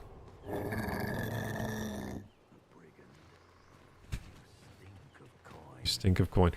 I want this dog to be my friend. Did we just kill him here? I think that's all we can do with him. I mean, all you can do is get some free gloom and stuff. But I feel like he should be doing more, you know? I feel like I broke that quest. I feel like I broke him. We could kill this guy, these guys too, because they don't have anything more. I wonder if there's another mushroom we can feed to the, Hey, KX Foos, thank you so much for subscribing with your Prime sub. Let's go! Thanks so much for the Prime, appreciate it. How you doing, KX Fused? Thank you, thank you. Yeah, I appreciate the Prime subs so much. If any of you have Prime subs, remember, give those out to some streamers you enjoy, because you may as well. It's taking money from Jeff Bezos and going straight into someone else's pocket. I mean, what are you waiting for? He doesn't need more billions. He's got enough. Share that shit around. A huge welcome to KX Fused, officially joining KorokuGaming Company. Glad you're here to keep us company through Mortal Shell 2. Your sub is awesome. Yeah, unfortunately, I think we're just about done with this game. I think we completed everything. Just about done, but I got to try out these new weapons and try out the new abilities. So how do I even use that? I press L2 RT at the same time. So this is like a special. It's like a real special ability. Where's the nearest beacon? It's right here. Okay, beautiful. We can try out these new weapons. And then, yeah, they might have got me. They might have got me to buy this game now because I kind of want to continue. They say that once the full game comes out, it will continue from your save. So whatever you've done up to here, you will get to continue. They might have earned a customer. They might have earned a customer. I feel like I want to continue, but I can't now. So, I don't know. I mean, there's a lot that could happen now because, of course, Ocarina of Time comes out this year and GTA 6. So maybe I won't have time for this one, but I mean, like, if some time opens up, I kind of want to continue this game. I kind of want to continue. I've been having loads of fun. I prefer this. So this is more my speed. So we remember Black Myth Wukong? I really like that game. But I think I prefer this one. That's very high praise, but I think I prefer this to Black Myth Wukong. It's just more my speed.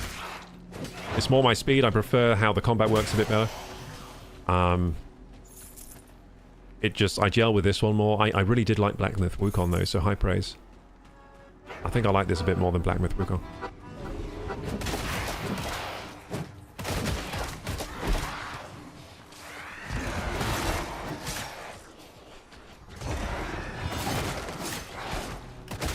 Oh, we can do... oh no, I wasted my abilities. I should have been saving. I should have been saving up for the big whammy. But anyway, we're trying out these weapons. That's pretty good. They seem good. These weapons seem good. Remember, they're only level... I haven't upgraded these yet, so... they're low level. But I guess I'm a Teal main, because I've been putting all my points into Teal. He's pretty cool. I like him. I wouldn't usually play the Rogue, but the game's going to force me into playing it, and I'm enjoying it. Like, if I had choice, I probably wouldn't be choosing him. That's not my natural inclination to choose, like, the Rogue. Even though I think I do like playing the Rogue. Like, I never played Rogue in World of Warcraft, but I bet I would love it. I bet I would love playing the Rogue.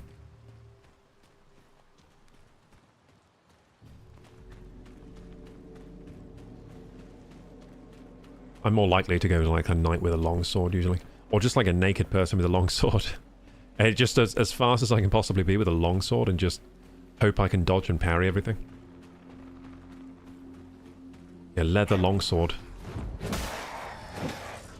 Damn, they got owned. Hey, what's my drop attack on this thing? I don't know. It didn't activate. Is that because it's not high enough? Or what? Or maybe it doesn't have a drop attack. Yeah, we got to try out the drop attack on this to see if it's different. We have the good attack. Should I try it? Okay, let's read the attack again. So it says... consume 70 resolve to rise into the air and unleash a flurry of ruthless strikes. Let's try that. So it's L2 and R2. Let's check my controllers. Yeah, okay, L2 and R2. I got it. Let's go. There we go. Is that it? That was pretty sick. I mean, that probably does loads of damage. But it's not good on single targets like this, like weak enemies. I guess I should save that for strong enemies. Like the crab guy, for example. That's pretty cool, though. So that's what it is. It's like an attack where you turn into a spinning top. That's pretty cool. Hey, we haven't done the snake area. What am I doing? We haven't done the snake area. Let's go. I think it's through here, right? The snakies are through here? Have I been down there? I think so. Have I been down there?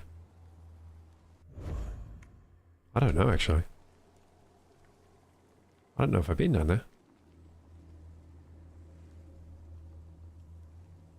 Doesn't look like there's any loot. Yeah, we never got the treasure from the candle puzzle in the snake place. If I go back to the snake place now, I wonder if I'd be able to... Hey, wait a second. Wait, this isn't where I thought it was.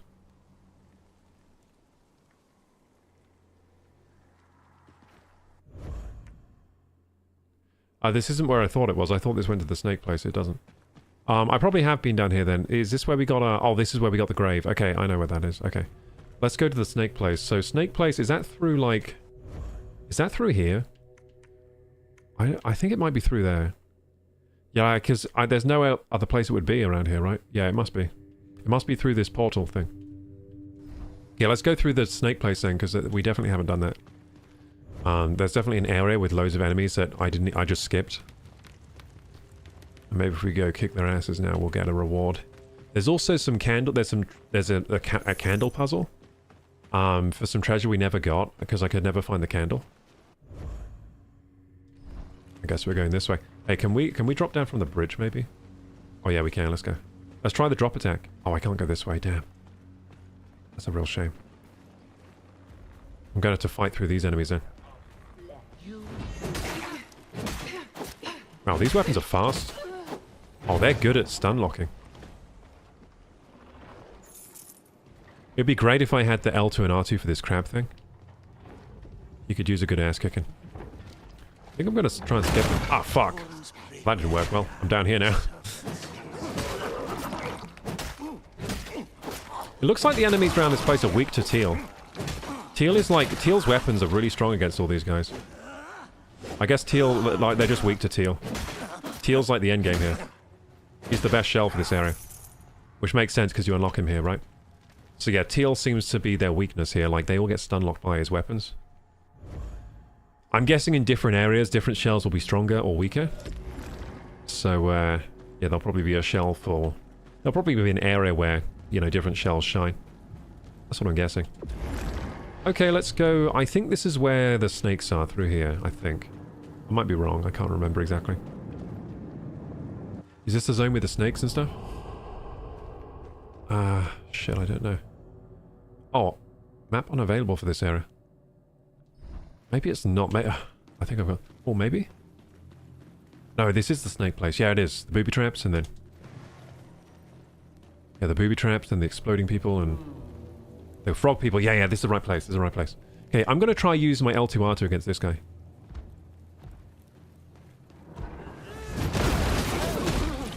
It was pretty strong.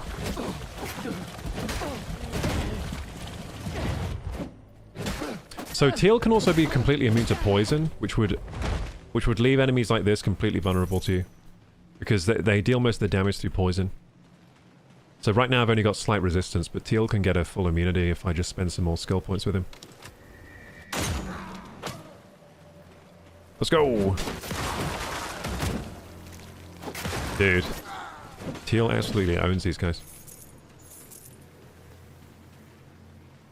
Nice.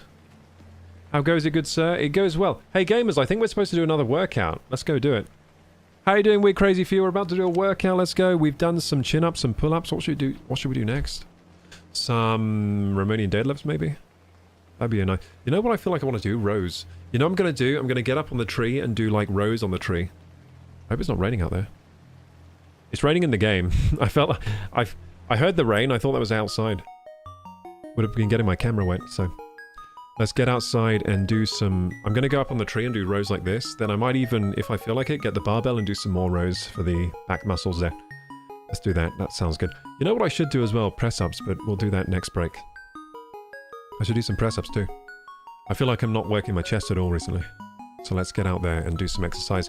Feel free, if you're at home, to do some press-ups, do some squats, do anything to get your body moving now. The reason I do this is because there are huge health gains to be had. If you're working at the PC or gaming or whatever, if you get up every 40 minutes and do like a little bit of exercise, maybe just 10 press-ups or anything, huge gains to be had in health and how you feel, so... Burpees would be crazy, dude. Burpees would be crazy. I'm not doing burpees. Maybe another time. Burpees would be like pretty hardcore. Yeah, let's go and do some exercise.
That was just what the doctor ordered. Let's go.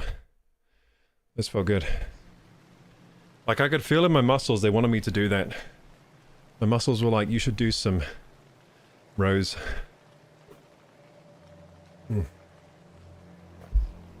My body was talking to me. Now I feel better. Okay, let's go. Whew. Been up that tree like a monkey today, haven't I? I love trees. Oh, hello, mister. You look bigger than last time I saw you. Haha. But much weaker. Nice. We're hella strong now. So yeah, this area was kicking my ass last time we were here. Let's see if it does the same. Oh my god, so strong. We're so strong. So fast. We're so fast and agile, dude. Teal is incredibly strong. In this zone, anyway. So we are losing health to poison.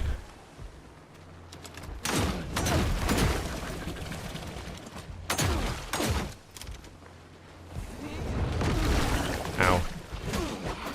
Ow, shit. That was insane. Dude. We're carving them up. We're carving them up around here. Holy shit. This feels so good. This is so gratifying after we were last here getting our asses kicked and now we're kicking ass. So good to come back. So this needs 2 offerings needed.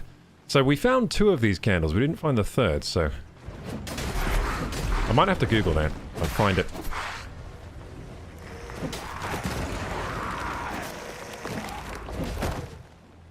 Might have to just Google where the candle is, because I have no idea.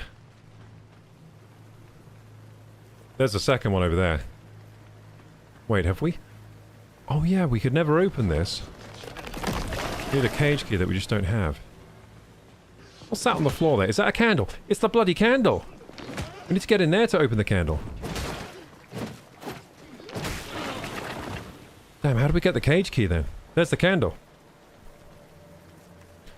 So, was this a choice thing that we just lost the game? So, it's possible that the only way to get that chest is to choose to buy the candle from the guy. And we didn't. Well, to open that with a cage key that we had earlier. But unfortunately we didn't do that, unless there's another cage key on offer somewhere. So we found the candle. It's in that cage. No idea if we can light that now, if there's a second cage key. There might be a second cage key, no idea. There's still more of this area we haven't explored, so... could be out there. How you doing, chatters? Hope you're doing well. Let's keep going. Hope you've been enjoying the Mortal Shell gameplay. I've been really enjoying it. We've been playing it mixed in with some... watching a lot of game trailers and stuff. That's kind of how this game became available to me, really. I was watching some trailers for games. This came up. It said it's open beta available now, and I was like, well, that's something for us to play. So that's how I got into it. It was the Summer Game Fest, which... where they announced the open beta was out, wasn't it? Okay, so this way... wait, we should definitely totally rest here. Can we level up again? Because we're getting strong as hell. We can indeed level up again. We can level up twice. Nice. We've been collecting a lot of souls. Can we get any shell points here? No, we don't have any. Oh, we do. We can get something. So I said the Shadow Dash deals 300% stagger damage would be insane, right? I thought that would be pretty good. But then wasn't there another thing that... we could just get poison immunity for this area. Let's just do it. Poison immunity. Easy. Poison restores a portion of health. Nice! So when you get poisoned, you restore health. That seems frickin' silly. That seems freaking sick. So Teal, like, he benefits from being poisoned? That's sick. That seems, like, overpowered, though. Especially for this area, but hey. Teal's built for this place. so we don't have any of these yet. Okay, cool. Well, that was fun. Okay. Rest here again to make sure we're saved, and let's continue. Oh no, we gotta change the tar stones for tar stones that work with me, because... Yeah, I should have thought about that, because now we've changed. So shells, all shells, weapons, sidearms, seal. So which seal do we want?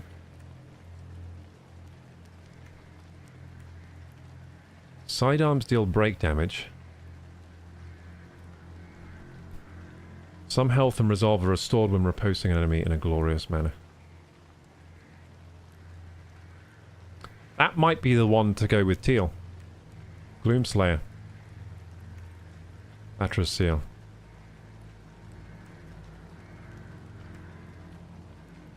I think the best ones with teal are either perfect parry, like that one, or this one, Slayer seal. I think I'm going to try Slayer seal. Let's try Slayer seal, that sounds sick. So now my sidearm, so my crossbow will deal break damage, and if I riposte, I will get health and resolve back. That sounds pretty cool. Slayer seal. So sidearms, that's right. So this is actually where we equip the tar stones. So let's get out of this menu. Get out of this menu and go to this menu. Not this menu. Whoopsie. This menu. So we want to look at the tar stones and equip ones that work with me. So this one, is this compatible? I think all of these are compatible. So Marksman Stone. That would be quite good for me, because more crit chance is good for a weapon that can fire a lot of times, and my crossbow can fire a lot of times. Infusions, abilities. So Ember Seed Stone, I can use that one. Arbiter's Prize, I can use this one. Do I have this equipped right now? I don't, weirdly. A lot of stuff unequipped when I equip my new weapons, weirdly. Embassy Stone, I could equip this as well. So, and then... Tar Blighted Trophy. Consume 40 resolve to launch a heavy round. Or Magdalene is... We've got Magdalene as equipped. I guess we can also equip this then. We can equip that too. Because that's... We only have 2 abilities anyway. So then Combat. This is where we can choose some cool things. So... Parasitic Stone, Leech. That seems good. What's this one? Corroded Stone. Projectiles deal damage over time. Yes, I like that one too. I like damage over time. Okay, and now we're all... I think maybe it's when I was upgrading them they got unequipped or something. Because a lot of my tar stones got unequipped, I'm not sure why. And so the support ones as well. Improved crit chance, we can equip that too. We've pretty much got like all of them equipped. Can we equip this one? We can't. So what have we got equipped? That's a good point. What have we got equipped? We've got... Oh yeah, Magdalena's, yeah. Got a... and we've got 4 uncollected, so there are more to be had that we haven't found. Interesting. And looks like I have 1 space missing as well in my support stones. So there's another stone to find. But yeah, we're pretty tripped out with these stones, to be honest. And we can upgrade them more at Franz's tar stone thingy. Nice.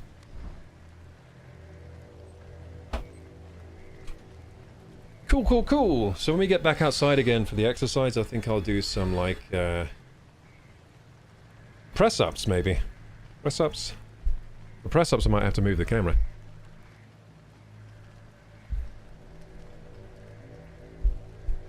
Or maybe I'll do dips. That's a good point. Dips. Yeah, dips will be pretty cool. Last time I did dips, I was doing pretty well. I was amazed that I could do so many. Because there was a point not that long ago where I couldn't do any dips. It's too difficult. Okay, let's go, gamers! To the snake area. The area that kicked my ass big time last time. Now we're immune to poison, let's go! Dude, this game's sick, man. I love how we're just immune now to all the poison. As at least when we have this shell. So the shells have a lot of utility then. Snake's easy now. Snake's easy. You don't have to worry about the poison so much. Looks like... Is this not poison then? Is this like acid? Because I'm losing health still. I should be immune, shouldn't I?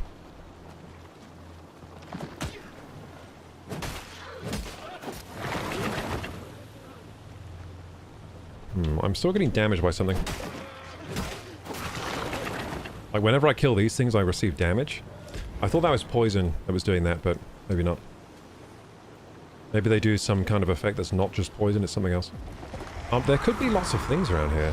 Tar spores, interesting. Tar spores. Dude, there's a lot of stuff around here. Look, there's a ladder. More tar spores. I'm dying.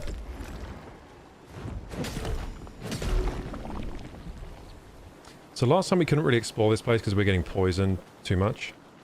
But now we can walk around. We're not getting poison from the water. The water's poison here. Now we can walk around.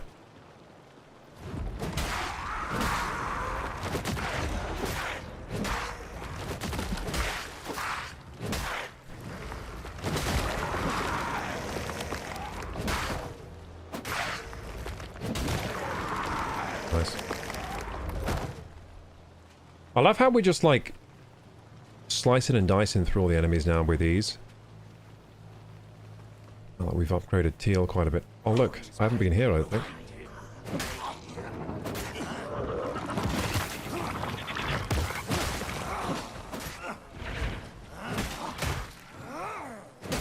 Uh-oh, I'm in a pickle here.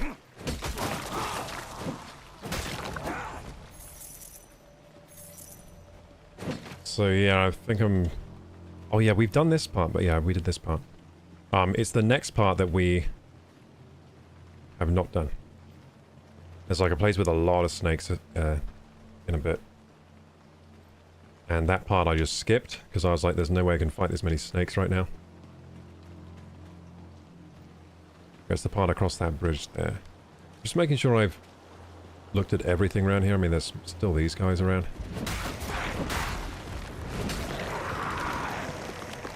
You dead? Nice. Okay, so there's that guy down there we haven't killed as well. There's no map for this area, interestingly enough.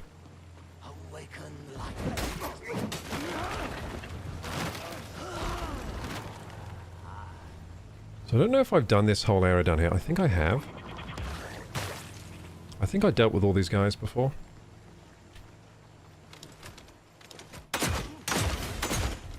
Oh my god, that's sick! That's what that tar stone does? That's amazing! Oh, that's amazing, dude. That is the best one. That's the best one. So it deals break damage, so you can use the weapon to break them and go in for a kill. Now, what's this way? Oh, Tegan's calling me for some reason. Probably because it's raining.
Hello gamers, I'm back. So my sister locked herself out of the house, so I just had to go help her. Let her back in.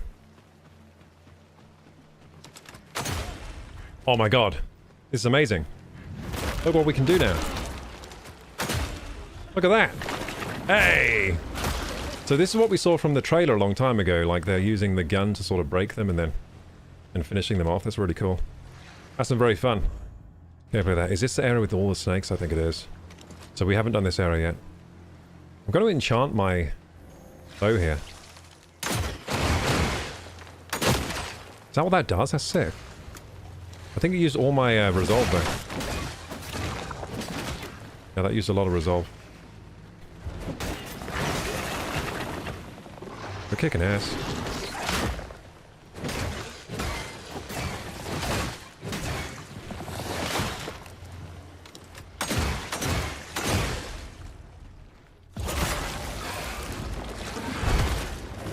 Nice. Let's get him. Easy. So cool. Well, this game's putting a smile on my face now.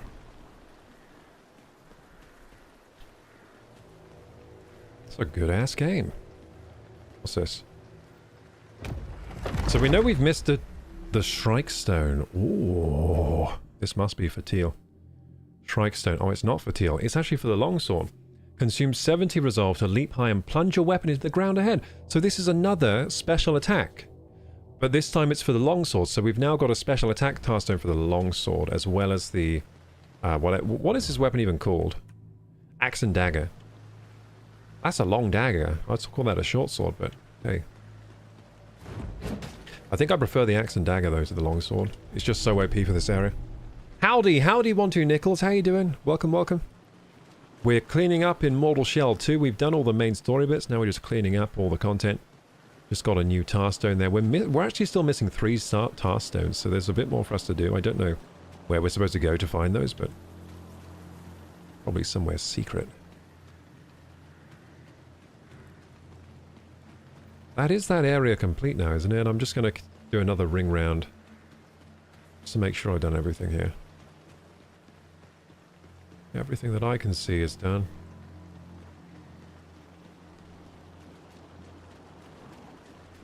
Yeah, I guess we're done here. Cool.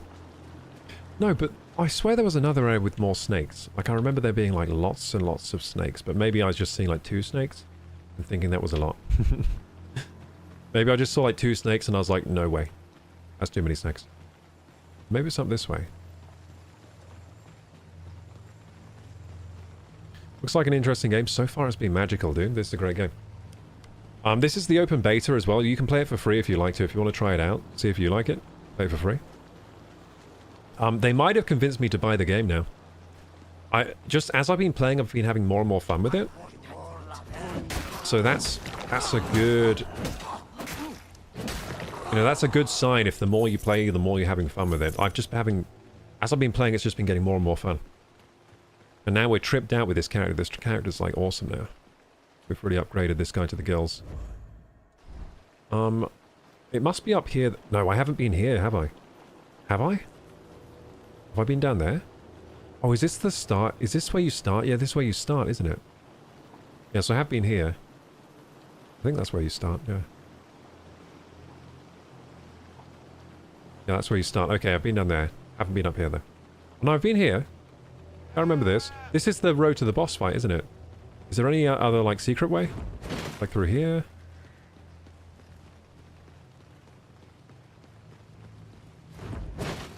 No secrets here? Should I kill all the sheep?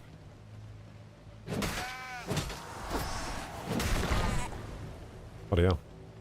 I'll kill all the sheep just to see what happens. You do get a lot of gloom from them.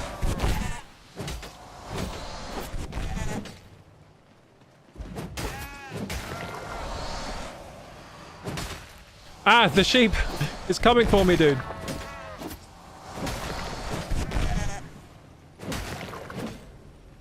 There's a demon sheep. So these aren't normal sheep then, they're demon sheep. Okay, so does killing all the sheep do something, or... No, it looks like it doesn't do anything. They're good for farming gloom, though. I feel like you don't really need to farm gloom in this game, though, at least not in the demo. I just saw you on Sanrio video, W. Sanrio video? You mean Dantic? Oh. I thought you meant... So Sanrio are the people that make Hello Kitty? I was like... The Hello Kitty guys are promoting me? Like, why are they promoting me? Well, that's so weird. I was like, oh my god, that's huge. Sanrio. Sanrio the Hello Kitty peoples? Oh my god. Yeah, Dantig's video, nice. Thanks for coming by. Make sure you follow and subscribe and all that stuff. But yeah, thanks for watching the Dantig video. There's another one with me in as well. See if you can find it. I'm in 2 Dantig videos. It's incredible that that's true, but it is. Can't believe that's true. Yeah, this was just the boss fight. So I think I've like completed this demo. At least I'm happy with my completion. We've done everything. There's one thing we haven't done, but I think it's because I made a bad decision with the cage key. I think I was meant to use the cage key for... Oh, maybe Merrick sells a cage key. That's possible. But yeah, I was supposed to use the cage key for opening a chest, but I didn't. So I guess this place is just... Oh, what's in here? Nothing? Oh, it looks like something, maybe. But it's not. Maybe in the full game that's going to go somewhere.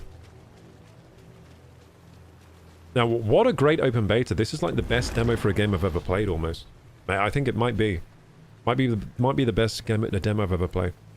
That felt like really fully featured. Feels like they're on the right track with the game. It looks stunning. It plays like a dream. I really like the lore. I like the shell system. I like all the systems in the game. They're really cool. Yeah, I mean, my review for this game. I gotta give this, as it stands, this is heading towards a 9 out of 10.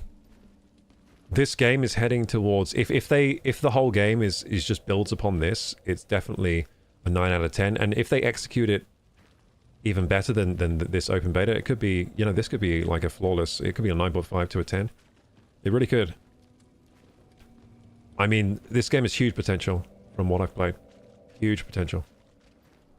I've been really enjoying this. Like, I haven't enjoyed a Souls-like game like this for a long time.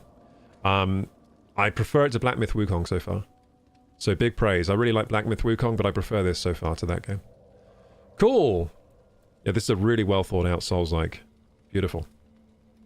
Anyway, we're done with this game. So what are we going to do for the rest of the 10 minutes we're here? I don't know. But yeah, I think I'm pretty sure I'm done with this game. For now. I might buy it. I might buy it. Because I had a lot of fun with that. They might have convinced me to buy this. Now, I was not thinking of buying this until I played this open beta. Now I kind of want to get the game. It's not out yet. This is an open beta. But it will be out at some point. Probably next year. I'm trying to find out how to quit the game right now. I'm struggling. There we go. Beautiful. Let's chill for a little bit then, gamers. What should we do?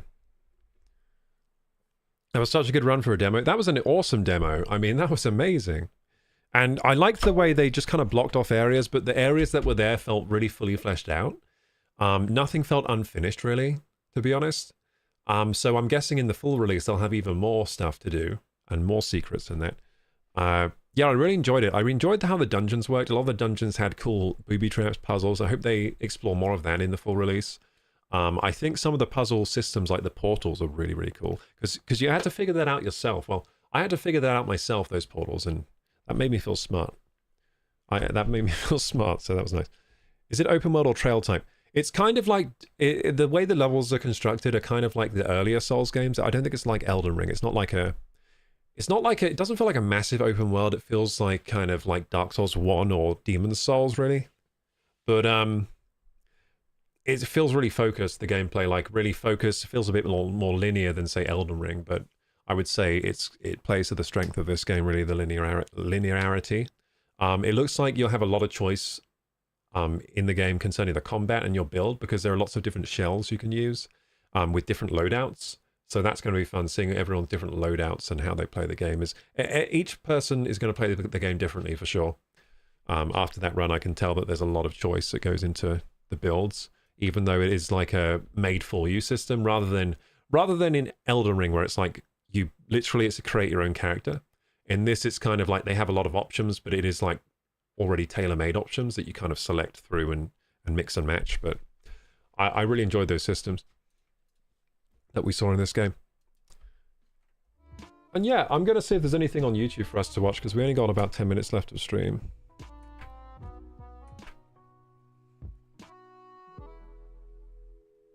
I don't know why, but I just switched the input of my monitor. That's not the right thing to do. That's not how I do that. Let's check out YouTube. I feel like this is what an early access should look and play like, not like those buggy games where you fall through the floor, get stuck in the world, items don't work. You know what? You're spitting straight fire there, Stargazer. You're right. That is the new gold standard, I think, of how an early access game should be. It should be like a complete area for you to roam around in and see like what they're aiming for.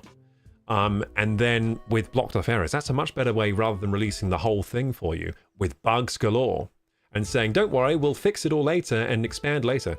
Like, this is much better. I agree. It's much better where they have like a really complete experience of like their vision for the game, but just a smaller area, like blocked off areas. That's actually a much better way to do it, I think. I think you're right, Stargazer, because that's actually convinced me to buy the game now. I mean, if the rest of the game is to that quality that we just witnessed, then I'm very excited. Very excited for the full release. Now, it might get buried, like, I might not play this game because it might get buried just by other games coming out. Like, there's going to be Ocarina later this year, there's going to be GTA 6, and those are just 2 games. There's loads more than that. So, it might get buried, I might never get round to buying the game, but I kind of want the game now, that's for sure. I want the game.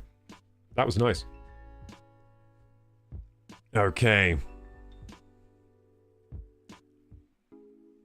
Let's look on YouTube. What is there to do here today? Legend of Zelda huge movie reveal. 3 hours ago. Movie reveal? Is there a Zelda movie reveal? Is there really?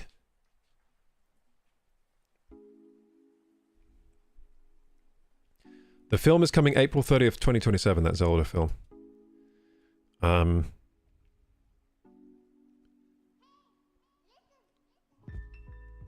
I don't know if there is actually a huge Zelda reveal. Legend of Zelda gets official new project before live action remake release. I don't think there's actually a... I think that's just clickbait. I'll click on it and see if it's clickbait. We're less than a year away from Is it clickbait? Yeah, it's a clickbait. It's a clickbait. Clickbait! There isn't actually any news on the movie. That's just clickbait, dude. Okay, so... what else is there to do here? Dragon's Dogma 2 Dark Arisen announcement trailer for PS5. Isn't that already out? Isn't Dragon's Dogma 2 already out?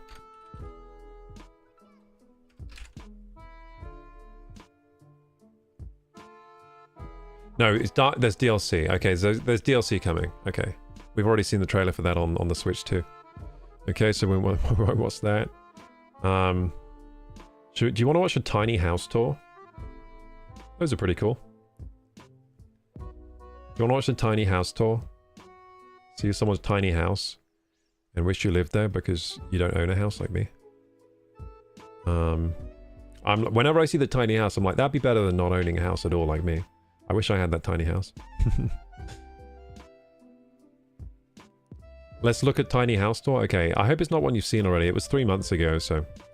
Housing is one of the... You've probably seen this already. Hopefully we're allowed to watch this and react. It probably should be fine, but...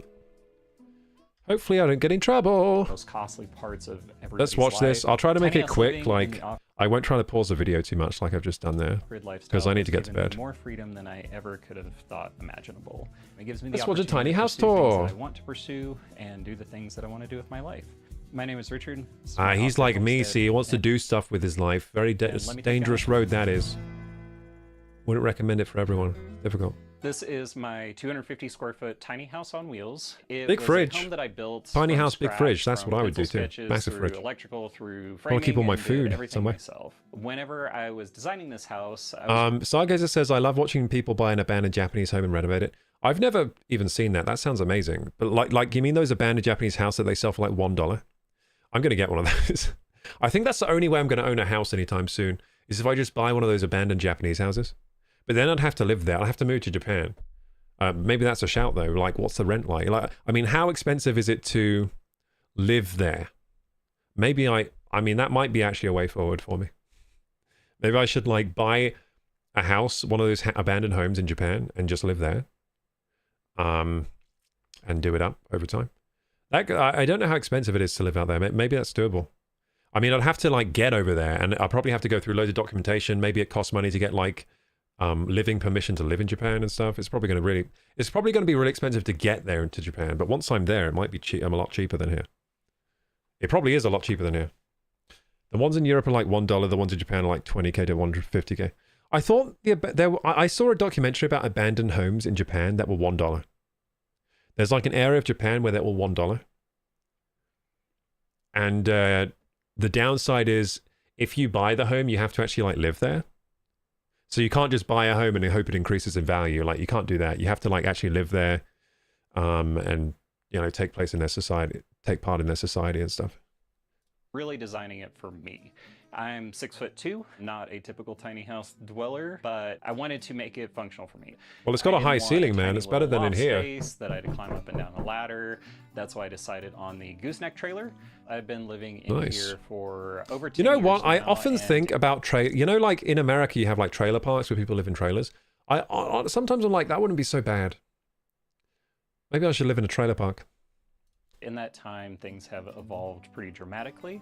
That's a nice trailer, though. That's hardly a trailer anymore. What has changed over the years? So, starting out in here, he lived in a nice trailer. Cabinets that were from the Habitat Restore, the thrift stores, things like that, and stuff that was just like, it made sense on paper, but after living in the space for several years, realized they didn't make as much sense as I thought they did. And so a couple years ago, I ended up doing a full renovation on this kitchen. So as things stand with this kitchen, I have concrete countertops. I have a 2-burner stove. I use an apartment-sized refrigerator that has been plenty big for me. 2 basin sink that's running completely off of rainwater, and a little RO system. So cooking in this home is pretty simple, but comfortable and really everything that I need. I think a lot of people in a traditional home think that you need this huge oven and that you need these big appliances and all this. No, I just need an air fryer, to be honest. I use the 2-burner honestly, stove and I just need an air fryer now. These air fryers these days are so good. That's all I need. Well, air fryer and microwave, I guess. Yeah, air fryer and microwave, I'm pretty much sorted. You don't even need a toaster. Did you know air fryers can make toast? Don't even need a toaster. Kettle would be nice, I guess. Boil some water, but that covers like yeah, kettle, air fryer, I do have and microwave. You're doing well, Instapot, especially if it's a microwave oven. The air fryer, then you're doing really well. And a toaster oven. You can do a lot. For me, that covers like basically everything that I want to do in here.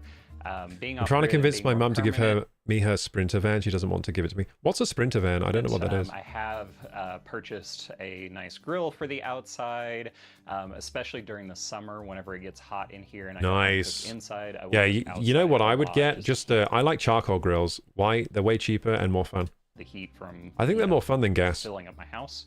Basically, you don't have to buy those gas tanks. It's easier to buy a bag of charcoal. out here from a cook on fire. Standpoint. Living off-grid in on the hot desert, a lot of people don't realize it's possible really to off-grid. live 100% on rainwater. And I have kind of built up a system over the years. You know, some rainwater. This guy's playing like survival out here. Storage tanks that this will be the first year that I should be 100% on rainwater. He's on solar? Oh my god, this guy's killing it, man. Building shops, things like that. I think he's, were those solar panels? I think I just saw a solar panel array. Is he on solar and rainwater? That's awesome. I like to see stuff like that.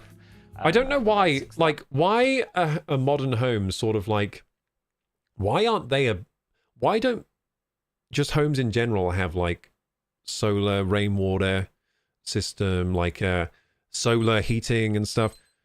Why not? Like, why is that not in just our normal design of houses? I guess for some reason, like, we want to be completely reliant on the grid, but it's kind of really useful if your house is a bit less reliant on, you know, less reliant on the municipal water and less reliant on like electricity from the grid and stuff. And it would give more capacity overall to everything.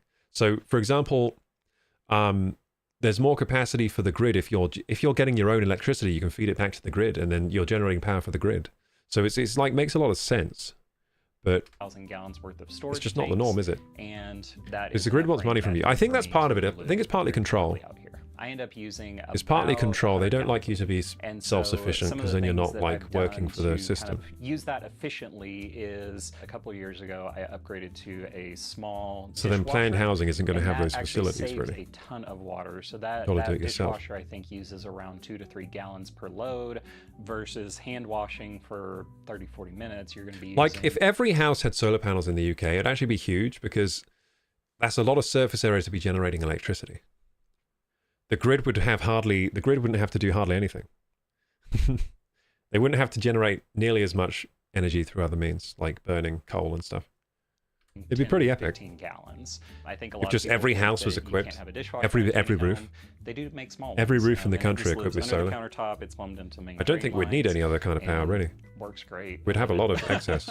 Typically, as far as groceries go, I am rural, but I am about 30 minutes from town, so I will go to town, get groceries. And wind things is like pretty that, good. about Wind once a week. About once in a the month, UK is I pretty will good. end up going to We should have our Tucson, own wind which turbines is on our about an houses. hour and a half away, and do kind of like big stock up runs. I also built a root cellar. Was one of the first things that I built. So if I do, Oh, end this up guy's getting handy as hell. a ton of produce or a ton of stuff that needs to Oh, be you frozen, I have a sicko, couple dude. He's deep built his own freezers down cellar. there, That's that awesome, can man. Basically kind of act as a buffer for long-term storage. Sporty tiger! So living in this tiny house, it doesn't. That's my Sporty Tiger round. How you doing, Sporty Tiger? We've been doing lots of exercise today, just like you do on your streams. How's everyone doing? We're watching a tiny house build. Have you seen these before? Because we beat the game. We beat Mortal Shell 2, the open beta. Great game, by the way. Would highly recommend if you're into Souls-likes at all. How's everyone doing from the Sporty Tiger house? How are the gremlins doing? The Chaos Gremlins. Thank you so much for raiding. I appreciate it. This is a huge raid, 50 viewers. I guess I got to stream for a bit longer then. Everyone follow and keep watching. Let's get my average viewers up for the month. Big time. Hey, Queen Kyla. Welcome, welcome. Welcome, raiders. Welcome, welcome. Yeah, we're watching a tiny home tour. These are fun, right? That's my call to action. Follow immediately. Now. And I'll do some exercise too in a minute as well. I'll show you the exercise. Hey, for the 10 biddies. Let's go. Woohoo! Thank you for the biddies, Yanni Condios. Thank you, thank you. Thank you for the biddies. You're on trouble. Sporty raid party of hungry dinos are raiding. Ah! Dinosaurs! Scary! Nah, we can take you. Seriously, we upgraded ourselves so much in Mortal Shell 2. We're ready for anything. We upgraded ourselves to the max. Hi, Sporty Tiger. Thanks for the raid. How was the stream? What were you doing? If you got a raid and run, of course, feel free to raid and run. And leave me with the dinos. How come the dinos are hungry? You didn't feed them? Let's watch a bit more of his tiny house tour. Tiny house tour? Tiny house tour, sorry. So this guy has built a tiny home in the desert. It's like in a trailer. It's got a very high ceiling though. This is a nice trailer. And he's got like solar power. He's built like his own cellar. It's impressive stuff. His own rainwater collection. He's completely off-grid. He's surviving out here. It's pretty impressive. We played The Isle today. I've not seen that game. What is that? Is that like, let me guess, survival crafting maybe? I've not played The Isle. I am What's the struggling. Isle? I don't have normal luxuries and amenities. I have a Well, I'm glad apartment-sized your stream was good refrigerator today. that runs completely 100% on solar, just like basically all the buildings on my property. And so with that, I'm so jealous of his solar panels. I've like always had a thing for solar. Ever since I learned about solar panels, I was like, that seems like the hack. Like everyone should have solar panels, but I of course don't have one. Apart from on my calculator has always, you know, the calculators with tiny solar panels. That's the only solar panel I have. And I don't know how many calculators I would need to power anything substantial. There's probably a lot of them. So that's the only solar panel I have access to. It was good. Played the art today. She didn't feed us. Damn it. I got there literally as she was raiding out, so maybe the rest got fed. Ah, damn. So Queen Kyla is extremely hungry. Well, that's all right. We have plenty of food here. Catch. Ugh, I just threw you like a chicken bone. It's healthy for dinosaurs. Wait, no! I forgot chickens were related to dinosaurs. What else we got? What's this? A bit of dog. There you go. I'm sure dinos like eating dogs. Sorry for the... You know, I shouldn't be doing that to dogs, but the dinos are hungry. I couldn't think of what dinos eat. I'm like, they can't eat chickens, because like... Actually, dinosaurs do eat other dinosaurs. Maybe chicken is fine. Actually, take back the dog. There you go. The chicken. Cannibalism. Yeah, I think dinos do eat other dinosaurs, actually, so it's fine. You can eat chickens. Everyone, we have food here. Stay for the food. I'm so sorry. It's okay, I guess, says Queen. It's alright. We have plenty of food here, so you rated into the right place. This video is Blue Eddy. And he looks like he has a lot of food. You seen the size of this guy's fridge? 100. He was like, I have a tiny trailer. What size of fridge should I get? Yes, the biggest fridge available. Take up all the space. Power bank. Whether you're on grid or He's doing an ad. These portable battery banks are really a must-have. I use. How dare you do it? it? This looks like a good battery. All around the property. I want to take you guys. That looks like a good battery. I use this Blue Eddy unit all the time. But let's go into. You know what? It's weird. It's called the Blue Yeti. Blue Yeti, which is like that microphone, the Blue Yeti that everyone has when they first start streaming. The dark blue model, the Blue Yeti. Everyone has that. I think, did I have the Blue Yeti? I think I might have. Of green power. This unit is certified by the. I think I had the Snowball actually. I had the Snowball. I had the Blue Snowball. I couldn't afford the Yeti. That was a bit pricey. Solar power is. I had the Blue Snowball when I started. I think. Greener I in think this I did. world. No, I didn't. No, I think I actually. Working with bio-based materials. Oh, I think I did. and Can't remember. The decision to go with them. Does everyone know what I'm talking This about? Blue unit Snowball, Blue has Yeti. It's 1800 like watts of gear that all the output streamers power, get when they which start. means it can run At least they almost used to. That's any probably different now. small standard home appliance. So things like Never air correct fryer, size for fridge should be microwave. bigger. Well, actually, like his fridge is like raised off the ground, so it's not actually as big as I thought. I thought this was all fridge. So yeah, it's not actually as big as I thought. I thought it went to the floor, but it looks like he's got it raised up, which is impressive actually. That he's raised up the fridge like that. Your refrigerators. For He's clever. He doesn't want to my bend whole down to pick up household stuff on out a of the given fridge. Day is pulling about 600 watts at a time. This unit. I was about to make a has chicken taco. capacity of Ooh, over yummy, yum. 1,000 watt-hours, which to translate that would charge your phone over 50 times, charge a laptop over. I've 12 actually been times, fasting today. I or haven't run eaten your it all lights day. Or Wi-Fi router for over 2 It's this days. thing I've been doing every week So for one about thing 3 I love weeks. about I this feel unit great is during the it's only fast. I like 25 it. pounds, super portable. It has a nice beefy handle, so it's easy Yes, to I like your transport battery around. very much. Throw in the truck, Unfortunately, run I'm not water in the market pumps, for a run battery. power tools, But I'll even watch if I'm your ad not near anyway a out of main respect power for source. this. This unit has home fast you've built. charging ability too. So during your lunch Fast break, you can charging. hook up a Well, it solar would need panel it. to It's a big Works battery. I great hope it charges all day fast. long. So lastly, these units are great as an emergency backup and really something that I feel like every home should have. They will run. He's right. Oh, you know essentials what? like small- Do you know what's cool? My brother can make these. So my brother made his own one of these out of, I don't know how he did it, but he has like this box that's all like screwed together. It's like he built it and it does what this does, but he built it himself. refrigerators, Isn't that cool? your Maybe I lights, could get him to make me communication one. I don't know why I would devices, need one, and but some medical devices he's telling me I and need those one now. So I'm like, hey, pages. I'll If call you up my wanna brother. check He'll out be able to this make Blue one Eddy for me. unit or all the units that Blue Eddy has, the Yeah, links my are brother in the made one of those. I description forgot below. about that until just But now. now I want to show you guys Because he was in the market for like a battery, because he's like the kind of guy who likes to go out with his, pickup truck and go biking and stuff. So he was looking in the market for like a backup battery like that, and they're all really expensive. And he was like, well, screw it, I'm going to build one myself for like, a fraction of the price. And yeah, so he built a really overpowered one. I think it'll run your devices all day. So my living room is really a pretty simple setup and was a really pretty simple build out. Originally I had like these I think these are very intricate expensive, those sliding big batteries. couches that turned into beds and things like that. You I can make realized your I own, never apparently. used that because honestly I don't want people sleeping in my small space on a guest bed. So over the years I replaced it with just a traditional purchased couch. So he's saying he took doesn't out like some of the visitors. Old cabinets Oh. that were kind of bulky. Well, I guess that's and why he kind lives of out in the desert. streamlined them into some Makes smaller sense. things. So one of the additions that I added a couple years ago. He's like, was basically, a I hate TV people, so I live out here in the desert. that kind of swivels from the living room to the bedroom. Basically, I decided Everything I don't here actually want runs on guests, solar, so I don't it's have a second bed. comfortable, I just want them, and like, for me, the living room is just leave me kind of alone. space to hang out. And Oh, hang out. it Okay, he does like just- it guests. wasn't something that I needed. Not to for- put a not lot for of time, sleepovers. energy, and money into building out. Getting a grid-tied system out here was not an option. I called the power company, and they said it was going to be $180,000 to get a power line out here. That's a lot. So immediately, solar was the option. I've gone through several iterations of the solar system. Because I built it all myself. There won't be any and snakes or have scorpions that could enter the kind of house, says learned Amira. through Hey, Amira, trial good, and how you doing? error what works and what doesn't. The current system that I have right now I hope there are no is snakes or scorpions. There probably are. I have 12,000 watts worth of panels. 12,000 I have a watts? 16,000 watt battery. That's a lot. System and a 12,000 watt inverter. I was doing some math there in my head. That is exponentially bigger than what I need to actually run this. Yeah, 12,000 watt is like, that's insane, dude. I could run all of my devices at once off that, and it still wouldn't trip 12,000 watts. And a 12,000 watt inverter.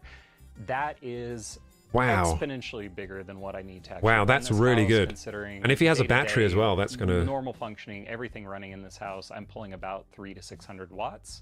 But the reason I went with that big of a solar system. Did you hear is that? to He's run a 600 watts and he has a electric 12,000 watt. This has been a new upgrade to the home, and so now A workshop. outside of running the kiln, basically I can run the mini split air conditioner like Nice. all day as long as the sun is out. Nice. I'm not worried about power in the slightest. Oh my god, that's so sick, It's been dude. really cool to me Imagine to like see not just- being worried about power, like how much it costs. Like he says, as long as the sun is out, I can just run everything in here, and it's just powered off the sun. Like that'd be so cool. Like air conditioning maxed out, like everything just on. Like you don't have to worry about the lights being on, etc., wasting power because you're not paying for it. It's all free from the sun. I mean, of course he had to pay for the solar panels, but now he's just living the dream. That's so cool. How much Man, that must solar be nice. technology has changed That must over be the nice. years. Whenever I first It's like, moved to the sun, property, praise the I was sun, paying over gives me my $1 air a watt for conditioning. used panels. These panels here, I ended up paying a little over $2,000 for over 10,000 watts worth of panels. As Only long as I'm $2,000 not for 10,000 running the watts? Wait a kiln, second, I wait, can what? run basically That pays for everything on my itself. property, mini split air That conditioner, actually pays for itself so refrigerators, quickly. things like that, and How do you get it them so does cheap? not even I swear they're... phase the system. So I swear they're not... typically most days I'm at 100% battery by about 45 I minutes. swear they're I'm usually more done. expensive than that, solar panels. $2,000 and he gets 10,000 watts of power? Whenever I was 15 I started doing That's graphic amazing. design, started my That's business. actually a good deal, dude. There, You don't have to went pay for college, electricity ever again. Graduated with a 4.0, no debt. That pays for had a itself job really for a quick. year and a half by Especially the time I if you're in a family with... If you're in a house with multiple people, right? kind of stuff. If you're in a household with like, 6 people and you all chip in to get some solar panels and they only cost that much, then suddenly you don't need to pay for electricity anymore. That adds up quickly. on a very traditional path. And Oh, like at I least said, in the my UK, because motorcycle, electricity is I had it expensive for here. 3 I don't know about the days. US. It's texting and driving. But over here, Hit me, electricity shattered my extremely femur, expensive. fibula, and ankle. Right now, That what was I'm the doing moment here, where I realized life is very I'm short, just life is throwing very money away. finite, and Streaming and I didn't necessarily having the lights want on to and live stuff. the traditional path. I like this getting guy's into style. His tiny house is kind of movement cool. Through a clickbait article on Facebook. It was something along the lines of couple builds house for $22,000. And honestly, my first nice. impression was this is the stupidest thing I've ever seen. I still don't have don't enough understand to how do that, anybody but- can live this way. But That's over cheap, the though. next couple years, that tiny house idea just started integrating into my brain. So on a whim, with no place to build, no experience building, no idea what I was doing, I contacted a company that was a trailer manufacturer and put a $14,000 deposit down on the walls and trailer. In building this home, again, came in with no building experience, no idea what I was doing, made tons and tons of mistakes on this house. I've ended up redoing my floors like 4 times. There's not a whole lot of things in this house that are original. Hey, thank you for the What I hydrate, built back Arya then, Senpai. How you doing? because I got better at building and I got better at construction and actually living in the space, learned what I needed and what I didn't needed, what I needed could that, thank you. improve, what I didn't really use very often and could get rid of, and have really just kind of like... You know what? dialed I'm a into- big fan of like, I guess not like hardline minimalism, but I'm a big fan of minimalism, like just not having things I don't need. I don't like having things that I don't need. It stresses me out. Like the more things I have, the more stressed I am. So I feel like I just want the things that actually like add value to my life. And then apart from that, like get it away from me. You know, that's how I feel about it. But I'm not like hardline. So like, I mean, I have like a few bits knocking around this room that isn't getting used right now, but I'll have use for maybe at some point. But I try to keep it pretty minimalist. fit I try to what keep I it pretty need on the minimalist. property. So I'm a big proponent. I'm not like super of crazy about it, personal like throwing away finance all my stuff and though, but the FIRE movement, the financial independence retire early movement. In my mind, any debt that you owe is time of your life that you owe to somebody else. yes, I'm Anything like that this you too. have saved is I'm still in future debt, but you I'm like that I'm has like a this little too. bit less stress and I a little hate- more relief. I hate ended up I hate living in Cochise County because I hate bit debt. the land prices were very Sorry, I forgot how to inexpensive. talk there. The regulations I hate were debt. Basically Gamers. non-existent. trust me when I say this, okay? Financial advice, by the way. Never go in debt, ever. It's really bad, unless you have to. Like, occasionally you might have to, but try not to. That's my advice. As someone who went in debt before, it was bad. And I'm still in debt. I've still got a little ways to go, but I'm almost out of debt now. It's going to be so good when I'm out of debt. Nice weather. So a lot of people think that don't do it. Hundreds of thousands of dollars to buy land. Be like this guy, FIRE method.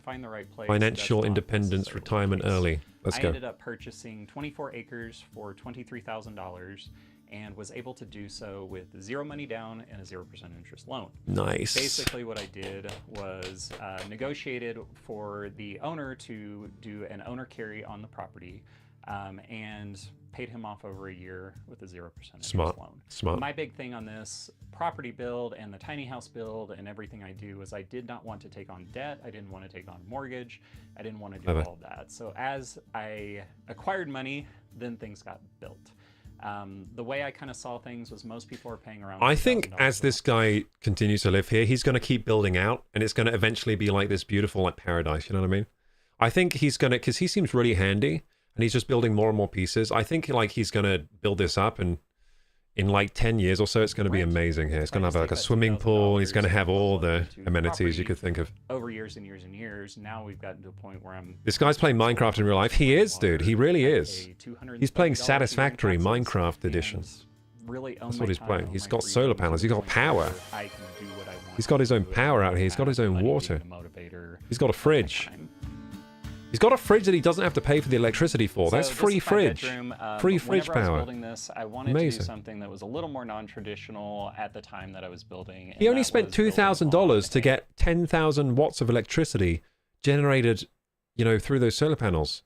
And every second the sun's out. That's incredible. A gooseneck trailer, instead of doing He's going to go missing suspiciously, you think? Oh, I hope not, dude. The reason I did that was because I'm 6'2".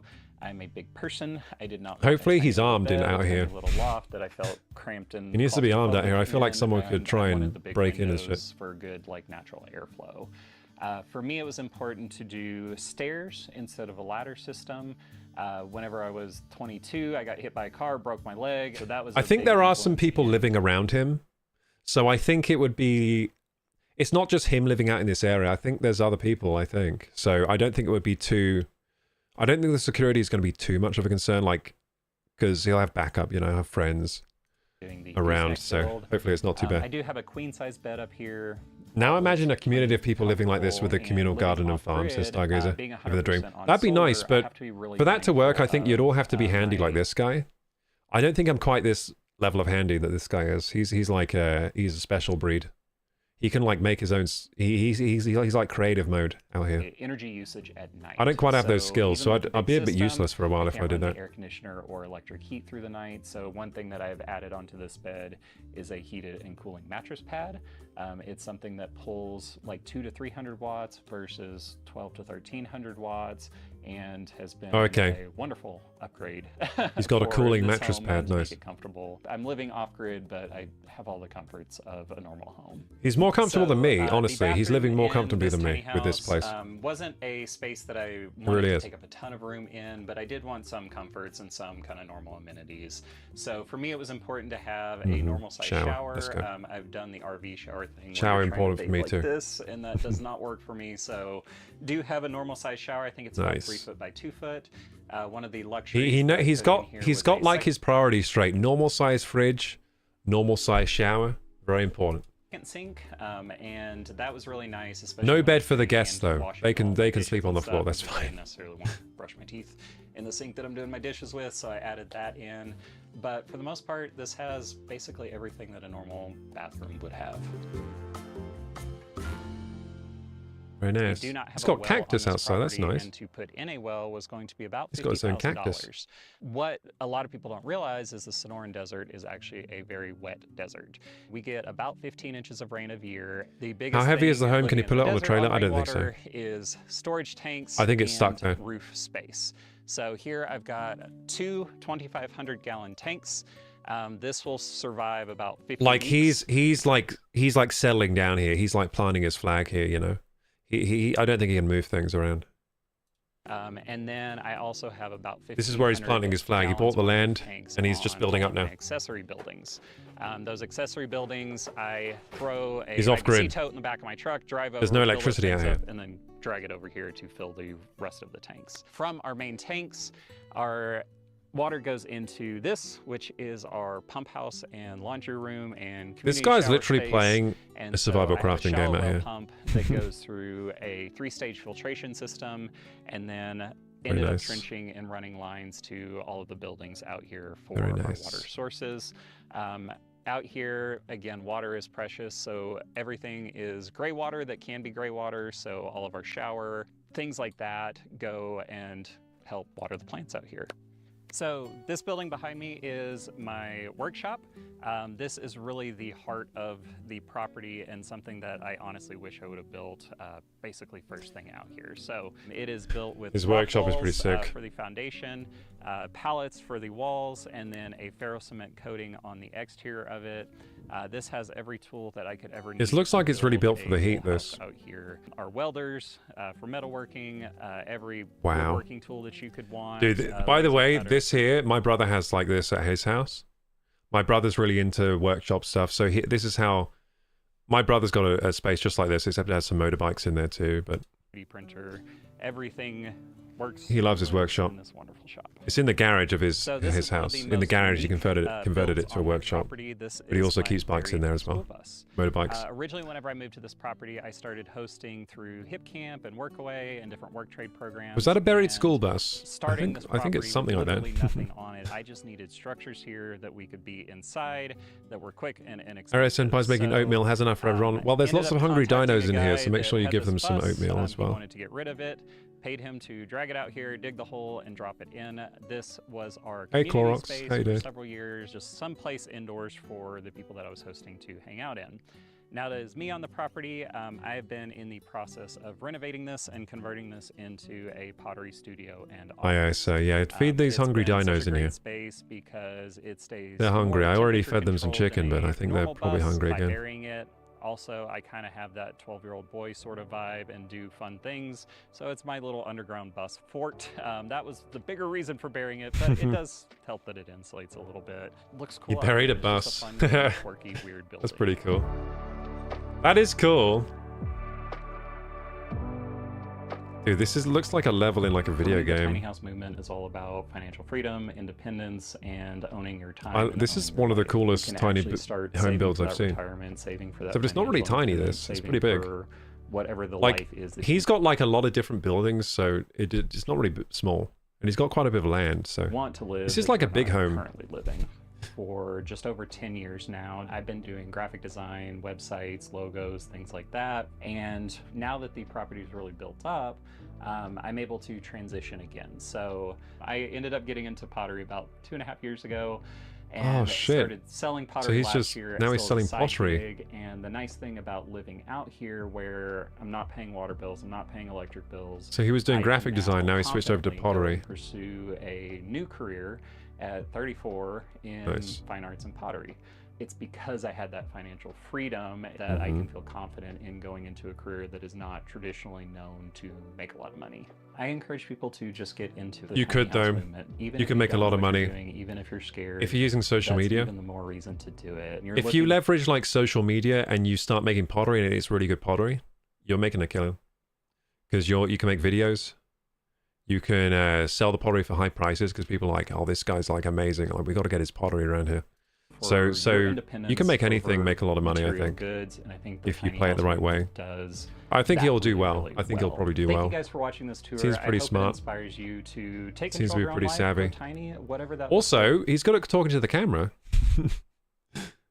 Like, he pretty much made this video. He didn't make this video. It's on Tiny Home. It's not like a channel, but he made this video for the Tiny Home tours. I'm guessing, like, he pretty much did this himself, all this filming of this. for you. He could be a If you want to see YouTuber. more of my Easy. work, feel free to check out. He's done a good my job explaining nonprofit everything. This has business been a that good video. shows Years and years and years of this property being built.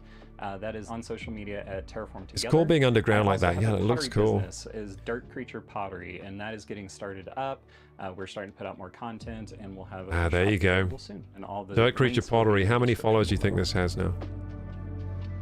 Terraform Together. So he just plugged all his YouTube channels. He's very savvy because what he's done, he's used Tiny Home Tours, the channel that shows tiny homes, to promote his own stuff. And he's got like 600k views on this.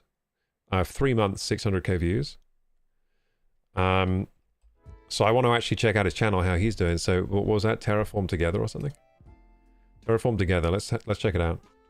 Let's see how many followers he has now. So he has just like been very clever here. Terraform Together. Has he renamed it? I think he's renamed his company, which isn't a good idea. Now, I think it's called Dirt Creature Pottery now. Yeah, I think he's changed it. Yeah, he's changed the name, which wasn't... I don't think that's a good move when you plugged it as something different before, but... Let's have a look, see if I can find him online. I can't find his YouTube channel. So he's got 2.9k followers on Instagram. 2.2 on Facebook.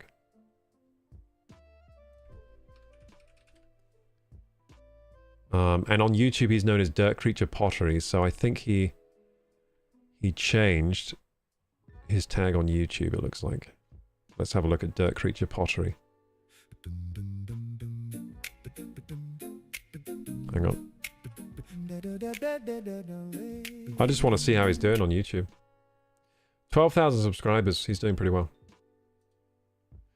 Yeah, so Dirt Creature Pottery, formerly Terraform Together. Sorry, wrong screen. There we go. Dirt Creature Pottery, formerly Terraform Together. And his website, Dirt Creature. I'm guessing you'll be able to buy pottery from here. Videos. So he's not getting like a hell of a lot of views, but it doesn't matter too much because if these people are people that like pottery that are watching, then they'll be buying his pottery. And some of these are getting quite a few views anyway, so if he goes on, if we go on popular here, one of them has 350k views 3 years ago. So he does get views for certain things. It looks like when he shows his builds for his house, he gets loads of views. Let's look at his latest video out of respect for his house there. I think whenever you work with nature for long enough, there is... it's inevitable. Incredible, says Stargazer. He's living the life I want to live. I never want to work ever again. I just want to make art all day. Yeah, I mean, that's how I've always felt too. And I'm not quite there myself, but I'm getting closer. It's a long grind.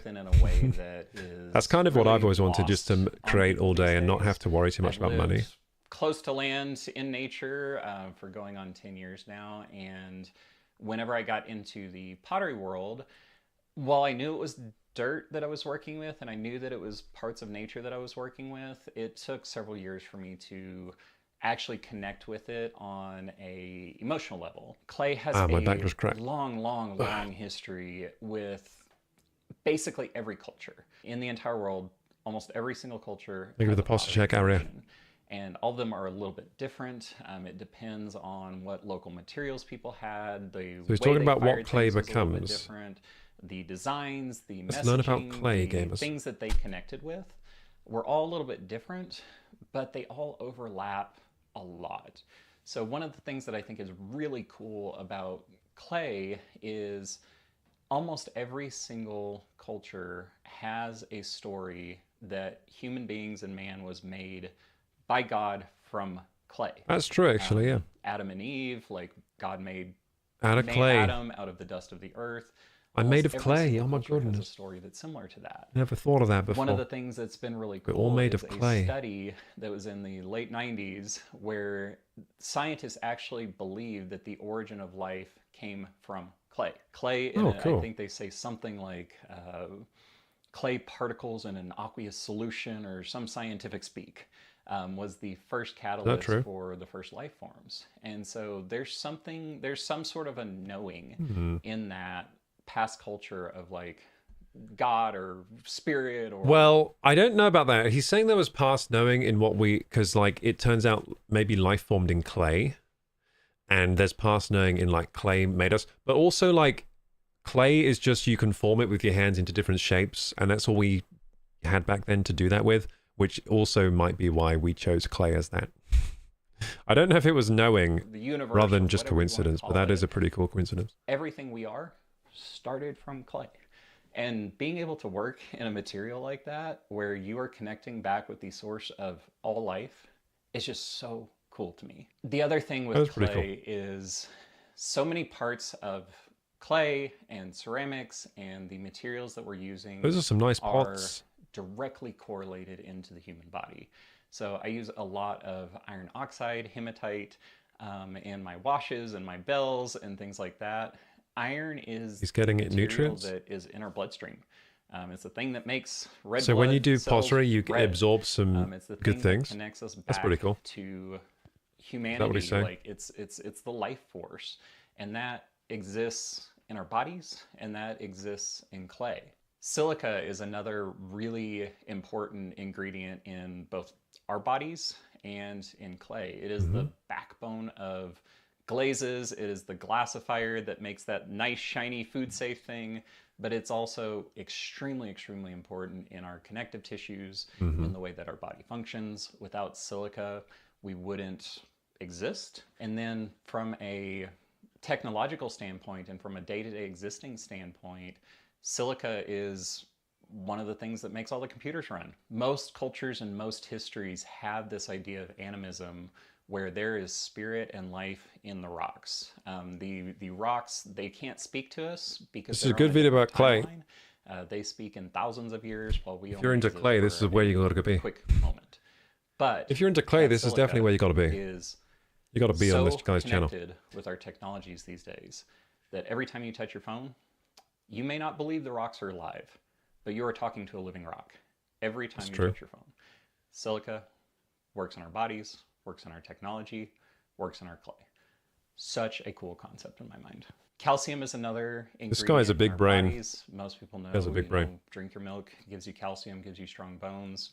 Calcium is a very, very important ingredient in clay and I got a lot of glazes. calcium today. Flux that helps I did. things melt.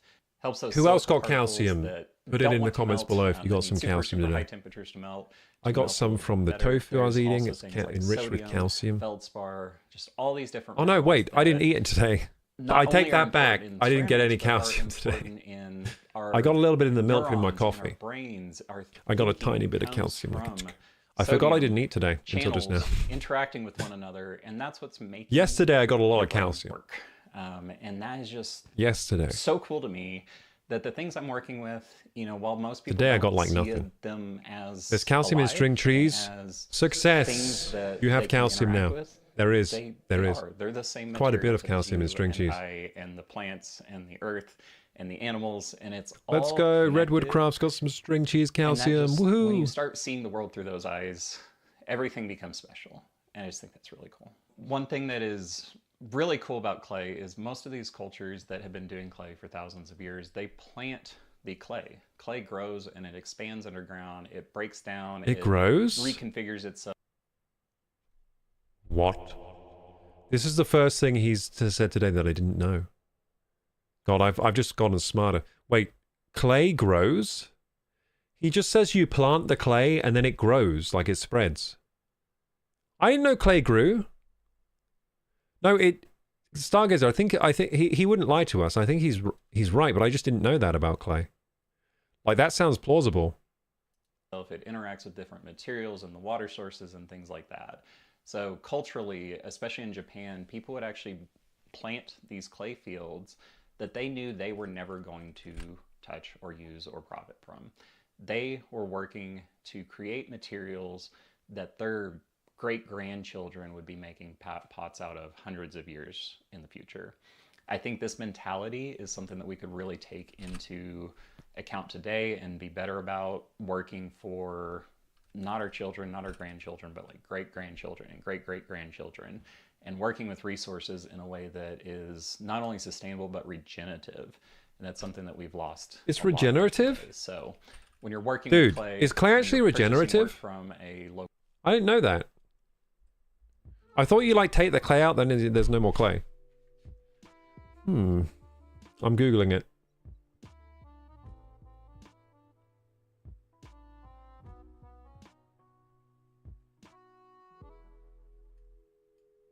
I don't know if he's right about that. He might be wrong about that.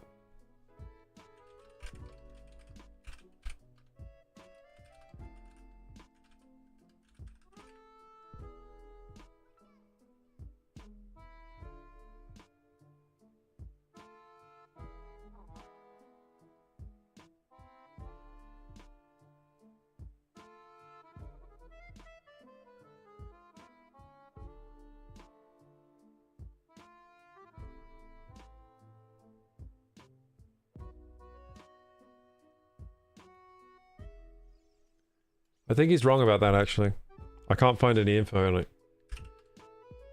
I mean, clay, when it absorbs water, it expands. So maybe that's what they're doing, but I don't think you can make more of it. I'm researching right now because I'm like, is that true? Because that sounds incredible.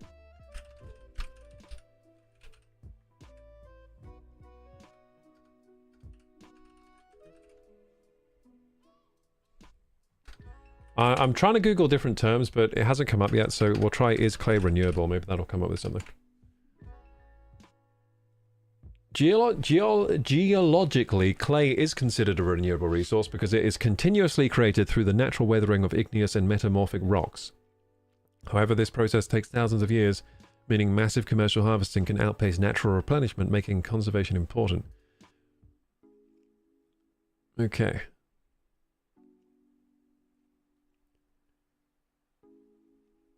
Clay is renewable in Minecraft, though. You can convert mud into clay by placing it on top of a solid block with pointed dripstone underneath. Nice. Clay renewable in Minecraft, let's go.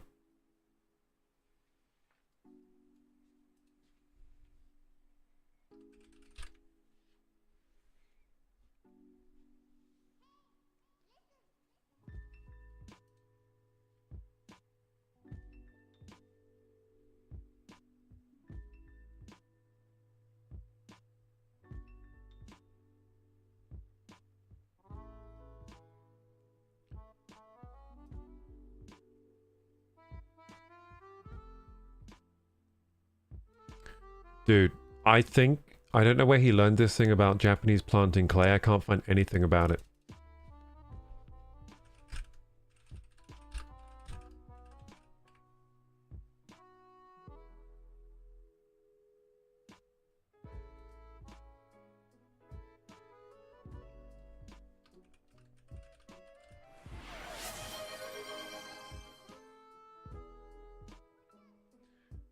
I can't find anything about it. I think either I misunderstood what he was saying there, or he's wrong. Or maybe he knows some special knowledge that like no one else knows. He's been baking in the desert for too long. Yeah, maybe. Maybe he misunderstood something, because I think in Japan they do use clay for a lot of planting, for their like bonsai trees and shit.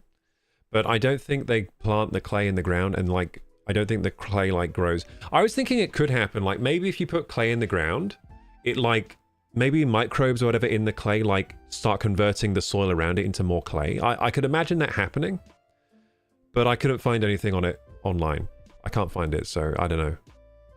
I can imagine it happening. Like maybe the clay is like a catalyst to make more clay. That could be real. It could be. So I at first when he said it, I like believed it, but I couldn't find anything on it just now.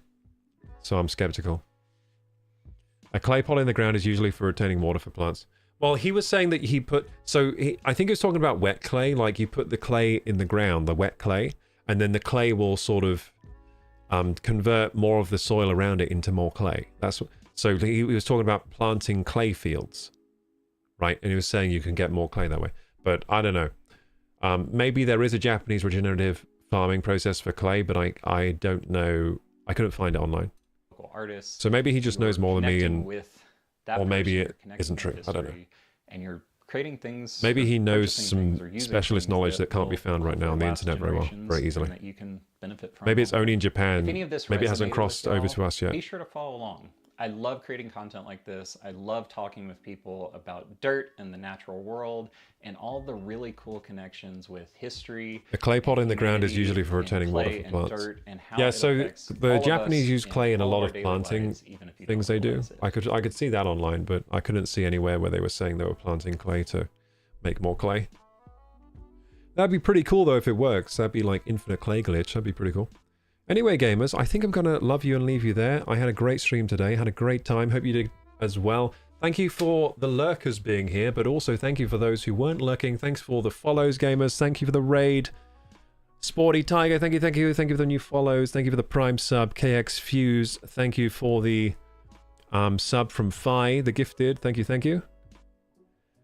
And I think I've just thanked everybody. Thank you for the streakers too, like Frezzy streaking over here. Thank you for the long stream streaks and Phi. And yeah, I think now we'll raid somebody, so stay tuned for the raid, of course. And yeah, not much else to say apart from Mortal Shell good. That was a good open beta. I recommend you play it. If you're wanting any more Souls action, then that's a good one to play. It was fantastic. I really liked it. So what we're going to do now is raid somebody. Let's get that raid up.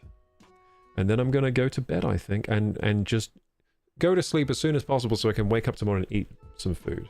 I've been doing a fast today, so I haven't eaten anything for a while. Okay, so manage goals. No, raid. There we go. Raid. So there are other people playing Mortal Shell too. Maybe we should raid one of these people. Maybe we raid Nigiri Sushi because she's really nice. Whenever I raid her, she always does like a Twitter post being like, thank you so much. And I'm like, damn, that's really nice. I never do that when people raid me. I never thought to do that before, but that's really nice, isn't it? Okay, let's raid Nigiri Sushi. She's playing Final Fantasy IV. Oh, nice. Playing an MMO. I think you people will like Nigiri Sushi as well. You'll like her. Furious. So you'll like her. All the dinos are going to like her. Or movie theaters, June so, 12, bing, so bing, bing, bing, bing, bong. Trying to find the right button. There it is. There we go. So regarding the movie, after the daughter of Wang Wei, Ji Miao, the actor Ji Miao, jump in the raid. Is kidnapped by a criminal network. And wow, so many people. This is going to be huge. Huge raid for Nigiri. You're going to love this. He deserves it. He's been streaming like crazy. Big raid. It's going to have a lot of viewers now. Evan or Joe Taslim, the actor, a relentless well, see, it's paid off. She was nice to me on Twitter. Now I raid her. Well. Big raid. For her niceness has paid off. Thank you so much. It works. Spread good in the world, gamers. It will come back to you. Anyway, see you next time. I think I'll see you tomorrow. Good night. The movie The Furious. Fueled by a furious vengeance.